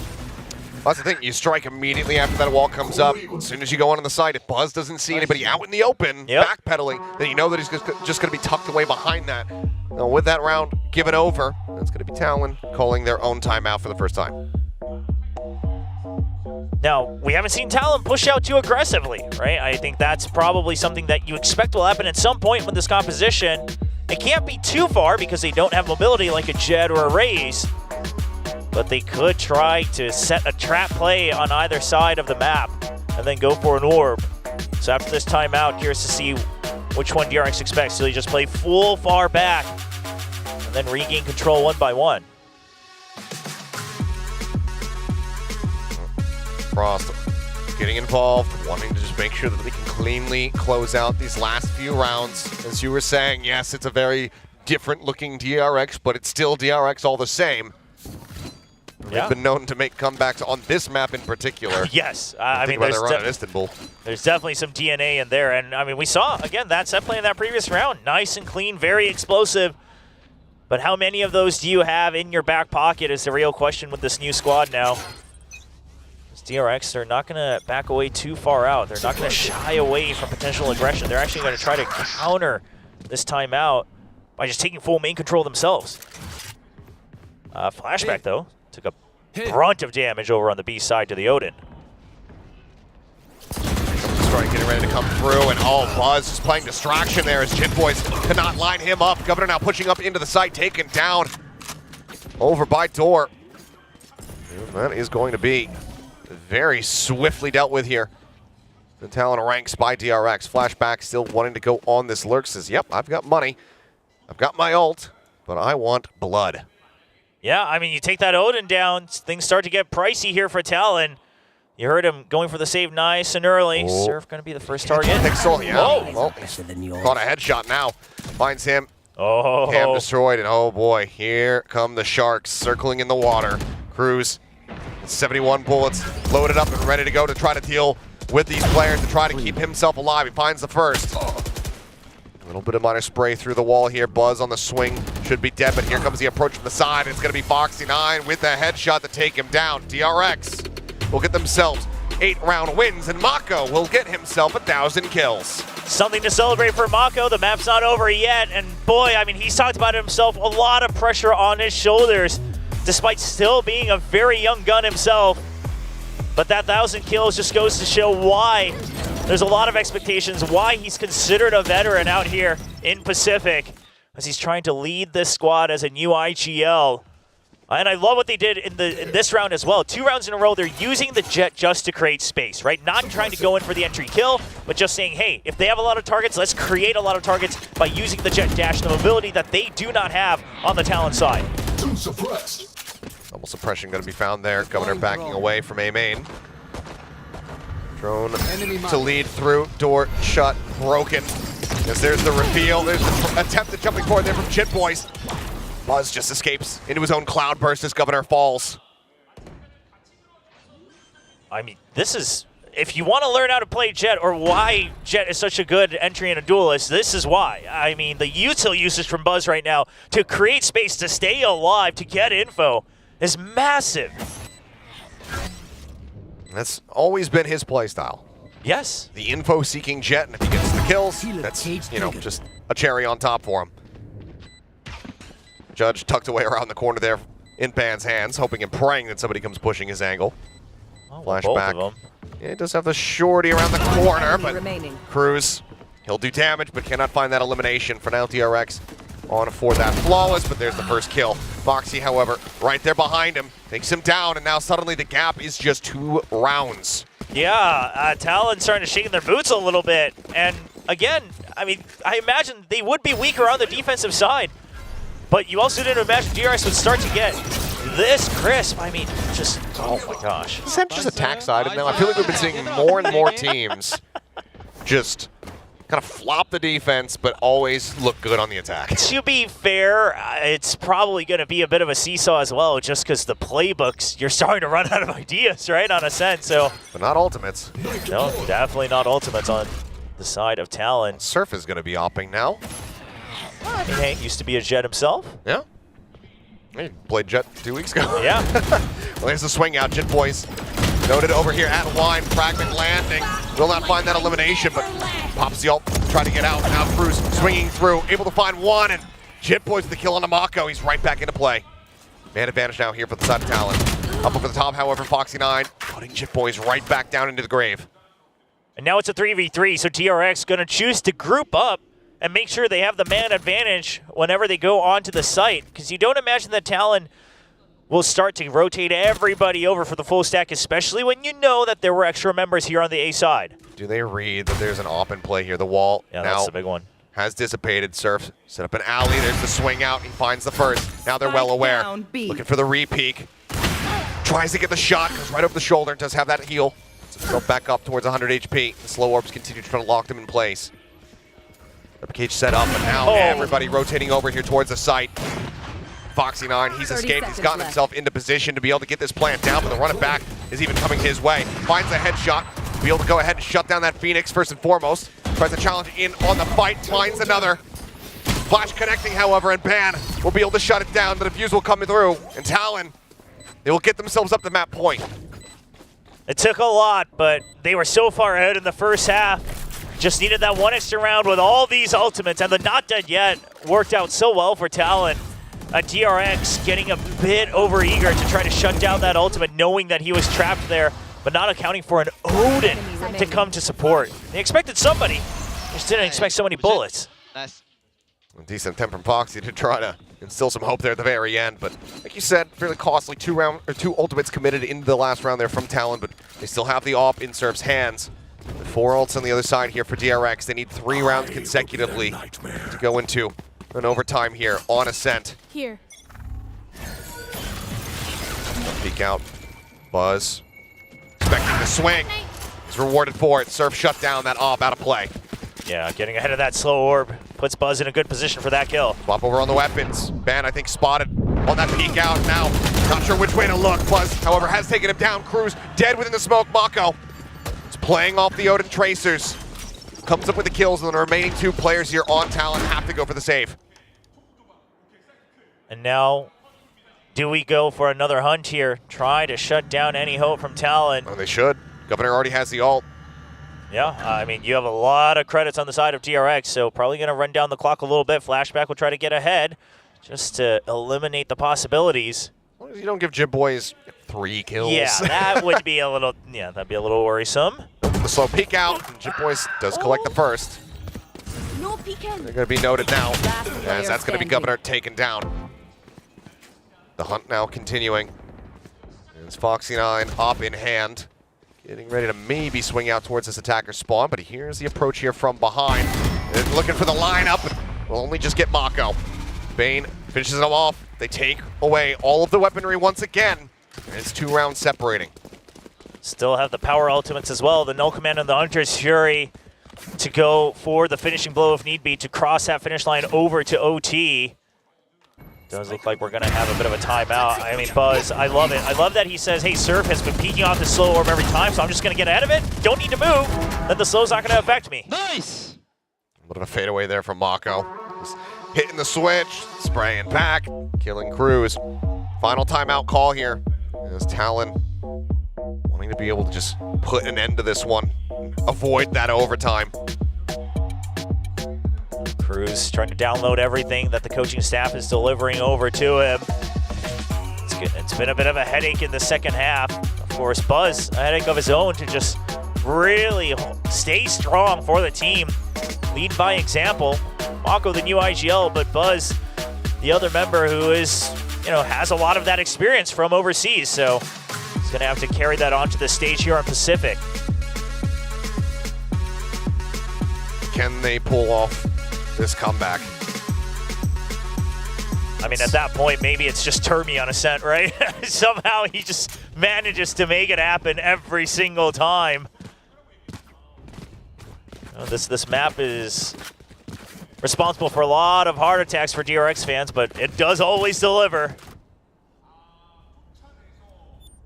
You can see it right now in their kill count, 19-17. That's the score line that I think of when I think of DRX on this map. There's Buzz taking a second attempt there with that operator. This time not going to be coming away with the kill. Jit Boys positioned far forward, just around the corner there at A main. Is that Judge, but it's not going to be rewarded with any presence from DRX. Instead, they're starting to push their way forward here. Ares in hand from Cruz can still deal a decent amount of damage, and now they know that it's in play. Just going to try to spam and sprinkle through, and he'll get a decent amount. Quite a bit of damage to help, but hasn't heard anything in response. The Sage Wall still standing for the moment. Starts to spray once again. Now, Null Command going to be opened up. The wraparound here from Talon, however, is going to be swift. Already 2 players making their way in through Market. He's smoked off here for the moment. Boxy just trying to counter spray back. Doesn't find any connection there. Cruz for now still healthy. Yeah, but he's only got 5 bullets now. The Ares doesn't have as much as the Odin. Fair point. Couple pot shots there from Surf. Does have that res ban. Going to be noted around the back. His flashback tries to hold this position with a full flash, connects into his face. There's a follow-up curveball, but he just holds down M1. Finds the singular kill, but now Jit Boys can go ahead and upgrade over to the Vandal. You do have the res as well from Surf. Oh, Buzz able to find it. Gun now on the floor. Res is available, as you say. Can he actually get it into a workable position? Do they think that it's going to be worth it here in this round? Is going to be the question. And now, with Cruz getting taken down, I think that the answer is certainly going to be no. Start finding one. Clear out on the dart. Governor down low on HP. Receives that heal. They want to try to lock maybe DRX into these positions so they can take away these guns, at the very least deal some damage, but Buzz pushing forward, looking to try to deal with him. He won't be able to do so. The spike will go ahead and swallow him up, so he'll not going to be found by Surf. He will survive with 7 HP, but DRX get 1 round away from taking us into overtime. And they still have the Hunter's Fury. Only need to use that no command. Now Talon, they'll have their own no command as well, so Governor, see his positioning, see if he's ready to use that just right as the call comes out to shut down that Silva ultimate. But Buzz, just amazing kills throughout the entire map of Ascent here. It's been a monstrous performance from him, but look at this though. Hunter's Fury for Cruz, that not dead yet, both just 1 charge away. And DRX wants to deny it. They're not going to give it any chance to pick up that ult orb here on A main. They've already walled off B, just waiting for it to spam through. Contention, yeah. There's the null command. He's out wide enough to not be clipped by this one, but Governor able to find 1. Jit Boys coming up with 2. Now the res immediately going to begin to play. Man advantage. Monsters here for the side of Talon. They need to widely just wait for him to bleed out. Allow for this clove to no longer be in play, but the spike is stuck here within the site. Everybody from Talon is over on this side of the map, and now the res on to Governor. Still 4 players strong. They're trying to spam out, but flashback going to be taken down. Bane now, last man standing in a 1v5. With 30 HP. So very close, but still so far. DRX trying desperately to push this into overtime. But they will fall just shy of the mark. The swing out, the kill. 13-11. Credits where it's due. DRX persevering to make this a competitive map after a devastating start for Talon. Still find the win all the same. Yeah, DRX proving that the core DNA is still there for this team. You've still got a great entry player. You've still got some good calls and a couple nice timeouts, but I don't think Talon would have it any other way, utilizing the full arsenal of their composition, where that round started out messy, but somehow it ended with a flawless, all 5 members still alive. And it did. Well, there is plenty to unpack from this opening map of Ascent, so let's go ahead and pass it back over to the analyst desk. 100%, and I don't even know where to begin, but let's begin with, of course, pretty much that composition. I love how Talon said, okay, DRX, we see your clove, we're going to raise you with another one, and add a Phoenix in there as well. This composition was crazy. Yeah, I mean, it's the zombie comp, right? You're just constantly coming back from the death. And when those all start coming up, when they start coming in a cycle, it makes it really difficult. And some of the rounds that Talon had based around it were super cool. I mean, that clove and wine, super smart. The Odin to cover it as well, because everybody knows that once clove pops the ult, they're going to be coming out. And so DRX tries to play against it, and Talon has a backup plan behind it with the Odin. Things like that, really cool, made it really difficult at times for DRX to handle. Yeah, and it was so strong, I mean, this Talon comp during the attacking side. Because the thing about this comp is, aside from it being the zombie comp where you have a lot of, reses and whatnot, is how good it is at kind of segmenting parts of the map, whether what map that could be. But here on Ascent, you want to push for pizza, or going through market, going through the B site, you can put a wall up. Which wall it is? Plenty of options. Then you have such great utility to clear corners with the curveball, with the metal of the clove. So again, lots of ways to kind of just clear corners without really having to make it difficult for Talon. But then on the flip side, that's when DRX started figuring things out. That's when we started seeing the this aggressive style of DRX. It has also some adaptation sprinkled into the mix, and that's why from what looked like to have been a map where Talon should have won this, like 13-5, 13-7, it went almost a distance. Yeah, you had that comeback from DRX. Just almost, they just fell short in those last few rounds, right? But, we do have to bring it back to DRX. The drastic difference in this roster is, you can really feel it, right? Because as we mentioned, Mako is now in the IGL, and he's still adjusting to this. You can see that he's not as proactive as he used to be, perhaps leaving that for like some of the more younger players, like Flashback, for example, or like Bane.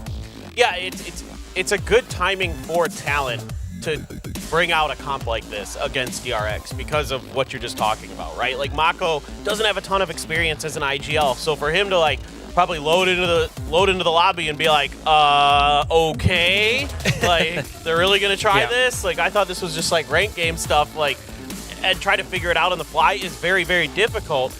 And that's why Talon was able to string so many rounds in a row at the beginning, because DRX didn't really understand how to play around some of that utility. And frankly, what they learned from what I was watching is just disrespect it.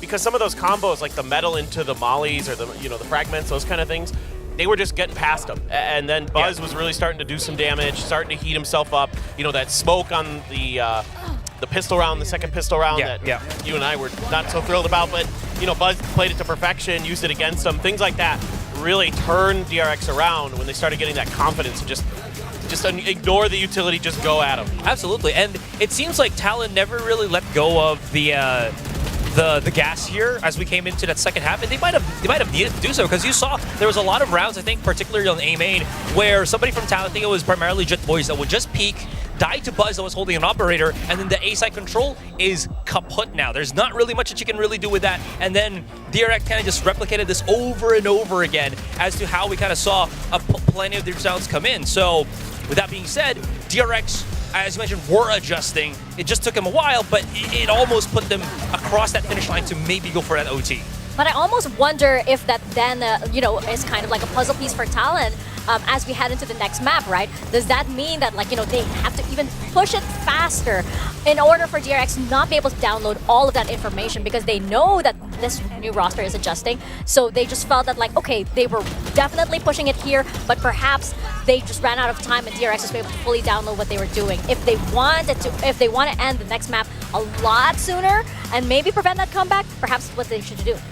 Yeah, I think that's definitely a possibility, and I think in general you're going to see maybe potentially more aggressive combo pushes towards the mains when they're on the defender side, because that's obviously the side of the map that really wasn't as good for them. Yeah, I think that's one opportunity. I think another thing to do is to just cut off mid and then really try to work on the timing and utilization of those choke points. You have a lot of extra mollies with this comp. You have a lot of ability to do the decay with the metal as well, to really slow your opponents down, make it so that if they're going to commit to a hit through either A main or B main door, that it's just the Jet who's able to get through. Everybody else is stuck, and you make sure you deal with that Jet, and then you move on.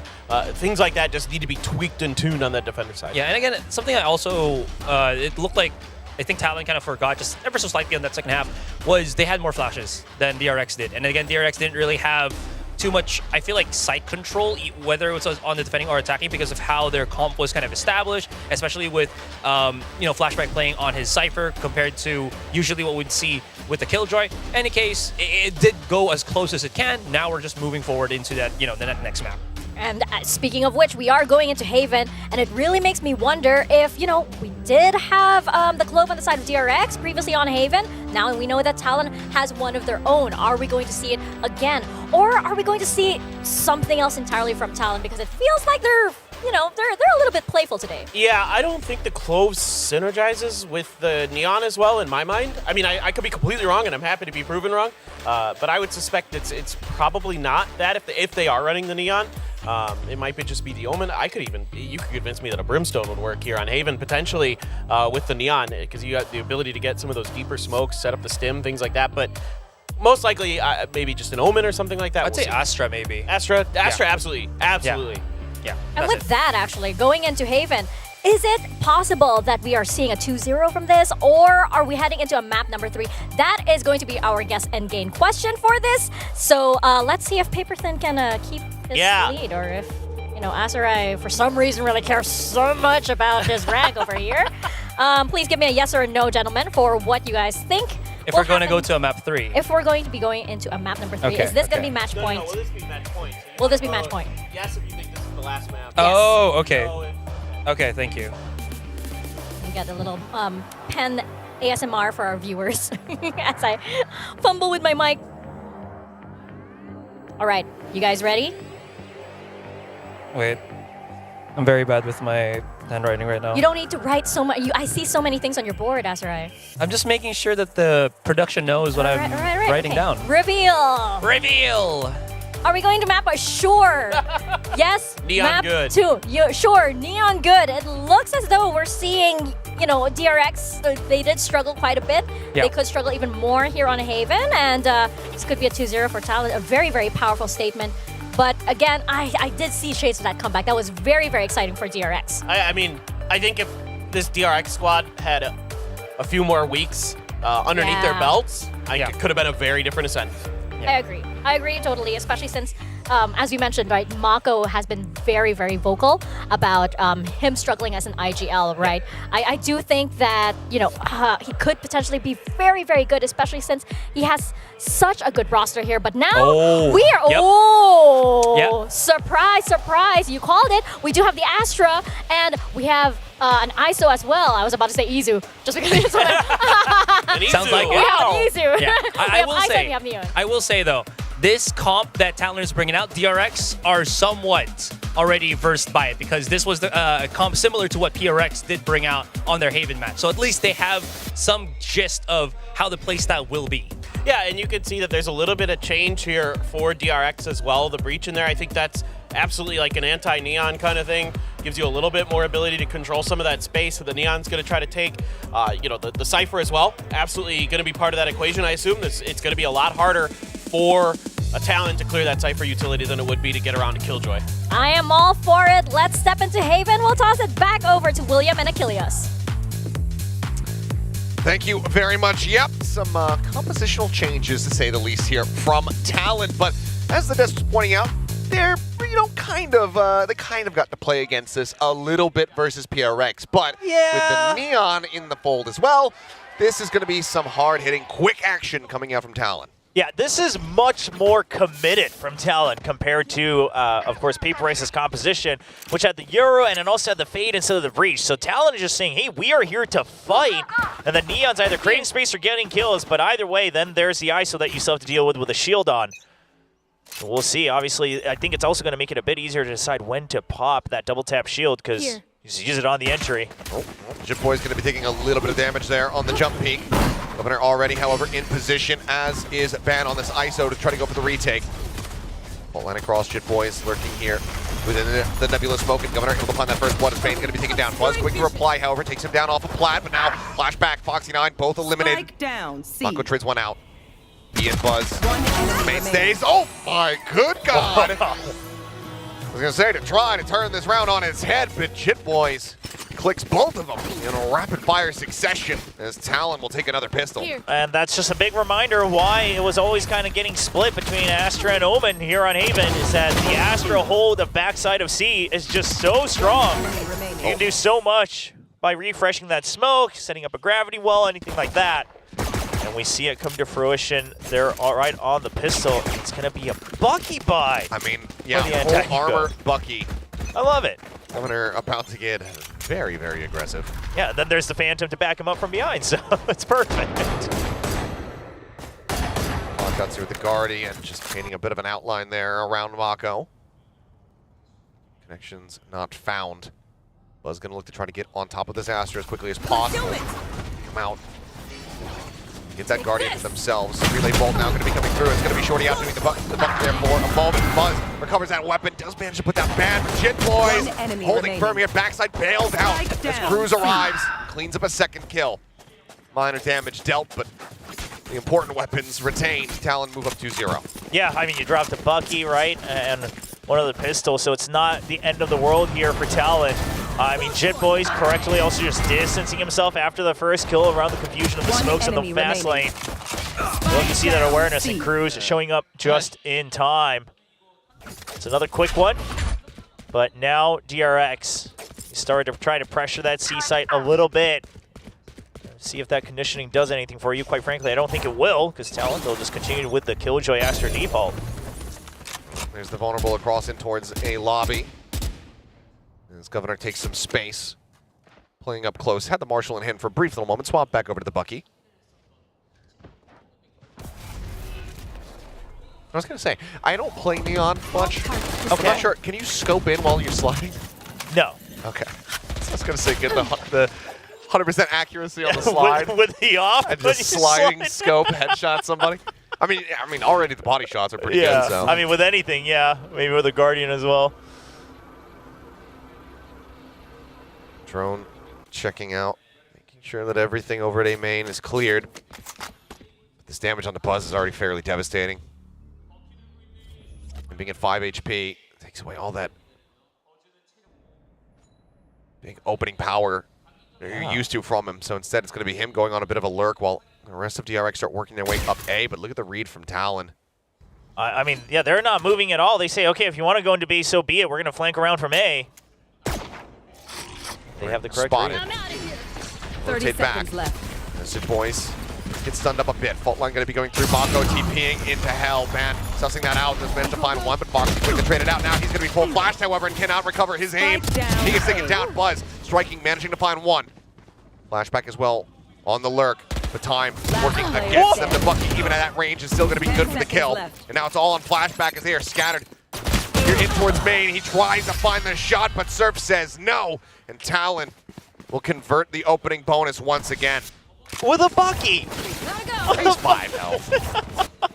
Yeah, but if he didn't kill what I'm saying is they converted the bonus with the Bucky. I mean, yes, the kill on was, of course, at low health, but still. Oh. Well, that one wasn't. Wow.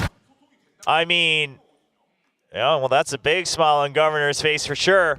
Back onto that Neon. Had a great performance on the KO, I would say, as well. Placing swamp grenade. Placing swamp Talon grenade. slowly finding the comfort zone. Meanwhile, DRX continuing to figure out what is the most comfortable situation as we do see Flashbang on the Sentinel once again. Foxy now putting right back into that flex position. The Flash Initiator taking on the reins of Stacks in the past. Knives available with the orb take. Governor again holding close. Get out of my way. Droning this position. Gonna be Mako quick to reply with a Sheriff headshot. I'm losing out on Bane. Mako taking a bit of damage here as Buzz trying to up the tempo, but now is in a really rough position. Smoke dissipating, he's just around the corner. Shorty drawn out. Buzz finding the shot. Crew's gonna be taken down. Weapon now scooped up over the top. However, Van's able to find the kill. Gets himself the shield. Double tap. Active. This is where that ISO becomes such a pain point. Finishing it out. It's a headshot right through the corner of the wall. Foxy 9 gonna be taken down now. Flashback in a 1v2. Spike, stranded. Spots out both of them here. Finds the first, gets the second. And Flashback will get the Red Bull clutch to get the thrifty round and get DRX on the board. A great idea from Flashback to just play around the wall a bit. Make sure you can take out the shield first. Is able to actually land 2 taps onto the head. That's a clean kill. He's immediately ready for the second swing. I mean, these are the moments where Flashback shines. These are the moments that we all got hyped about at kickoff. We're seeing him slowly try to come alive again, back on that Sentinel role. Well, that's the first step. The question is, can they get some back-to-back rounds? The Bucky once again in play, but Governor also does have the lightning fingers. He's going to be popping them. The stun coming through. Wants to get an immense amount of damage, but they still manage to find the kill. Neural Theft now going to be invested, revealing all. Really big scatter here, but everybody now cutting their way back across over towards that C site, but you see them quickly assessing that this is going to be an A hit. They start working their way back. Smoke dissipates, flashback, playing around that timing perfectly. He's in position to find the kill. Ban gets taken down. Surf now lingering within this smoke. Will just drift back as the plan comes through. Yeah, Flashback still on the lurk in mid as well. He tried to fake out that he went over to A-Link with that Cyber Cage. Surf does have the read on that since he still held control, but overall a good idea from DRX to make sure that Talon has no shot of trying to enter onto the site. You already have full post plant positions on A, and DRX finding their own tempo here on Haven on the opponent's pick. Well, the remaining players will be allowed to survive. Surf at 5 HP can breathe a sigh of relief that he still holds on to that Vandal. Oh, Cruz is going to try to make his Rolling Thunder happen, though. That's, yeah. Yeah. A worthy cause. You know, the Buzz took quite a bit of damage right off the rip at the start of the round. Right there. And he hears all of these footsteps, and it should be easy pickets for him, because even if he does die, it's still going to be the kill. Or it's still going to be the ult built up for him, but looks like, yeah, he won't be rewarded with it. Tucks back, holds onto the weapon. DRX get themselves a second round win, and that's going to be a timeout immediately here from the side of Talon. Yeah, definitely some adjustments to be made as they have been spread a bit thin. And obviously in that previous round, a bit of a fumble from Governor. A little bit uncharacteristic because he has looked so natural on that Neon. But getting a bit caught off guard with the forward position on that Cypher cam. I think he was already planning on going out before that cam came out. So we're just trying to maybe only punish the Cypher either way. Too many targets that he bargained for. But that can't possibly be what the timeout's about. It has to be more about how they're rotating off of that initial information, how they're trying to force them to funnel through wherever they feel the most confident. Because right now, DRX has done a pretty good job in the past couple rounds, just saying, hey, here's our first look. Maybe we get a first pick. Even if not, you guys are going to have to keep bouncing around. Sure, the Neon's fast, but we will overpower you, and Buzz will continue to create that space. I don't mind it, though. You know, Frost wanting to just clean things up a little bit, but also knowing that this was the map that DRX was able to best Paper X on. Sure. Don't want to underestimate them at all in that regard. True, true. I don't read into that one too much because Paper X definitely looked like that composition needed a bit more time to cook, but sure. Obviously, DRX bringing out a bit more here with the roller changes as well, though. Not using that clove. Just a full send over in towards A. Shitboy's going to be taking some space down here in sewer. Taking that back. Ult line keeps Governor pushed back over at main. As here comes the ult. Foxy 9 going to be snatched up. Spot form off the wall, about to fall down. And Foxy winning out the fight. Boys at the same time, however, finding one, but the returning fire from Buzz and Mako to get a kill apiece. Suddenly it's just Cruz and Surf left standing. We just have to make the call to go for a save once again. You can already see them shifting back over towards C as flashback in a rough spot, but no. Oh, just not ready for it is Cruz. Doesn't check the left-hand side. Got the spike. Buzz is saying, hey, Foxy, you should plant this. You get an ultimate for it. That's how I communicate with my ranked teammates. They just won't listen. Oh, man. I mean, Ban just can't catch a break. In that ultimate, man. The kill contract is not good to him, even when they were using it over on the icebox. Still had a pretty solid game and just creating space, really throwing the opponents off. I mean, he had that ace that we just keep looping on repeat. Yeah, I mean, he had the ace. He takes the first trades. Oh, okay. Into the opening dink. Surf. Just getting another point, yeah. Yeah, minimal damage taken and no one really nearby to try to go on a big chase here, so we'll be good to hold on to this Vandal, it would seem. And Spike will detonate, and DRX, they're going to tie things up at 3-3.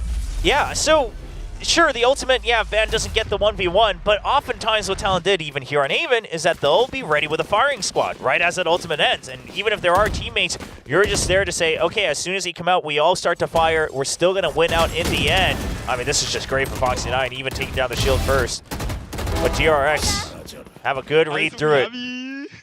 Nice, let's go. He's happy about that one. That mood's starting to get more and more lightened. Foxy was certainly trying to get the spirits up back over on Ascent, but this time it seems like everybody participating in the joyfulness. Bit of a fake TP there from Mako. That's called out. A lot of attention over from Cruz. Has the Rolling Thunder ready to try to match Foxy9. Wants to make sure that they don't actually have to give up the site on A, and DRX's fake has worked out perfectly. Yep, just going to be the take here on to B. Buzz leads the way. The question is do they push out with the Breach ultimate? Looks like they're going to choose to back out. They're going to be a bit late. Oh, the paranoia connecting. Governor going to be spotted, sprinting it towards the back side here, but he still somehow wins the fight against Mako, but he's down to 8 HP. Cloud Burst expiring. Buzz sat here, but the flash is going to be good. He falls. Bane as well. Taken down as Cruz finds the kill. Cosmic Divide now in play. The push forward from Foxy9. Spotted out. They have to just back off. The defuse starting to come through. They can't hear it. Yeah, I mean, they have no idea. It looks like they're just going to have to sack around. Tuck away here from Flashback. Over on the side. As the wall drops, looks for a kill, but Boys puts him down to 56. He will be able to survive, but that's going to be Talon getting away with murder. Governor going in, surviving, and then getting the kill onto Mako just creates so much space, and now DRX can't focus onto the retake coming out from A-Link. It's a crossfire in favor of Talon, and Governor plays it perfectly. Doesn't peek out until the entire squad is ready with an open angle. Then he swings out just for a bit more information. Just really good util usage there from Cruz. I'm not ready. One of those breach flashes coming in. Just needs the Buzz's death. Site broken open. Talon back in the driver's seat for now. Forward alarm bot set up on A main. That allows Surf to play a bit more on his own. Sure, you have backup ready for a short, but that's always going to be able to swivel onto the B site if need be. So Talon just saying, hey, we've got the Rolling Thunder as well. As long as we can buy time over on A main, we'll be able to defend this A site. Let's focus on the other side of the map, as DRX haven't been knocking just yet, but that's a great fault line to support. Surf trying to reset it, trying to find Flashback, cannot make it happen. 1 for 1 as Rolling Thunder is going to be crashing across the Buzz. Able to tuck into Hell, avoids that one. Takes an immense amount of damage from Governor, who reslides forward, peeking into Hell, finding the elimination. Buzz dead, but Foxy able to go ahead and reply with one of his own, but now a 2v3. Here's at 5 health, Bane with an operator. Spike in their hands, but oh, there's the shot. Foxy9 taken down. Spike planted. Star place, the aftershock coming through. Just tucked away into the corner, but I mean, you see the stars getting placed. It seems like they just know exactly where he is. Yeah, clearing out things one by one. Because the vulnerable both avoided. Bane holding patiently, but now position known. The peek in on the off, cannot find it. Chip Boys with a reswing will. Bane remains killless here in the game thus far as Talon starts stretching the lead once again. Team A great hold here, just making sure that you get the first kill. Surf's getting ahead of the paranoia, the fault line, keeping Mako at bay as well. Forces him to try to jump and reposition. And then utilizing the double slide. I mean, that's all it really took for Governor. Just clear the site once more off that Rolling Thunder and then force DRX to have to creep back in with lesser numbers. Oh, timeout call. Surely from the DRX side. Yes, it is. DRX pumping the brakes here. Yeah, now, Rolling Thunder's out from both sides. You kind of reset. Obviously, both teams, we can tell they've been kind of bouncing, dancing around that ultimate from the opposition, trying to bait it out first. But okay, now it's back to square one. That one's out of the window. See what DRX can do. See if they can continue to provide some extra pressure on main. The status quo here from DRX seems to just be to put pressure on A no matter what. Maybe they'll rotate off of it this time around, but I think just doing it once would be a little too telling. So we'll see. We've seen a couple of those fake TPs from Mako as well on the Omen, trying to just keep them at bay, but now they realize, oh, it's been the Killjoy every single time. Oh, they haven't really needed to bite onto the bait. 1 for 1 in these timeout calls thus far. Just down by 2 rounds here is DRX, but trying to have as strong of an attack half as they possibly can. Ban, however, still has that operator in play, of course. So okay, I like that Talon says, hey, let's just reposition the Killjoy, right? Don't give it up either way. They're ready for this out in mid. Oh, hearing that drop down, Bane at risk. Trying to move forward, but does not break that line of sight, and now this bite down on the floor. Surface well, escorting him forward. Comes away with a kill on the Foxy 9. It's a very good read here from Talon. And that's the job done. I mean, there's no util to set up Buzz. Buzz just has to go nuclear right now if they want to win this round for DRX. Sure, you have a paranoia, but that's all you got. And a couple extra smokes. Yeah, Neural Theft, if they can find an opening kill, just to try to identify where Talon are going to be coming from, but if they go through A-Link, that's a good read. It's a hard one for them to make because they don't have all the information that we have. But they will try to clear it, see if this was really the weaker side. If they can get a kill here, if there's no trade, they get to rotate out. He's actually just going to try to bait them in. Smoke going to be sent Mako. Situated here in front of this one, trying to see if the push comes through. Buzz now as well, reinforcing this position. Cruz wary about this. Pulled quite far back.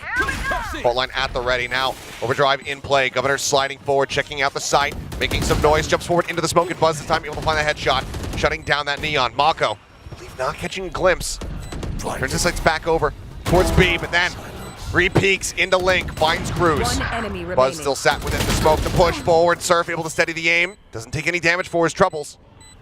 But as he pushes out on the hunt for Mako, he will get taken down. DRX, they 3v5, recover the round, and close the gap down to just 1 round separating. Just great positioning from all 3 members of DRX. Right before the plant as well, right? Mako getting ahead, taking control of A-Link. Then they put up the Cyber Cage on C-Link, but nobody actually pushes out. So then you're thinking, okay, we're going to break through this. I love the set play with the fault line over from Heaven. But Buzz holds very close as soon as he hears that Neon Ultimate popped. See if he can have any sort of advantage in that fight, and he sure does. Repositions outside of it as well.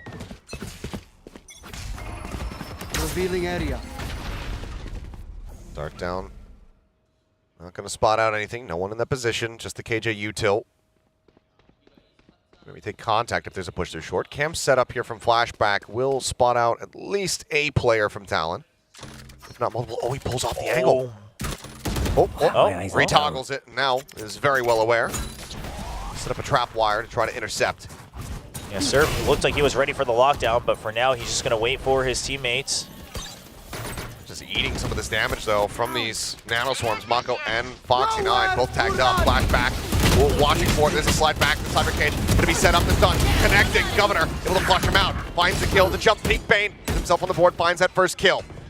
Takes out the Neon now on 3v3. Double tap shield in play, but going to be expiring soon here for Ban as Bane tries to get tucked away over at short, but Shitboys is able to find that elimination.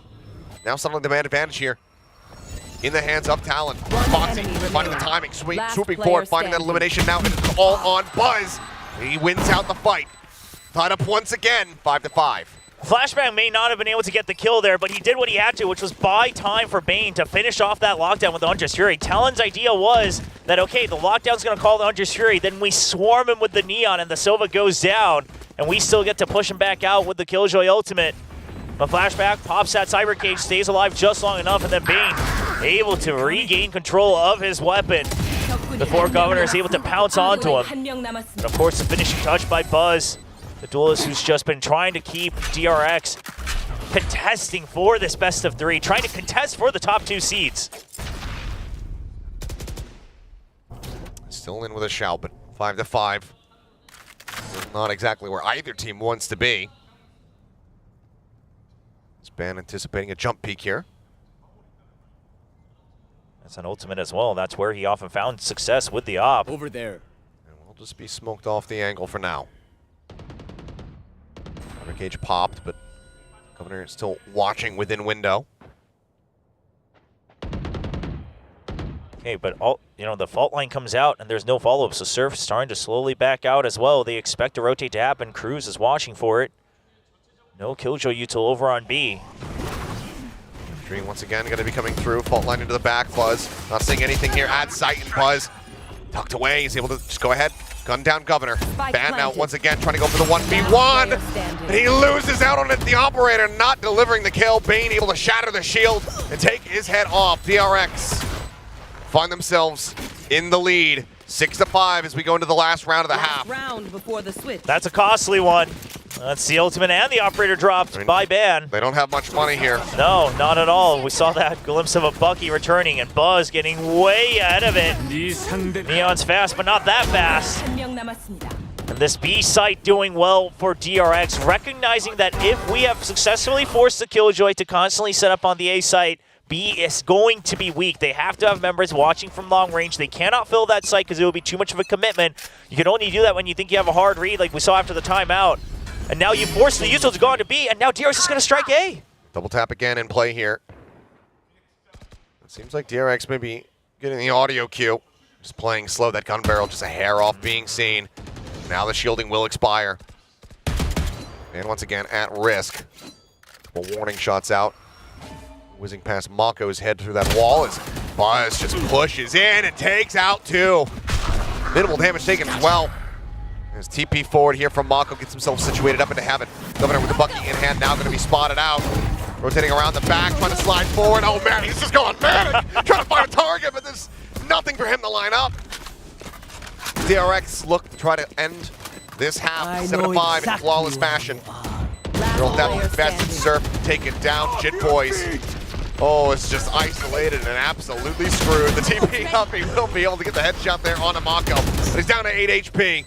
And it's going to be Buzz taking him out. DRX out in front here at the half.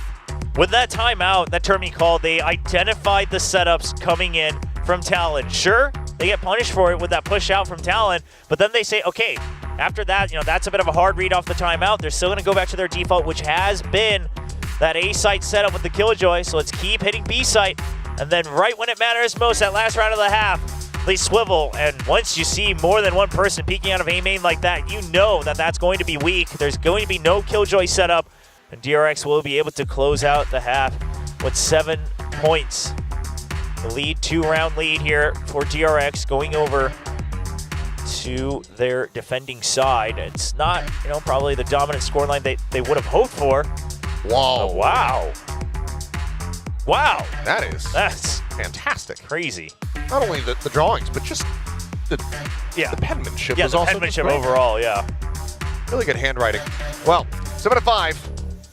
DRX wanting to take this the distance, but man, what an opener to the round here from Buzz once more. He looked like he was playing Doom Eternal or something. Yeah, something out there. Maybe spend a little more time in the war zone or something, Governor. There's plenty of other titles out there to help you with that one, but I mean, you had to do what you had to do. You only have that Bucky. Not too many options. Well, into the pistol. Talon in the lead in that regard, 2-1. The half armor, but no frenzy, so no buying over for Governor. It's just going to be the half armor, the relay bolt, just trying to be a menace since you do have the ISO to follow up.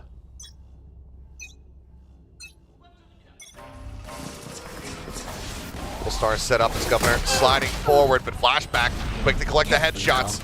Pulls away as the paranoia crashes across, but break the shield, but Pan able to reestablish that double tap. Coming up with the kill. Buzz clearing out the turret, backs away. Cruz lurking in behind 2 juicy targets for him, but Jit Boys collects both. Boxing 9 now caught out. Bane, last one standing. Manages to get the spray down on the 1 there with the frenzy. Picks up another frenzy. It only has 10 bullets in it. Quick clear on the close angle there with the shock dart. Grabs up the ghost. Double push coming through, however, around the back. And they just continue to wide swing. Jit Boys, 3-piece from him. Talon with a 3rd pistol. Now just 1 round separating. Yeah, Jit Boys with another great pistol here on Haven. I believe he was the one who wrapped up the very first one as well. But, I mean, this was a nice attempt at a hold from DRX, right? It's that you cut off the backup, the Neon goes down on her own. But wow, Same fashion. One enemy remaining. Jeez. And the 1-2. Yeah. The first pistol as well. Yeah. Little deja vu. Obviously, the calls from Cruz helping for sure, catching the backside of Buzz. Full C-rush. It's a gamble stack, but one that is not going to bear much fruit here. But I do appreciate it from DRX, right? Sure. Because especially on a 3-site map, like, what are you going to do if you hold a 2-1-2 default with pistols? Well, again, right now, Talon haven't committed to either side of the map. That alarm bot is there, though, over towards C. So they know there's not going to be any push-out coming their way. Looks like they're just going to creep forward into B. Now DRX, see if they're able to spot the alarm bot and maybe wrap around or just leave somebody on the lurk. Right here. Okay, recalled? Does get recalled, but turret behind. Tap shielding now set up as the spike gets planted. Gripper on the back, jump peek from Surf, able to spot him out. Fault line going across, connect onto a few, but Buzz, I mean, he just has a shorty in hand. Not much that he can do there. Mox able to find one. One enemy There's remaining. Paranoia connecting, but Ban is reading the timing. Comes up with a headshot. We are tied at 7-7. Only one player lost in the round for Talon. Carry over the 2 Vandals as well. Talon right back into the swing of things. You can see on the scoreboard there. Lost the 4 last rounds of the first half. Trying to regain some momentum. I mean, there's that double tap shield coming into action. Not taking any damage on that first swing out. And once again, I mean, this is barely a bonus round. 4 Vandals and then a Spectre. So firepower quite well matched for Talon. Revealing area. Quick recon out. Flip getting cleared. ISO wall to try to escort forward. Gotta go. Fault line not spotting much. Trap wires, both of them committed here to this A site. Turret down. It's going to be good for the Neon if they commit. But, spots at the barrel. Smoke sent the swing in. Mako dealt with. Placing swarm grenade. Completely unaware of Swarm Surf's grenade position. And that draws a lot of attention towards the opposite side of the map. Leaving Flashback on his lonesome here at A. yeah, and these are the times, oftentimes, where you do want to see the defenders maybe push out from one side again, just so they can go through the process of elimination. And we're seeing Foxy 9 do that right now. That is allowing Bane to rotate. So far, not seeing him. He's tucked into the corner. Oh, no. And there's the turn back. There's the strike. Surf coming up with another. Buzz dead as Surf finds that kill. Flashback dropping down out of the top of heaven. Does manage to find Bam, but now it's all on Bane. A 1v3, he finds the first, but Jit Boy strikes from short. Talon are back in the lead. Surf, just the lurk timings from him, the positionings, the reposition on this one as well. We saw it near the end of stage 1, and he's continuing to thrive on the Sentinel role. I mean, this is Foxy 9 also just assuming a bit too much. Flashback tries for a heroic. And at the end of the day, it's Surf who opens up so much space. I mean, on Haven, when the lurker starts to take control of mid on the attacking side, it's so tough for the defenders to figure out how to just eliminate that. Oh, Marshall in hand, spotting him out. Has the make reveal, but can't shoot through the wall. Buzz denied off that. Governor still will get tagged down to 70. He's continuing to play like an absolute lunatic here. As there's the swing out from Buzz. He does take his head off. All that just to get a shot All by that just the to die. Marshal. I mean, not his fault. He's just trying to play mind games, but Buzz is just crisp with it. But it does buy them a lot of time. Talon, they've already worked through Garage on this one. No trap wires there.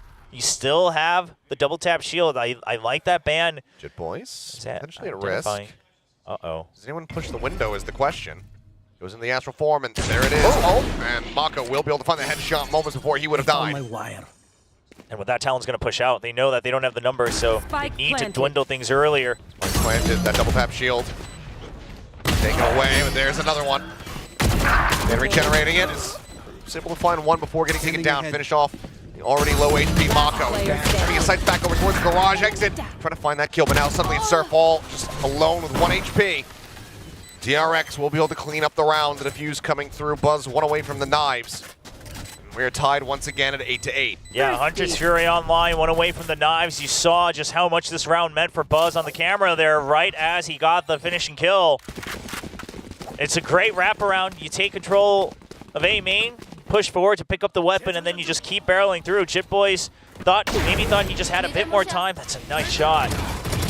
Because he does swing around to window, but just half a second too late. Nice! Bane too. Jazzed up a bit. I mean, a thrifty fashion as well to go ahead and get that round win, but still a timeout call from DRX. Yeah, it could have been obviously just charged up right at the start of the round, but we'll see what the adjustments they make will be.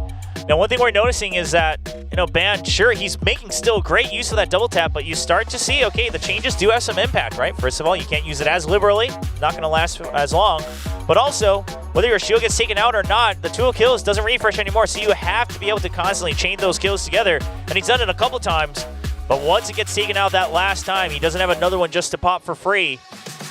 And so DRX having a bit more confidence, just pushing him with multiple numbers, knowing that they can take him out, that eventually that ISO will fall. Let's see if this timeout ends up biting DRX in the rear. Saw some decent adaptation from Talon off the back of these. 2 ults available here for either side. Cosmic Divide and kill contracts for Talon. Love to see Ban use that to maybe counter out the Hunter's Fury on a retake here if they can get the right read. It's just going to be a rush. Do have that Cosmic Divide, like you said. Not up for the moment. Was thinking about sending it. It's you and me. Reposition, now sends it through, and it's going to be Bane. Grabbed up once more. Bane looking to go a bit more aggressive, and this time Ban able to win this one out. Comes up with a kill. TP's right back into the cubby. They're looking to reposition, but Ban comes up with another kill. Mako caught out all on his lonesome in the open. And now Talon can basically go wherever the hell they want. Buzz does manage to intercept Cruz, pushing forward on a lurk into B. It looks like it's going to be an audio cut and a drift back over towards C. Yeah, you know that DRX has to be spread apart a little bit here. It's either that or they're going to regroup towards the center of the map because that's where Talon was last seen. I think Flashback wants to try to go ahead and get this neural theft off over at B. Well, it might be a little too late, but they will get the information if he does it. Or do they just assess that this is going to be it? Clear out of the trap wire, and that tells all. Yep, neural theft now going to be coming through as the Cosmic Divide goes up for Talon. All right, so you know that there's nobody lurking far behind somewhere outside of garage. There's an alarm bot just on the opposite side of that wall as well. Alt line just used up already. Flash connecting onto one, but Serve able to drift back. Keeps himself alive as Governor with the covering fire. Cleans up 2 kills. Now the lockdown in play. Just to make this absolutely impossible for Flashback. Yeah, I mean, you just got to tell yourself, all right, draw out 3 big ultimates. You got, of course, the kill contract, the Cosmic Divide, and the lockdown. Just call it a day. It's not like Talon is getting to match point on this one. So Flashback just looking to hold onto the weapon. Only 300 credits to his name. And needs to retain this one. Teammate might be able to do some kind of buy for him if he did go down, but no real use in trying to go for any of those kills. Fairly clean here from the side of Talon, but like you said, still a decent investment from them when the ult's committed. Yeah. They're ulted away from DRX, but they also get the lead. I mean, it's a pretty big one. Obviously, Ban, a big win, and I love that Talon doesn't overcommit to this, right? They expect, or maybe they heard some of the util coming out and the angle it came out from, but they read that DRX is going to try to cover for their teammate, so they say, okay, you know what? You won the fight, so let's actually just back out, reset with the better numbers, and eventually it does work out in their favor. However, it took so many ults to do that. So they're trying to hold off and see if DRX now pushes out on a weaker buy. But DRX at the same time, they had the right read and said, okay, that was all ultimates on the C side. Surely they go back to their default of pressuring A side. So both teams trying to stay one step ahead in this chess game. Quiet drift forward here towards garage. Buzz hearing the star setup, seeing the nebula popped. Double peek in here from Governor and Jit Boys. Oh, the fake. Just setting up the smoke here. Still a minute left, though, so Talon doesn't actually even have to commit to the A side just yet. This was all just to be able to plant Jit Boys out far. Governor just riding that wall forward, clears up the camera, and now Chip Boys again catching Mako. Over here, Garage. Buzz does manage to go ahead, take his head off with the knives. Weapon can be recovered, but is he going to be ready for Surf? Who's again lurking. Slide forward from Governor, finding the first. Bane going to be taken down. The Lightning Fingers now into play. Foxy 9 dead, but flashback with 10 HP, able to stand his ground. 30 seconds The rest left. of Talon making their way over towards C. Stomping their way across. Buzz, recovered Vandal in hand, needs to have a big performance here if they want to try to rescue this round. Otherwise, Talon can get themselves a 10th round victory. If Buzz can get Surf. It's the first one. Here's the plant up over the top. Looks for it, runs out of knives. Still a decent amount of damage down, but he cannot pivot fast enough to take down Cruz.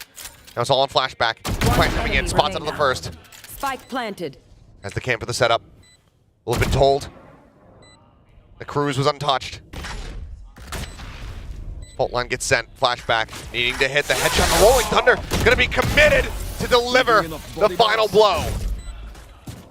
It was getting a little dicey, so I don't mind it. I mean, it can feel like maybe it's a bit overheating from Cruz, but instead of having to play the mind game and not just being sure, obviously, you know, the HP a bit in favor of Cruz, just say, hey, you know what, while we have the lead, let's keep the lead. Because you didn't really have a way out. C-Main is a long way out of that site. Cruz did not want to get stuck backpedaling out of it. Good job. Narrow margins, but still around, getting away from DRX. Buzz now operator, coming into play, looking like a peek here in towards short. Relay bolt to delay him, but aside from that, they just chuck out that util and now turn their sights in towards B. Craftwire gets the catch onto one. Aftershock as well, staving off Governor. He's going to have to make a quick exit. Whoa, Paranoia drawn out as well after the Aftershock. That's a lot of commitment from DRX, and Talon's happy to stitch the site. That's so much util taken out that could have been used for the retake. Buzz finds one. Boys not showing any presence there. Talon cutting noise, working their way back over here towards B. Mako up on top of the boxes, ready and waiting. The rush forward, the shot, Governor takes an immense amount of damage. But on the tap there, baits out the Hunter's Fury, but Bane does manage to find one. Foxy just unable to drag that crosshair over fast enough. Surf does come away with the kill, but he and Governor both quite weak. Player standing. Flashback finds the first. Spike still on the floor. Flashback pulls away. They hear the retap. The rest of DRX growling in, and Bane catches a glimpse and takes him down. Great first pickoff from Buzz. We didn't get to catch it on the screen here, but shuts down the A side. That means that there's trapped still somewhere in the middle of the map. And DRX, they do not get shaken by the initial entry and the utility usage over on B. I mean, this is just such a huge kill. Obviously, the entry can't be as explosive, and then the Hunter's Fury right on point from Bane. Right there. Down, but certainly not out. Just one round away from tying us up for the umpteenth time here is DRX. Here. Still have the open play, their own Rolling Thunder in their back pocket. Buzz looking for a similar peak once again. Or nothing beats him, but Bane winning out on that first fight, and then Ban taken down. Buzz quick on the shot. It looked like the idea there from Talon was to send Governor just to be a menace on A main, draw out a little bit of that fire, maybe draw out a bit of extra util, and that's when you strike onto the potential operator on short. But it all falls apart when Bane just lands the shot clean, no damage taken against the Neon. Save. Yeah, well, 60 seconds. It's an extra timeout, so to speak. Okay, well let me present my idea to you here. Okay, all right, we'll have our own timeout. Here's what we do to actually fix make ISO rewarding. Oh, but, wow. you know, so I Daring. think what we do is we can revert back to the previous version of double tap. Okay. But when you get the kill, in order to regain your shield, now the little orb pops up. Yeah. It turns into an aim labs thing, full where routine. You have to hit 5 quick successive shots, and then you gain your double tap shield again. But are you just out in the open while you do that? Yeah. How is that rewarding? Because you get the shield. It's really powerful. And it lasts for 20 seconds again. I mean, I guess it is rewarding once you actually make it happen because it sounds impossible to do. I mean, hey, there's some really good players out there. I do. I think you're just discrediting some of the best aimers. It is true, because that is how you can truly differentiate the good ISOs from the great ISOs. All right. Yeah, I double tap uptime. it's the one stat that will truly matter.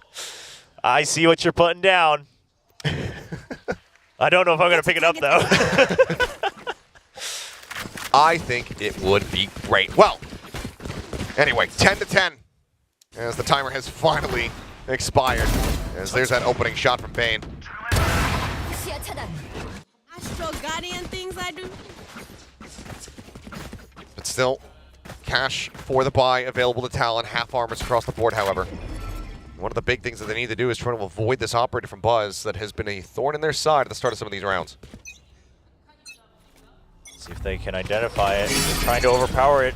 This time with the double tap. Instantly popped, but they just get slowed, and that's so much time taken off. Already halfway through. Only 4 more seconds left. Bane, taking a glimpse here. Does manage to find one. The covering fire from Foxy going to be good. To the straight out Governor, so ultimately a trade up, a 2-for-1. Foxy re-peeking. Some more damage as Jip Boys and Cruz have both been tagged up, and now Mako finds Surf.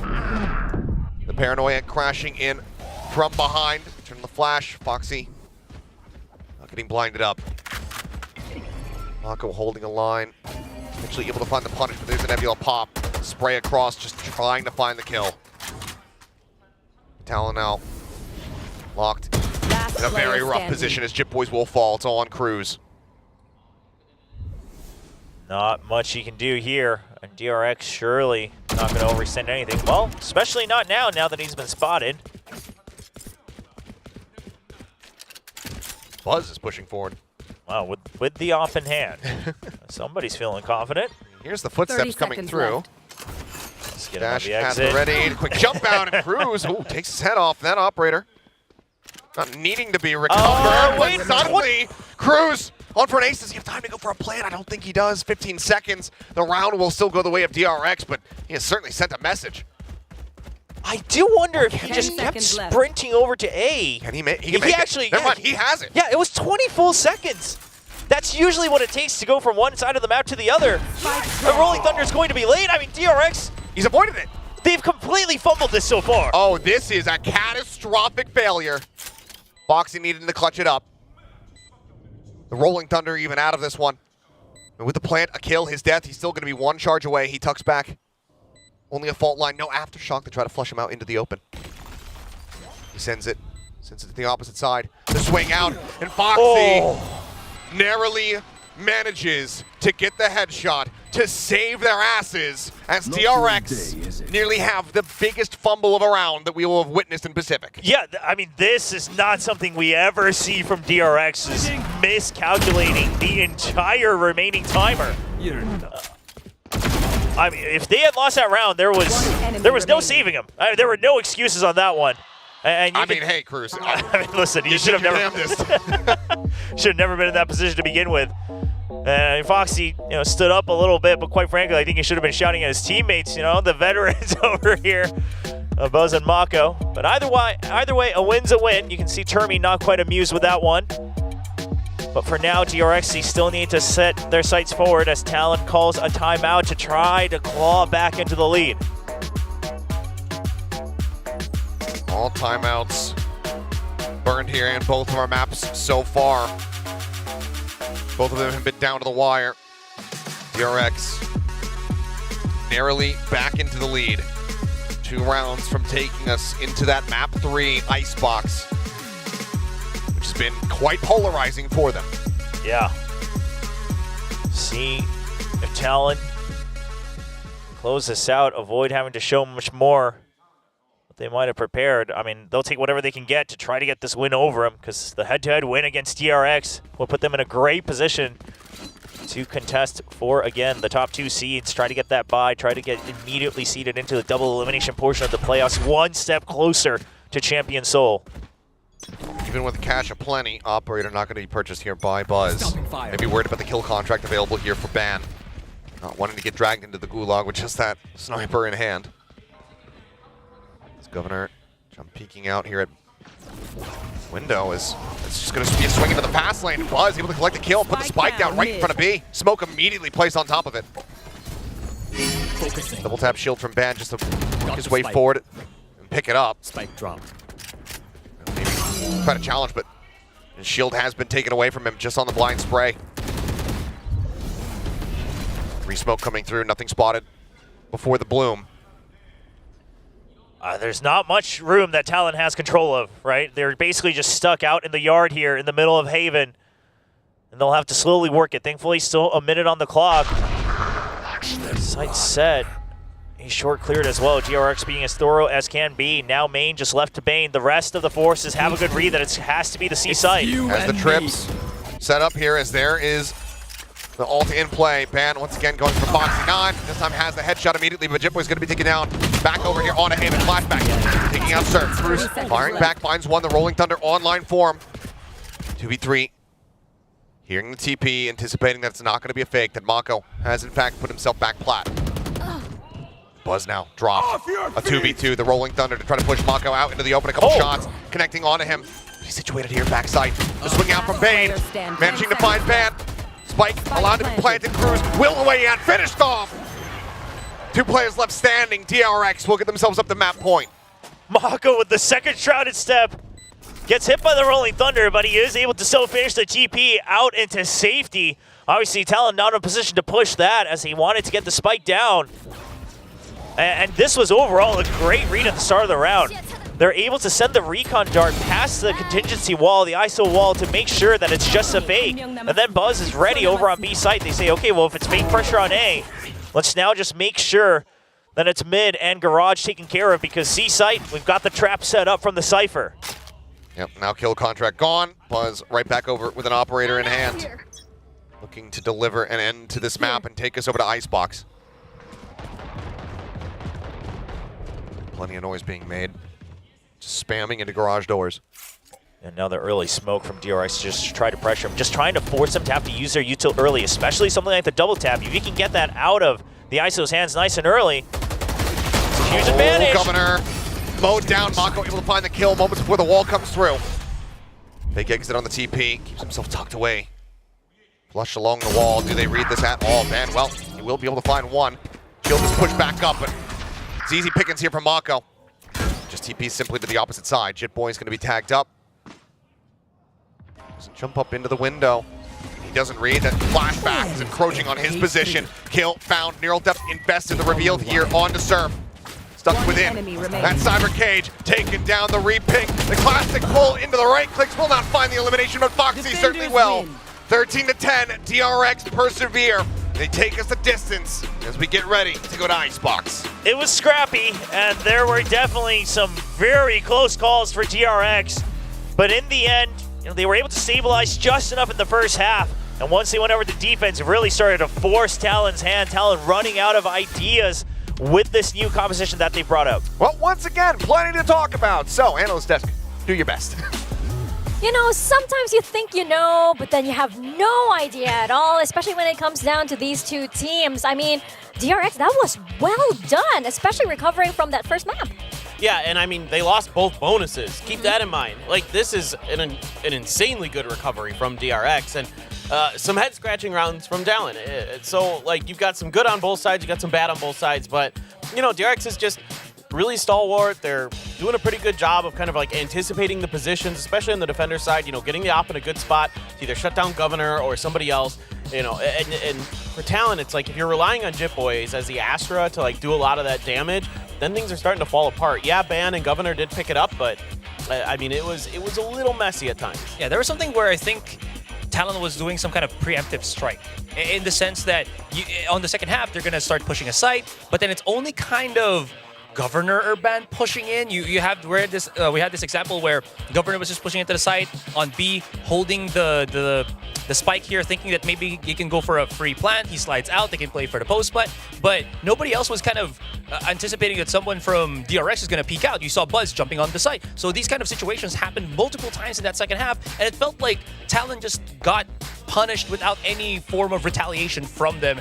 And again, those little bits turned into really strong starts of rounds for DRX. It was actually really smart for DRX to be able to let Talon actually over-aggress, right? And let that be their downfall. Just, let Governor, like, just dash his way in and everything. They knew it, they were expecting it, and I think, this is props definitely to coaching staff and to Mako as well. He is getting there, he is getting better at such a short span of time, too.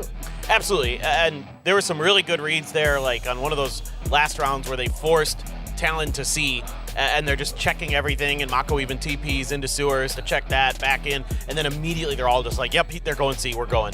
And so like reads like that were really strong for DRX. And I think for Talon, yeah, part of the problem for me was definitely, Governor had some impressive moments, but a lot of just kind of like, he'd dash in, and then there's a DRX player somewhere he wasn't expecting, and they just knock him out while he's in his dash or in his slide or something, and he didn't really have any recourse. So things like that really did cost Talon quite a bit in the long run. Like, you need Governor on this composition to be kicking doors in, to be, taking advantage of that slide and knocking out that initial player with your speed. And DRX was just, like you said, ready for it. Yeah, and you could probably take into account, we're kind of looking at the stats here as well, that it felt like there's a lot more deaths than kills for Talon, and I'm coming to my point with this one, is it feels because they only had the breach as the initiator, right? It's good for getting things started, but you saw so many times that Talon really didn't know where DRX were kind of pocketing themselves, so you saw them forcing themselves out, peeking through, or pushing through smokes, trying to get those early kills. But then DRX, like you mentioned, they're just laying back because, again, Talon has to go for that aggression. They have to figure out where the players of DRX are, start to play for those refrags, and start taking the site. But unfortunately, it still felt like they lacked that little bit of information gathering that maybe a Sova could have bring to this map. Yeah, I think that, all of the players on the side of Talon, they all performed, like, to their best abilities very well. Working the roles really well, too. I just feel like the levels of aggression probably, they weren't all on the same page. So it just felt like sometimes Governor had his own timing and Ban had his own timing, too. And then you have Cruz or Jit Boys possibly bringing up the rear. So it didn't feel like it was complementary to each other. And it felt very 50-50 at times. You had some rounds where it worked perfectly. And then you had some rounds where it was like, okay, Governor went in, but there was no follow-through, or the rest of the team couldn't quite catch up.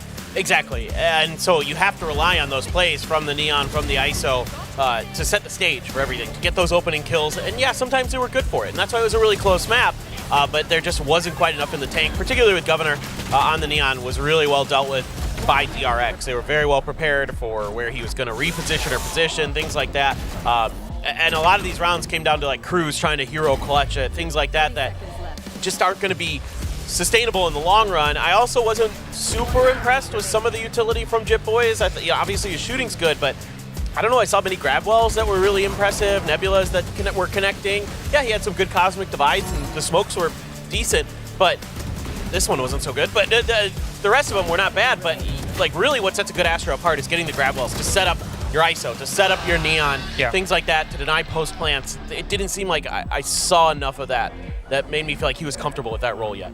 Yeah. And immediately you have that 180 switch from DRX, right? You saw the first map where they were very serious. You kind of saw them, really like, toned down. And immediately you see them switch. They're smiling. They have more energy. Foxy9 standing up and really riling up the rest of the team too. You really got to give it to him being the vibes merchant on the side of DRX this time around, because Buzz tends to get like really angry and really, really serious, and you kind of feel that that force from him. But Foxy9, I do have to, I love the way he stands up and just really like, guys, we're doing this. I think that was a big part of this second map. Absolutely. And honestly, aside from that, it felt like everybody from DRX are now starting to just heat up, maybe because, again, of Foxy9's energy and whatnot. But this is, again, the kind of ideal DRX that we were kind of hoping for from that map 1, now transitioning in, and now coming in from that, or finishing that map 2. It looked like everybody was a credible threat.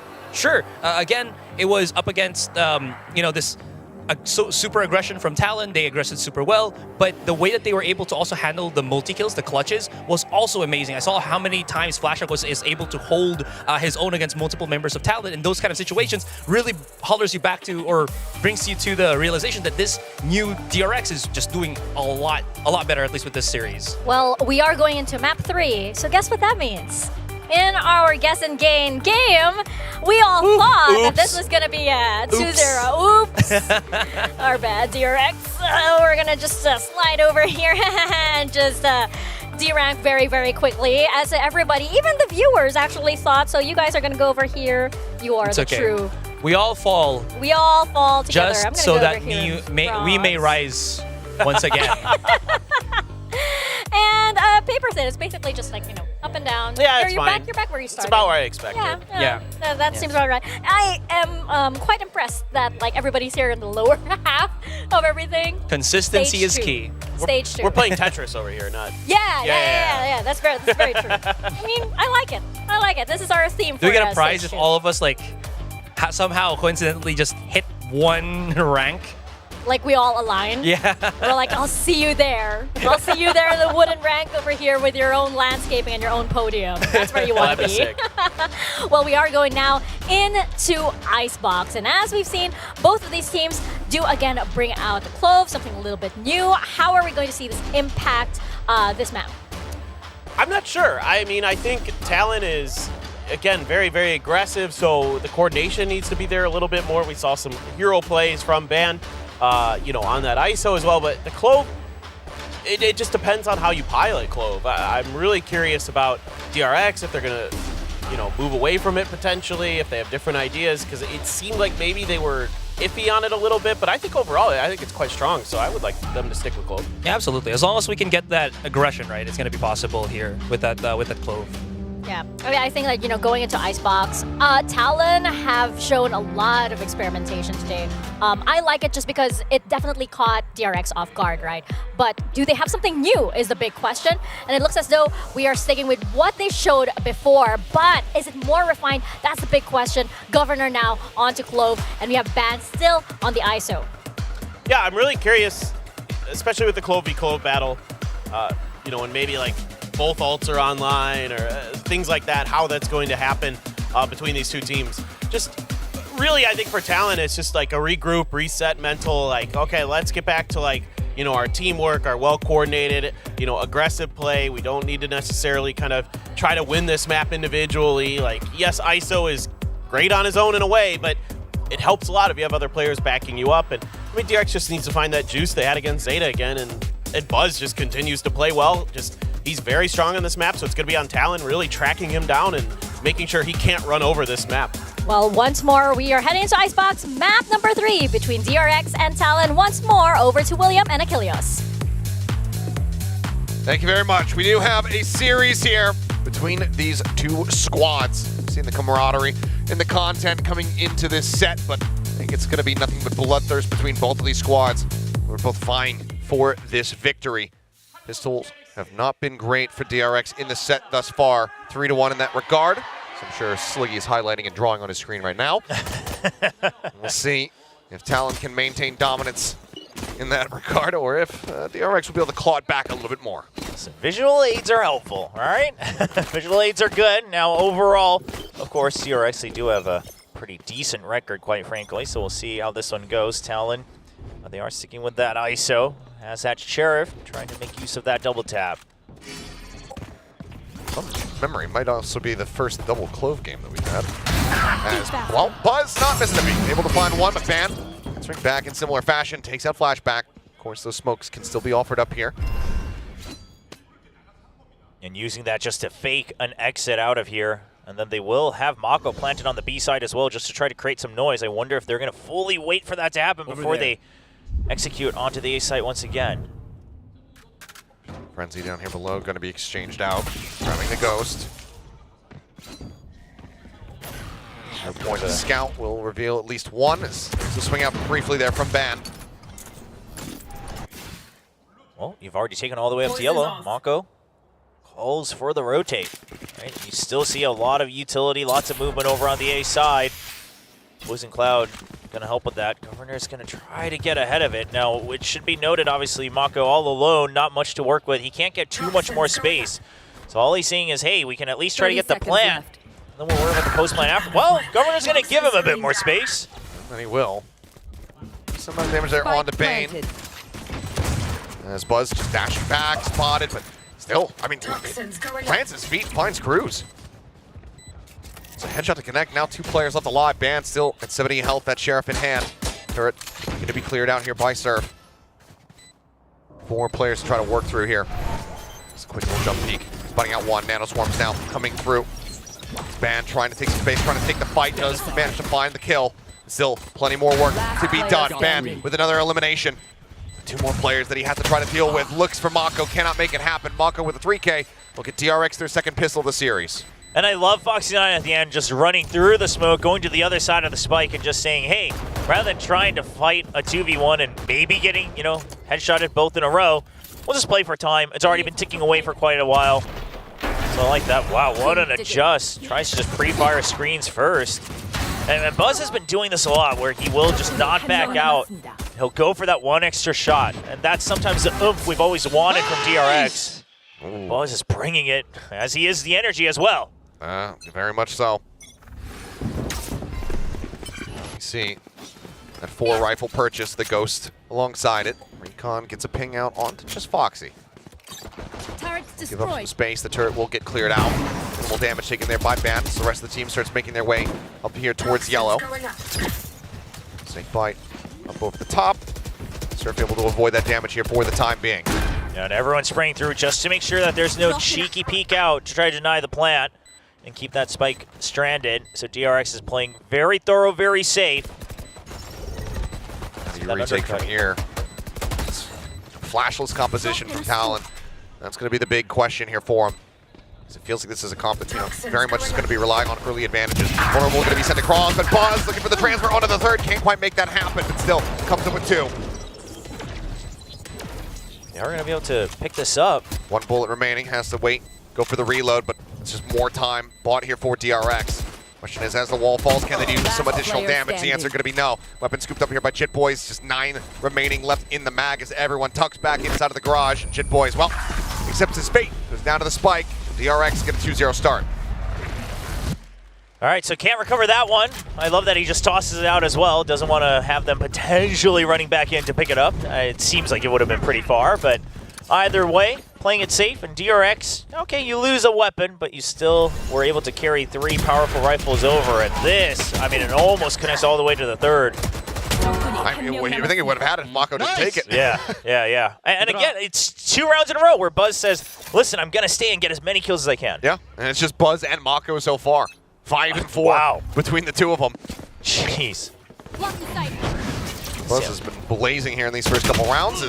It continues. Yeah, he ain't stopping. Yeah, there's the scout out on the Chip Boys. Governor taken down. Flashback getting a piece of the action. Says, hey, us young guns want to get involved as well.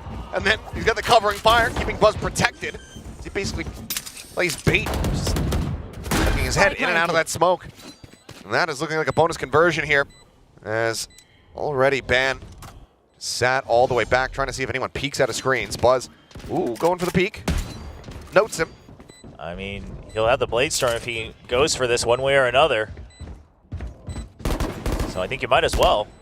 How much they want to go on the hunt, because they also have to keep in mind that the kill contract is just 1 charge away. True. So either in death or in kill, Ban would have the ult online going into round number 4. Looks like it's going to be Flashback pursuing as Buzz making some noise here at window, and he's just perfectly baiting them in. Surf will strike, will find 1.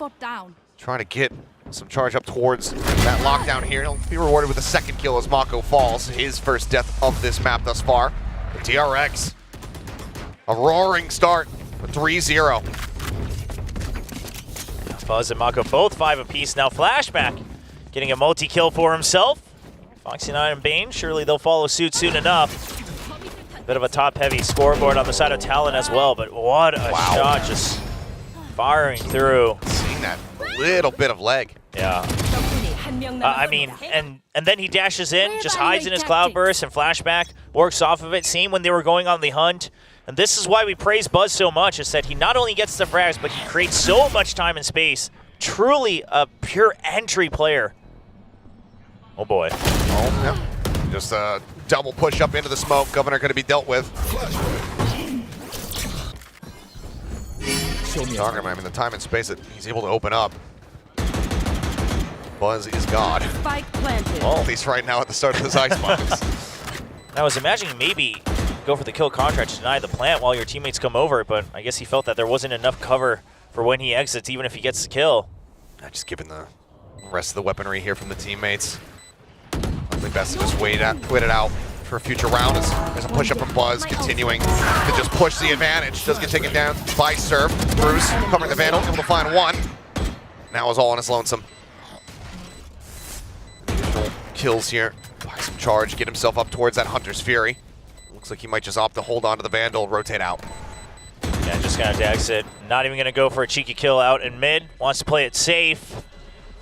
As of course, the Viper's Pit, 1 away. Obviously, no command, 2 away as well for Bane, and DRX continue to blaze through. And something that they're doing right now is just correctly identifying that Talon's composition, it's not very speedy. So like you said, Achilles, earlier, they have to rely on winning these early trades. If we overpower them here, whether it's at green, whether it's at pipes, and then we just never let the foot off the pedal. We just keep pushing because they'll be split. I mean, retaking a site without flashes is incredibly difficult to do. Yes, I mean, whenever you're playing, you know, whether it's the Reynas, the Close, the ISOs here on Icebox, the idea is that you take advantage of the terrain itself, right? You can bounce around all these different cubbies around green, around pipes, and keep just being a menace, buying time, getting a couple frags here and there. But DRX just is not giving you the opportunity to do that on the defensive side right now.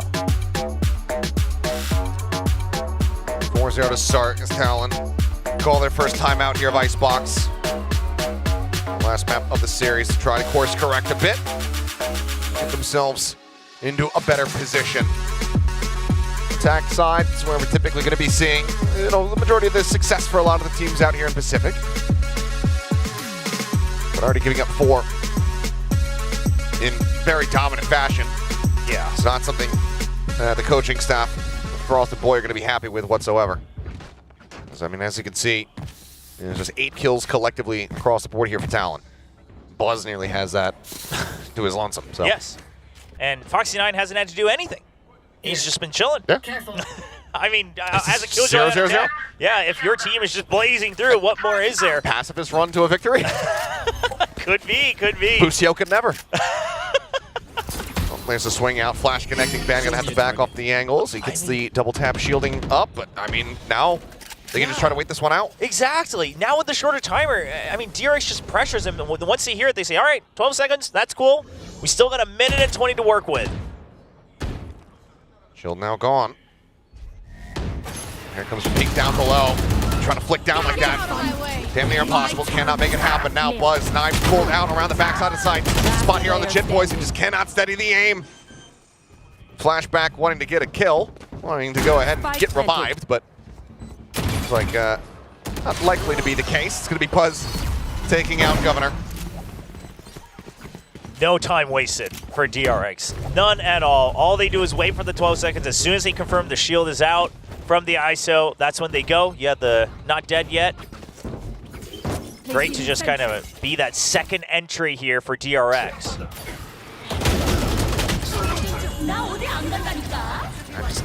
Instant pop of it. It was actually my bad. Missed the kill on Sir. So much chaos happening at backside. Didn't realize the flashback already had secured his place in the round. Well, you can see the energy coming back up as well. So Foxy9 trying to hype him up before entering the game. Same with Surf on the side of Talon. But Talon's going to need a little bit more than just energy. You can see just how suspicious they are. The push up here alongside the wall and flashback. Unable to steady it there. As push coming in. Pan trying to take advantage, trying to use that shield, but flashback's having none of it. Swings back out, finds Cruz. Spike still dropped. They're just happy to just pick apart these players at Talon, one after the other. I mean, Talon is falling apart at the seams right now. Governor will stabilize whatever he can, but Surf all alone. Finds one, but yep, Buzz again up on top of the box, finds Surf. 4v2. Spike. Not enough money to try to go for a buy into the next round, or at least most of the players on Talon will. We'll try to play this one out, but Buzz is just not missing his shots right now. Governor will just try to, you know, pick up whatever kills as they chase him. Drop in a smoke. Gonna say, okay, with one more, maybe I have a shot, but not. Okay, stabilizes. Back out. My ult is ready. Time surely not in his favor, but he'll see whatever damage he can get. There's still a fragment available here from Bane. Tap of the spike. Shots flying. There's the fragment. Pushes forward and knows that it's just absolutely done. Just going to try to hold on to the weapon. Foxy trying to push forward, trying to get line of sight of him to take it away from him. He'll just die to the spike.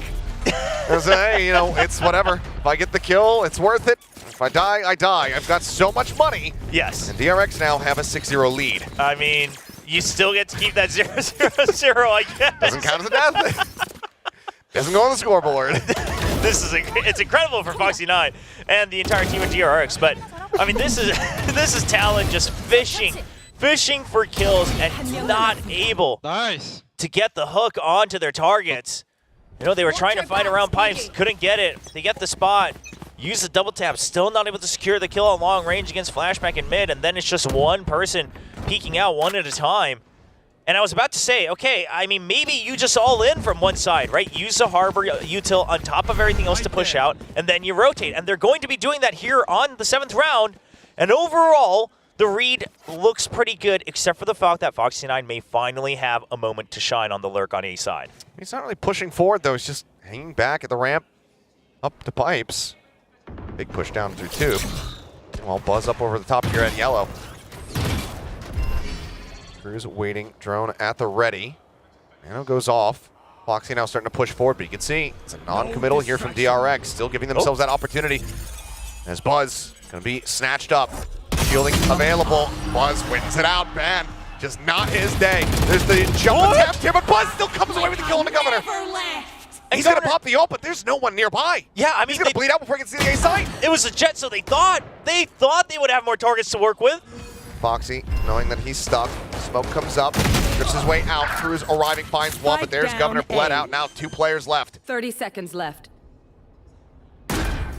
Welcome to my Hit invested, DRX wanting another 13-0.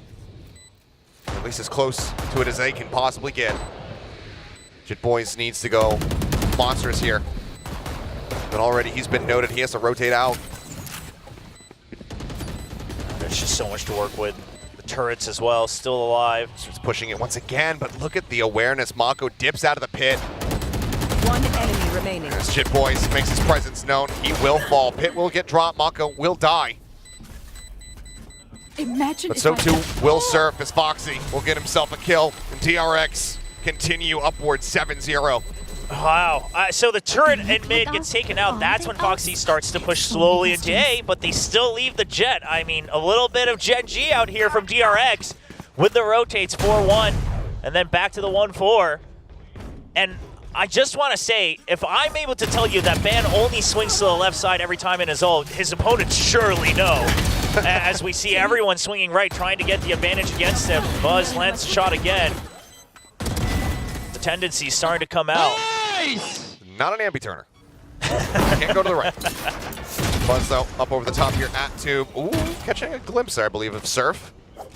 More than happy to just clear out the turret.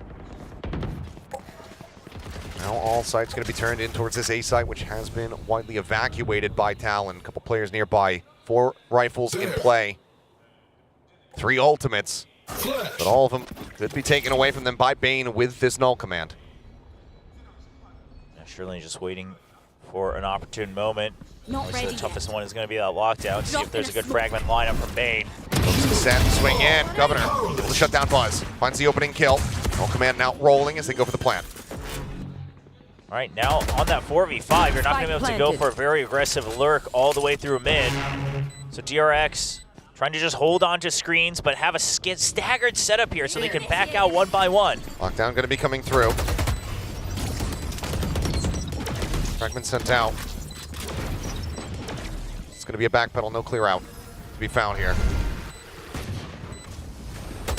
Push forward though, Mako immediately retakes some space, but that ISO wall denying a lot of those shots, but he's got to backpedal out. Keeps himself safe for the time being as Ban is able to find one. Foxy9 going to be taken out. The hold coming through with Mako. They haven't been able to find one now. Down to Flashback and Bane. The push forward, Flashback, a party give kill. Finds one, the defuse being held. The swing out and Bane has the headshot. Defuse interrupted. 8-0. DRX continue to look absolutely dominant in Icebox. What a round for the Cloves, but more so Flashback, obviously the nice finishing touches. Uses Not Dead Yet to completely bamboozle his opponents, giving Bane the time to pick up the clean kill and then the diffuser as well. I mean, being able to get that last shot off on the Ban right before he dies. I mean, the pick-me-up, giving that extra buff. Buzz bringing so much energy, trying to lead them. by example to this victory. What a turnaround from how disastrous of a start they had on Ascent. Similar scoreline, but in reverse. That first timeout used after the round 4 loss. As a coach, you so desperately want to intervene, but you also so desperately want to have another timeout for that second half. Mako dead off the rip. Good early start here for the side of Talon, but Governor similarly down to 16 HP. Even a Killjoy turret. Be able to finish him off with one burst. I mean, they've been in positions like this before, making it a 5v4, but the conversion obviously not there just yet. Now, they're committing to this A side, imagining that, okay, well, without the Viper, the Toxic Screen surely not going to be as useful, and then you still have some great ultimates to try to retake a very open site, especially in that Reckoning, kind of cut off maybe one line with the Hunter's Fury as well. So as long as Ban can just stay alive, doesn't even need to get the first pick, this may be the best shot that Talon has to claw back into the game. In a very disconnected spot. A couple shots exchanged here between he and Buzz. Oh, spot at the elbow, but Flashback sees just as much. Kill found, Hunter's Fury off the rip, going to be used. The plant coming through. Foxy9 now just trying to dodge, trying to play evasive, and he's able to do so. And in fact, Bane gets in on top of Cruz, finds the kill. Swing out here onto the rafter. Buzz finding Surf, but now gunned down. Jitboy starting to come online. Pushed out of the smoke, though. He gets taken down. Now it is all on Governor. Foxy and Flashback both low on HP, but Governor still at 16 health. No peeking. He can get the first kill. He'll get the heal from the pick-me-up. Look for it. There's a swing in, but Flashback is ready for the angle. And it continues. 9-0. Unprecedented right now here from DRX. So impressive. I mean, Buzz 14-7. A 2.0 KD to lead them all this way. And they might be on the verge of delivering a second wound to Talon. And that's why, I mean, I say unprecedented because, yes, DRX, they already got a 13-0. But yes, how many teams in VCT history have delivered 2 13-0 results? Yeah. I can't think of any. Maybe from pre-franchise era. Sure. Back then, I'm sure it's happened, but not but also, here. How many teams have been on the receiving end? Yes. I mean, you know, Talon, we've heard them joking about it in their comms. They still have that 13-0 spray, but they didn't want to see it again like this. They'll be desperate to avoid it. Now, obviously, they were able to come back from that even in that match, trying to fight back against Paper X. So the mental is there for Talon. The mental fortitude has been shown, but can it come online fast enough? They're on the alarm bot, the push continuing here towards A. Swarm still set up. Time Shift Talon getting corralled for a retake, with Ban bringing up the rear here, potentially for a flank. Bomb grenade out. Cloudburst in, Mako up over the top. Drops back down. Shock darts will get a little bit of damage in. Now the Reckoning going to be committed as well, and that is going to go ahead and fully dissuade the plan from coming through. Ban has to win this. There's no way out. You can see the reinforcements starting to come through, and now Ban's going to be taken down, and that opens things up for this rotate out. And they're even, with the man advantage, they're even going to leave someone in mid. Flashback trying to pick off some sneaky rotates. Going to get ahead of it. Cruz dead. Jitboy is the only other player here at the moment. The push up from Flashback into Kitchen, finding one. Reading that Surf is going to be nearby, but doesn't win out in the fight. It still is Surf all on his lonesome. I mean, forget the scoreline. You have to save. There's not much you can do. You're so far out. Still 4 members, all with weapons. You need something to fight with in the coming rounds. You can see dejection on the side of Talon on their cameras. Meanwhile, the players on DRX looking eager, rejuvenated. Foxy making noise. Surf, of course, hearing this. Just wanting to stay as quiet as humanly possible. Foxy getting closer and closer. Does he read him in this corner? He's going to check. Gonna look for it. Oh, he now knows about it. Let's find the headshot, though, to Surf. Sets up the turret. Buzz swooping in. And he will take absolutely everything away from them. 10-0. What's the plan? Doesn't look like it's going to stop anytime soon.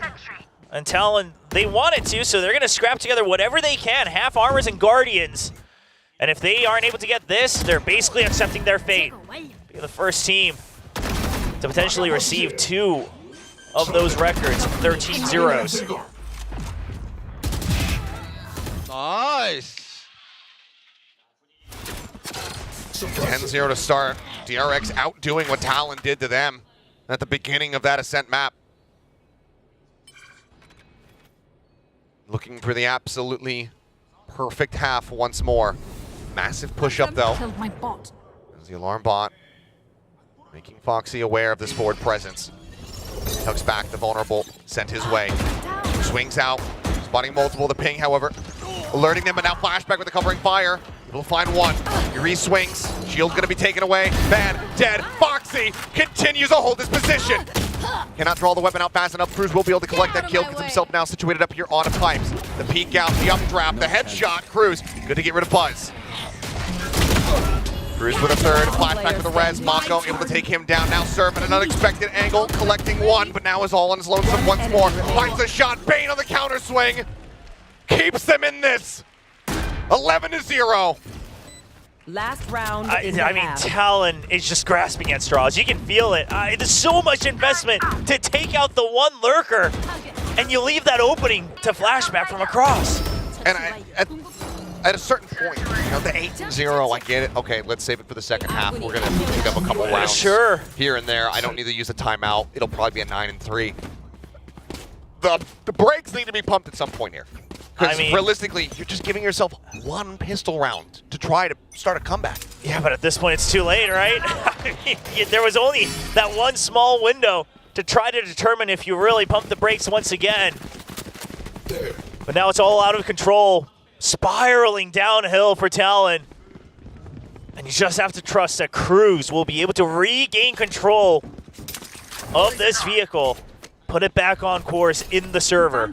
Surf going to be looking just for, in all likelihood, the tempo lockdown, sending it, but already players forward here into the side. Flashback, spotting pan, putting a couple shots into him.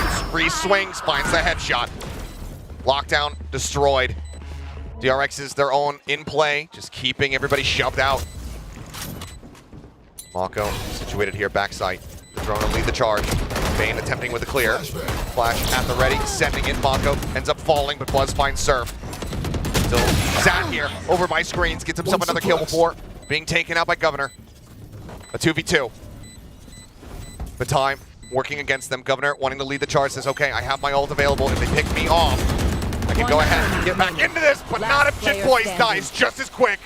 12-0. DRX are looking for another perfect icebox. There's no way. There's no way. I mean, DRX, a team that has been looking like they just needed more time to regain control with the new roster.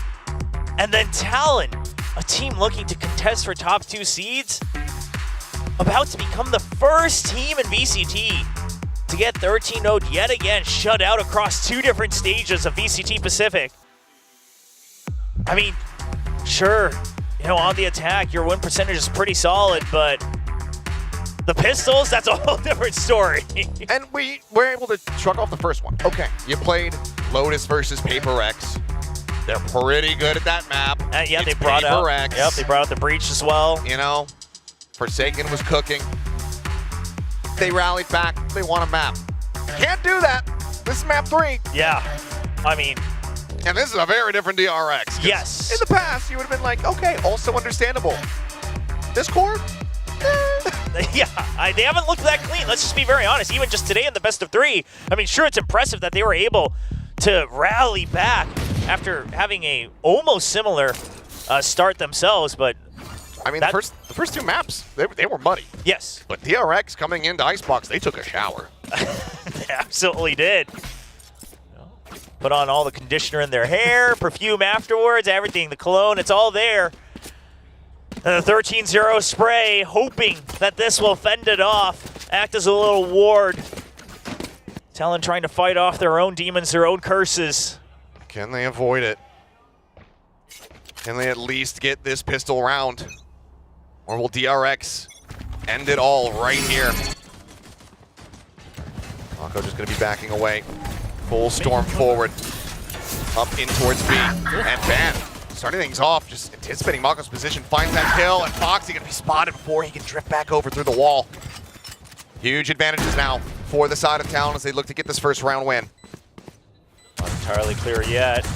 Buzz catching a glimpse, putting a couple shots down, but also eating quite a bit of damage. 2 points down, 25. Over there. Man, just purposely just hiding right at the edge of the cascade.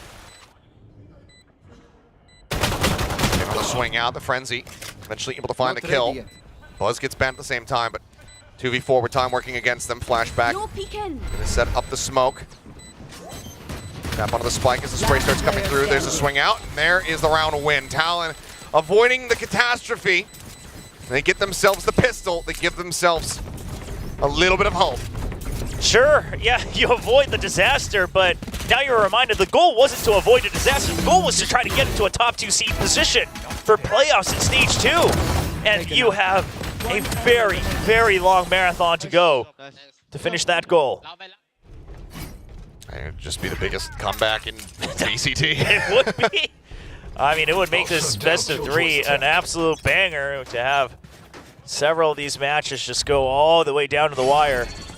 Oh my goodness. Okay, well, Buzz just look at the barrel stuff there. Finds himself 1 and flashback gets himself 2. Quick kills in reply, but already a decent amount of damage dealt. Potential for more as Governor's down to 39 HP. Fox going to swing out, also gets a dink. Saying, okay, Bane. A couple of them are low. Do some damage with the classic. I mean, surely not like this. The difference is he does have the DRX classic. Foxy 9 giving a little shout out to Foot. And Governor, okay, just holding the angle. Solid read, expecting that aggression to come towards them, but still. Some damage dealt by DRX. Yeah, and let's be honest. I mean, if you're in Talon's shoes right now, you had to get a flawless. You had to make sure that you were snowballing right from the get-go. So, not in the best position. Flashback, not sure how he survives there. I mean, cancel all the shield. Yeah. But don't need a shield if you don't get hit, I guess. Yeah. Oh, no. Full purchase coming through. Rifles on both sides. A lot of Guardians in the mix for Talon. We've seen how much damage they can deal here in 2024. Very much growing in popularity. Silence. Cruz. Fantastic shot to start things off. Buzz taken down. Do they know how many people were out here on B? Okay, well. Another great shot as Mako also similarly dead. Foxy comes up with 1, then gets traded out. That is going to be pretty damn clean as Talon convert the bonus. I mean, here we go. What is going on? The reads are very good here on the attacking side, and then the aim even better, I would say. I mean, the read, sure, you're pushed up against the wall. You just have to assume that your read's correct and go with the full confidence, and maybe that's the difference, right? Maybe it's that the first couple of rounds, you know that your composition's weaker on the defensive side. You're not winning those aim duels, and then you start to play scared. You start to play a little frantic, and it slips away too far for Talon. But right now, they're doing what they can. Still 9 more rounds to go, but it's looking like they have the best chance they possibly could, starting from a 0-12 half. It's just Buzz with a Marshall here. Swings the corner, spots a wall. He wants to try to push up aggressively here. Dash going to be dwindling. Gets the glimpse of Governor, but Governor finds a headshot. Puts down the opposing jet, grabs that orb. 3 away from having that not dead yet is, oh, Foxy. Missing this opportunity, and Cruz able to suss it out. Kill found, B site opened up. Yeah, making sure that there's no accidental casualties, potential weapons being upgraded on the other side. That's huge for Talon. And they're looking like they're on point for another flawless. Cruz wants to make sure it is because he's waiting to see if there's anybody else trying to cut them off on the exit. He's going to be watching that back. Contract going to be online for him now.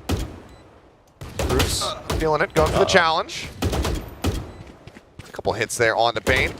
And we'll just go ahead and look to double swing him. Bane finds 1. And Ban gets the other. Well, Flawless not going to be there, but still in great position to snowball this forward. Last player standing. Mako as well. Sticking down Surf.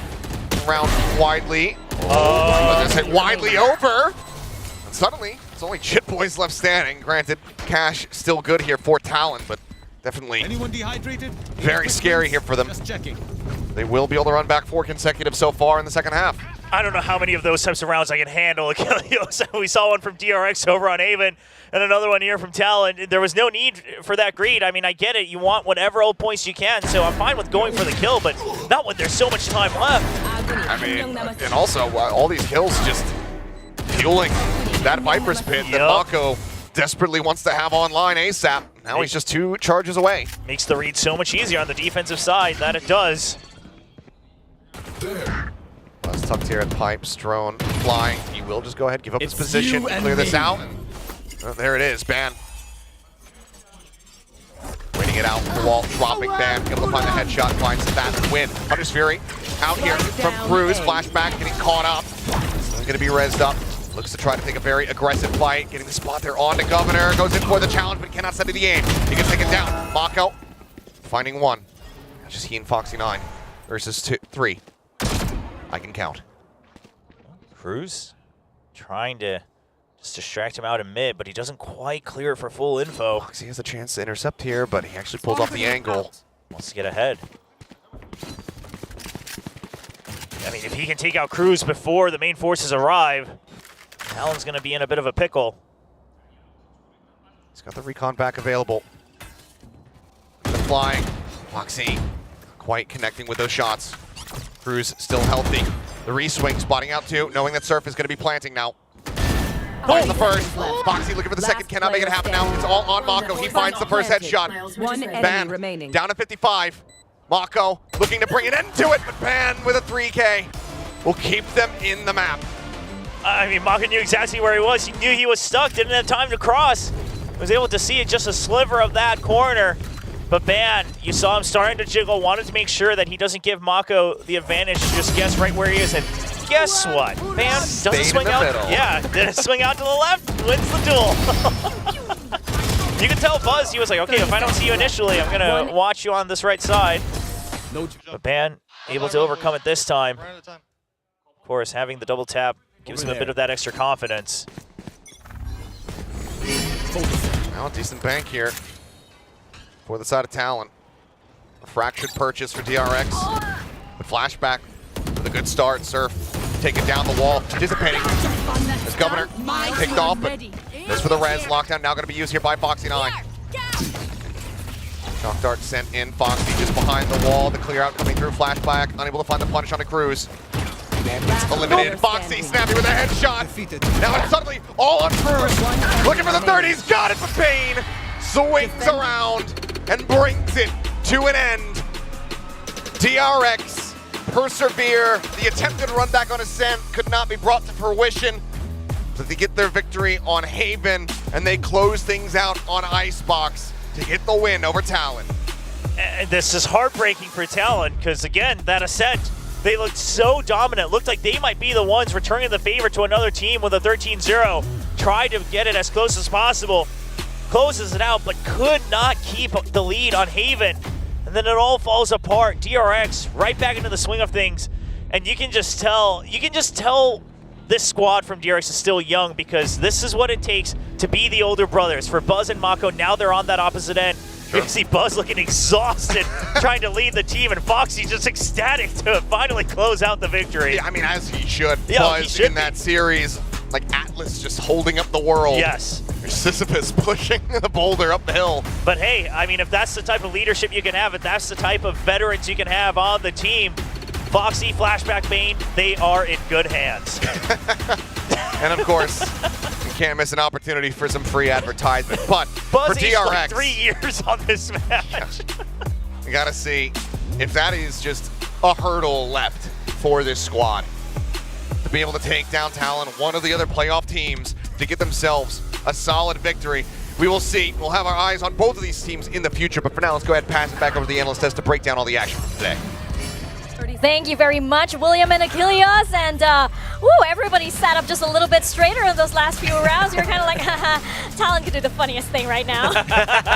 I'm sitting there, I'm just like, has anybody ever run it to overtime after going down 12-0 in the first half? We were all running through the possibilities. Yeah. But I mean, look, like DRX on this map is otherworldly. Yes, they got beat pretty handily by Paper X, but the other 2 times they have destroyed their opponents, and Buzz in particular really has a good feel for this map. He has a great sense of where he can land, when he needs to stick and just turret around and start knocking people down, when he can get aggressive, changing elevations. He does so much so well in this map. Yeah, and I just gotta say, we were talking about how what's gonna be one of the strong points of this DRX team, and I think it kind of culminated here on Icebox, where it just felt like they had each other's backs every single time that they played on that first half. Sure, again, it might look messy and whatnot, but you'd see the contact from Buzz, and then out of nowhere it's going to be Bane or a Flashback that gets that refrag quite quickly if Buzz goes down. It was just really clean, throughout that first half. And sure, there were some rounds that maybe it looked like Talon could get into a groove, but I feel like this composition that DRX has, especially with Flashback being on his, I think, new comfort agent on the Clove, just gives so much more, I think, opportunity to be aggressive while also having that safety. Not to mention how much of a mirror this was comparing it to the map 1, right? Where Talon had so much momentum. Now you see, everything flip around, and it's now DRX that had that massive lead, right? Yes, when the side switch and Talon was on attack, you saw a little bit of that because Talon does amazingly well when it comes to aggression, but DRX, they managed to steal themselves and just really hold firm and manage to really get their strategies play out. Yeah, exactly. I mean, I think in general, Talon's ideas and their agent comps are definitely built for attacker-sided play, and then you can kind of hope that on the defender side you're just good enough to get over the line. But that's clearly not going to be the case against teams of DRX's caliber, of the Paper X caliber. You're going to have to find ways to shore up those defenses going forward. Like, what can you do to work more as a team? How can you get those calls to be a little bit more tight in some of those situations? That's what I'm really looking forward to for Talon. I think Cruz and Frost should be able to kind of right the ship here, get them back under control. This team has plenty of firepower, they have plenty of talent, but too many isolated plays. Like, the one that really just drove me nuts was Ban coming out from 2, pushing out towards attacker spawn and challenging that fight. Yeah, he has the double tap, the shield to defend himself, but he re-peeks and just dies, and I'm just like, well, there's just no reason for this now, and then there's no backup for him either, and we've seen it too many times. Yeah, it feels like there is that, that air of confidence here, that Talon, they try to bring it in even in matches where that the other team can match up against your confidence, and obviously the firepower at this point, which we kind of thought at first wasn't really the case here. And this is something I also wanted to point out that could have been a strong suit for Talon the first time that they brought out this composition Icebox. It just feels like they had every bit of great follow-up, even though it's just the ISO pushing in. And again, we were talking about how ISO's weakness is that he can't really rush into the site like a Jet does or a Raze does. But Talon in their last game on Icebox, it looked like they had everything covered. And coming into this one against DRX, none of those bullet points that I thought was a strong suit for Talon really came out in this particular map. Yeah, I think I was surprised with just how much initiative Talon actually let DRX take. They were not as as much of a they didn't have much of a push, I guess, when it came down to defense, right? And you would think that they would make that a little bit more aggressive, but I was actually surprised that they let DRX actually come in. They actually let them, take the side so many times, and there were so many rounds wherein there were duels that they had the advantage, but they just didn't manage to get that one up on them. Yeah, I mean, definitely the firepower started to slip away from them. Their aim looked a little bit whiffy. Ban in particular had some moments that he probably should have been winning those fights like you're talking about, just couldn't do it. But that's the whole problem, is when you rely on that too much and one player starts to slip or something, then the whole thing starts to crumble because you're losing that player advantage in those fights that you should be winning, and then all of a sudden you've lost the tactical advantage in the round as well in terms of your positioning and your movement and all those other kind of things. So I think definitely I totally agree with you. I want to see them get more aggressive, but I want to see it be like coordinated aggression, playing for really aggressive retakes with this comp, because you can see their attacker side is good. So just like when you're on the defender side, just play it like it's an attacker side and just go for it, Yeah. Don't get me wrong. I mean, I like what Talon is doing here. I mean, they're cooking on the compositions. Yeah, I just wanted to add real quick. Maybe it could also be because Icebox, we've seen how vertical this map can be. There's not really too much vertical control for Talon here, so they have to play on the ground, which doesn't really have too much of leeway in terms of mistakes. Yeah, I totally agree, but we do have our post-game interview right now, so that is it from us here on the desk. We're going to send it over to the stage with Bella, who is standing by with Buzz from DRX. Hi guys, I'm here with DRX's Buzz for our last match interview of the day. Hello, Buzz, GG. Thank you. And Buzz, you were on fire today, so I want to hear all the thoughts on today's match. 오늘 도끼 제대로 품은 버즈 선수 승리 소감 한마디 부탁드립니다. 일단은 스테이지 2에서 또 오랜만에 승리를 거둬서 기쁘다고 말씀드리고 싶고 앞으로 더 열심히 준비해서 2대 0으로 이길 수 있는 모습 보여드리도록 하겠습니다.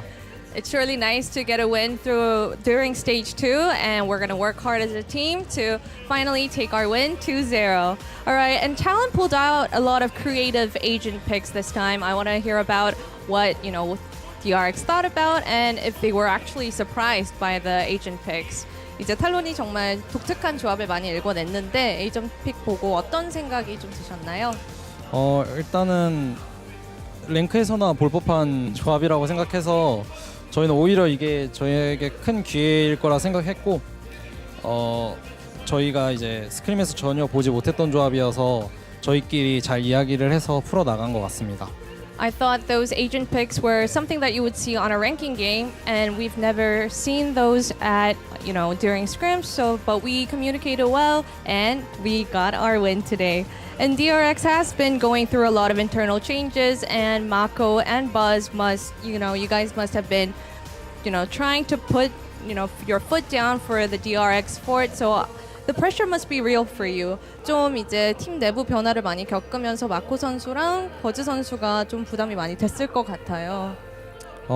부담감이 없다고 하면은 거짓말인 것 같고 저희가 이번 탈론전 준비하면서 게임에 100% 온전히 집중을 할 수 없는 상황이 있었는데 그런 상황임에도 저희 동생 그리고 코칭 스태프분들 다 잘 해내줘서 너무 고맙고 감사드리다고 말씀드리고 싶어요. I'd be lying if I was to say that there is no pressure, and we had some personal difficulties prepping for the match with Talon, but our team, the coaching staff, we all came together, so I just want to thank them for being there together as a team. And DRX has so much to show as a team, so I'm wondering what they're planning to focus on in rebuilding and keeping up this momentum. 이제 경기가 앞으로 많이 남았고 DRX가 보여줄 모습도 많이 남았는데 어떤 점에 좀 집중해서 이렇게 준비하고 싶으신지 궁금합니다. 저희가 이제 첫 번째 맵에서 밀리는 모습들을 많이 보여드렸었는데 이제 제가 보기엔 그런 모습들만 조금 고치고 저희가 이제 미니 게임 상황에서 조금만 더 좋은 상황을 만들면은 저희가 앞으로 훨씬 더 강한 팀으로 발전할 수 있을 거라고 생각하고 있습니다. We want to focus on how to push back when needed, and during those mini games, we're trying to figure out what's best for us. So if we are able to overcome that, I think we can definitely come back as a stronger team. And that was Buzz from DRX on his win today. Congratulations on your win. All right, and that is a wrap for today's matches. We'll be coming back on July 5th for matches with Paper X versus RQ and Genji and Global Esports. So we'll see you all then. Bye-bye. 바이바이.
30 seconds left.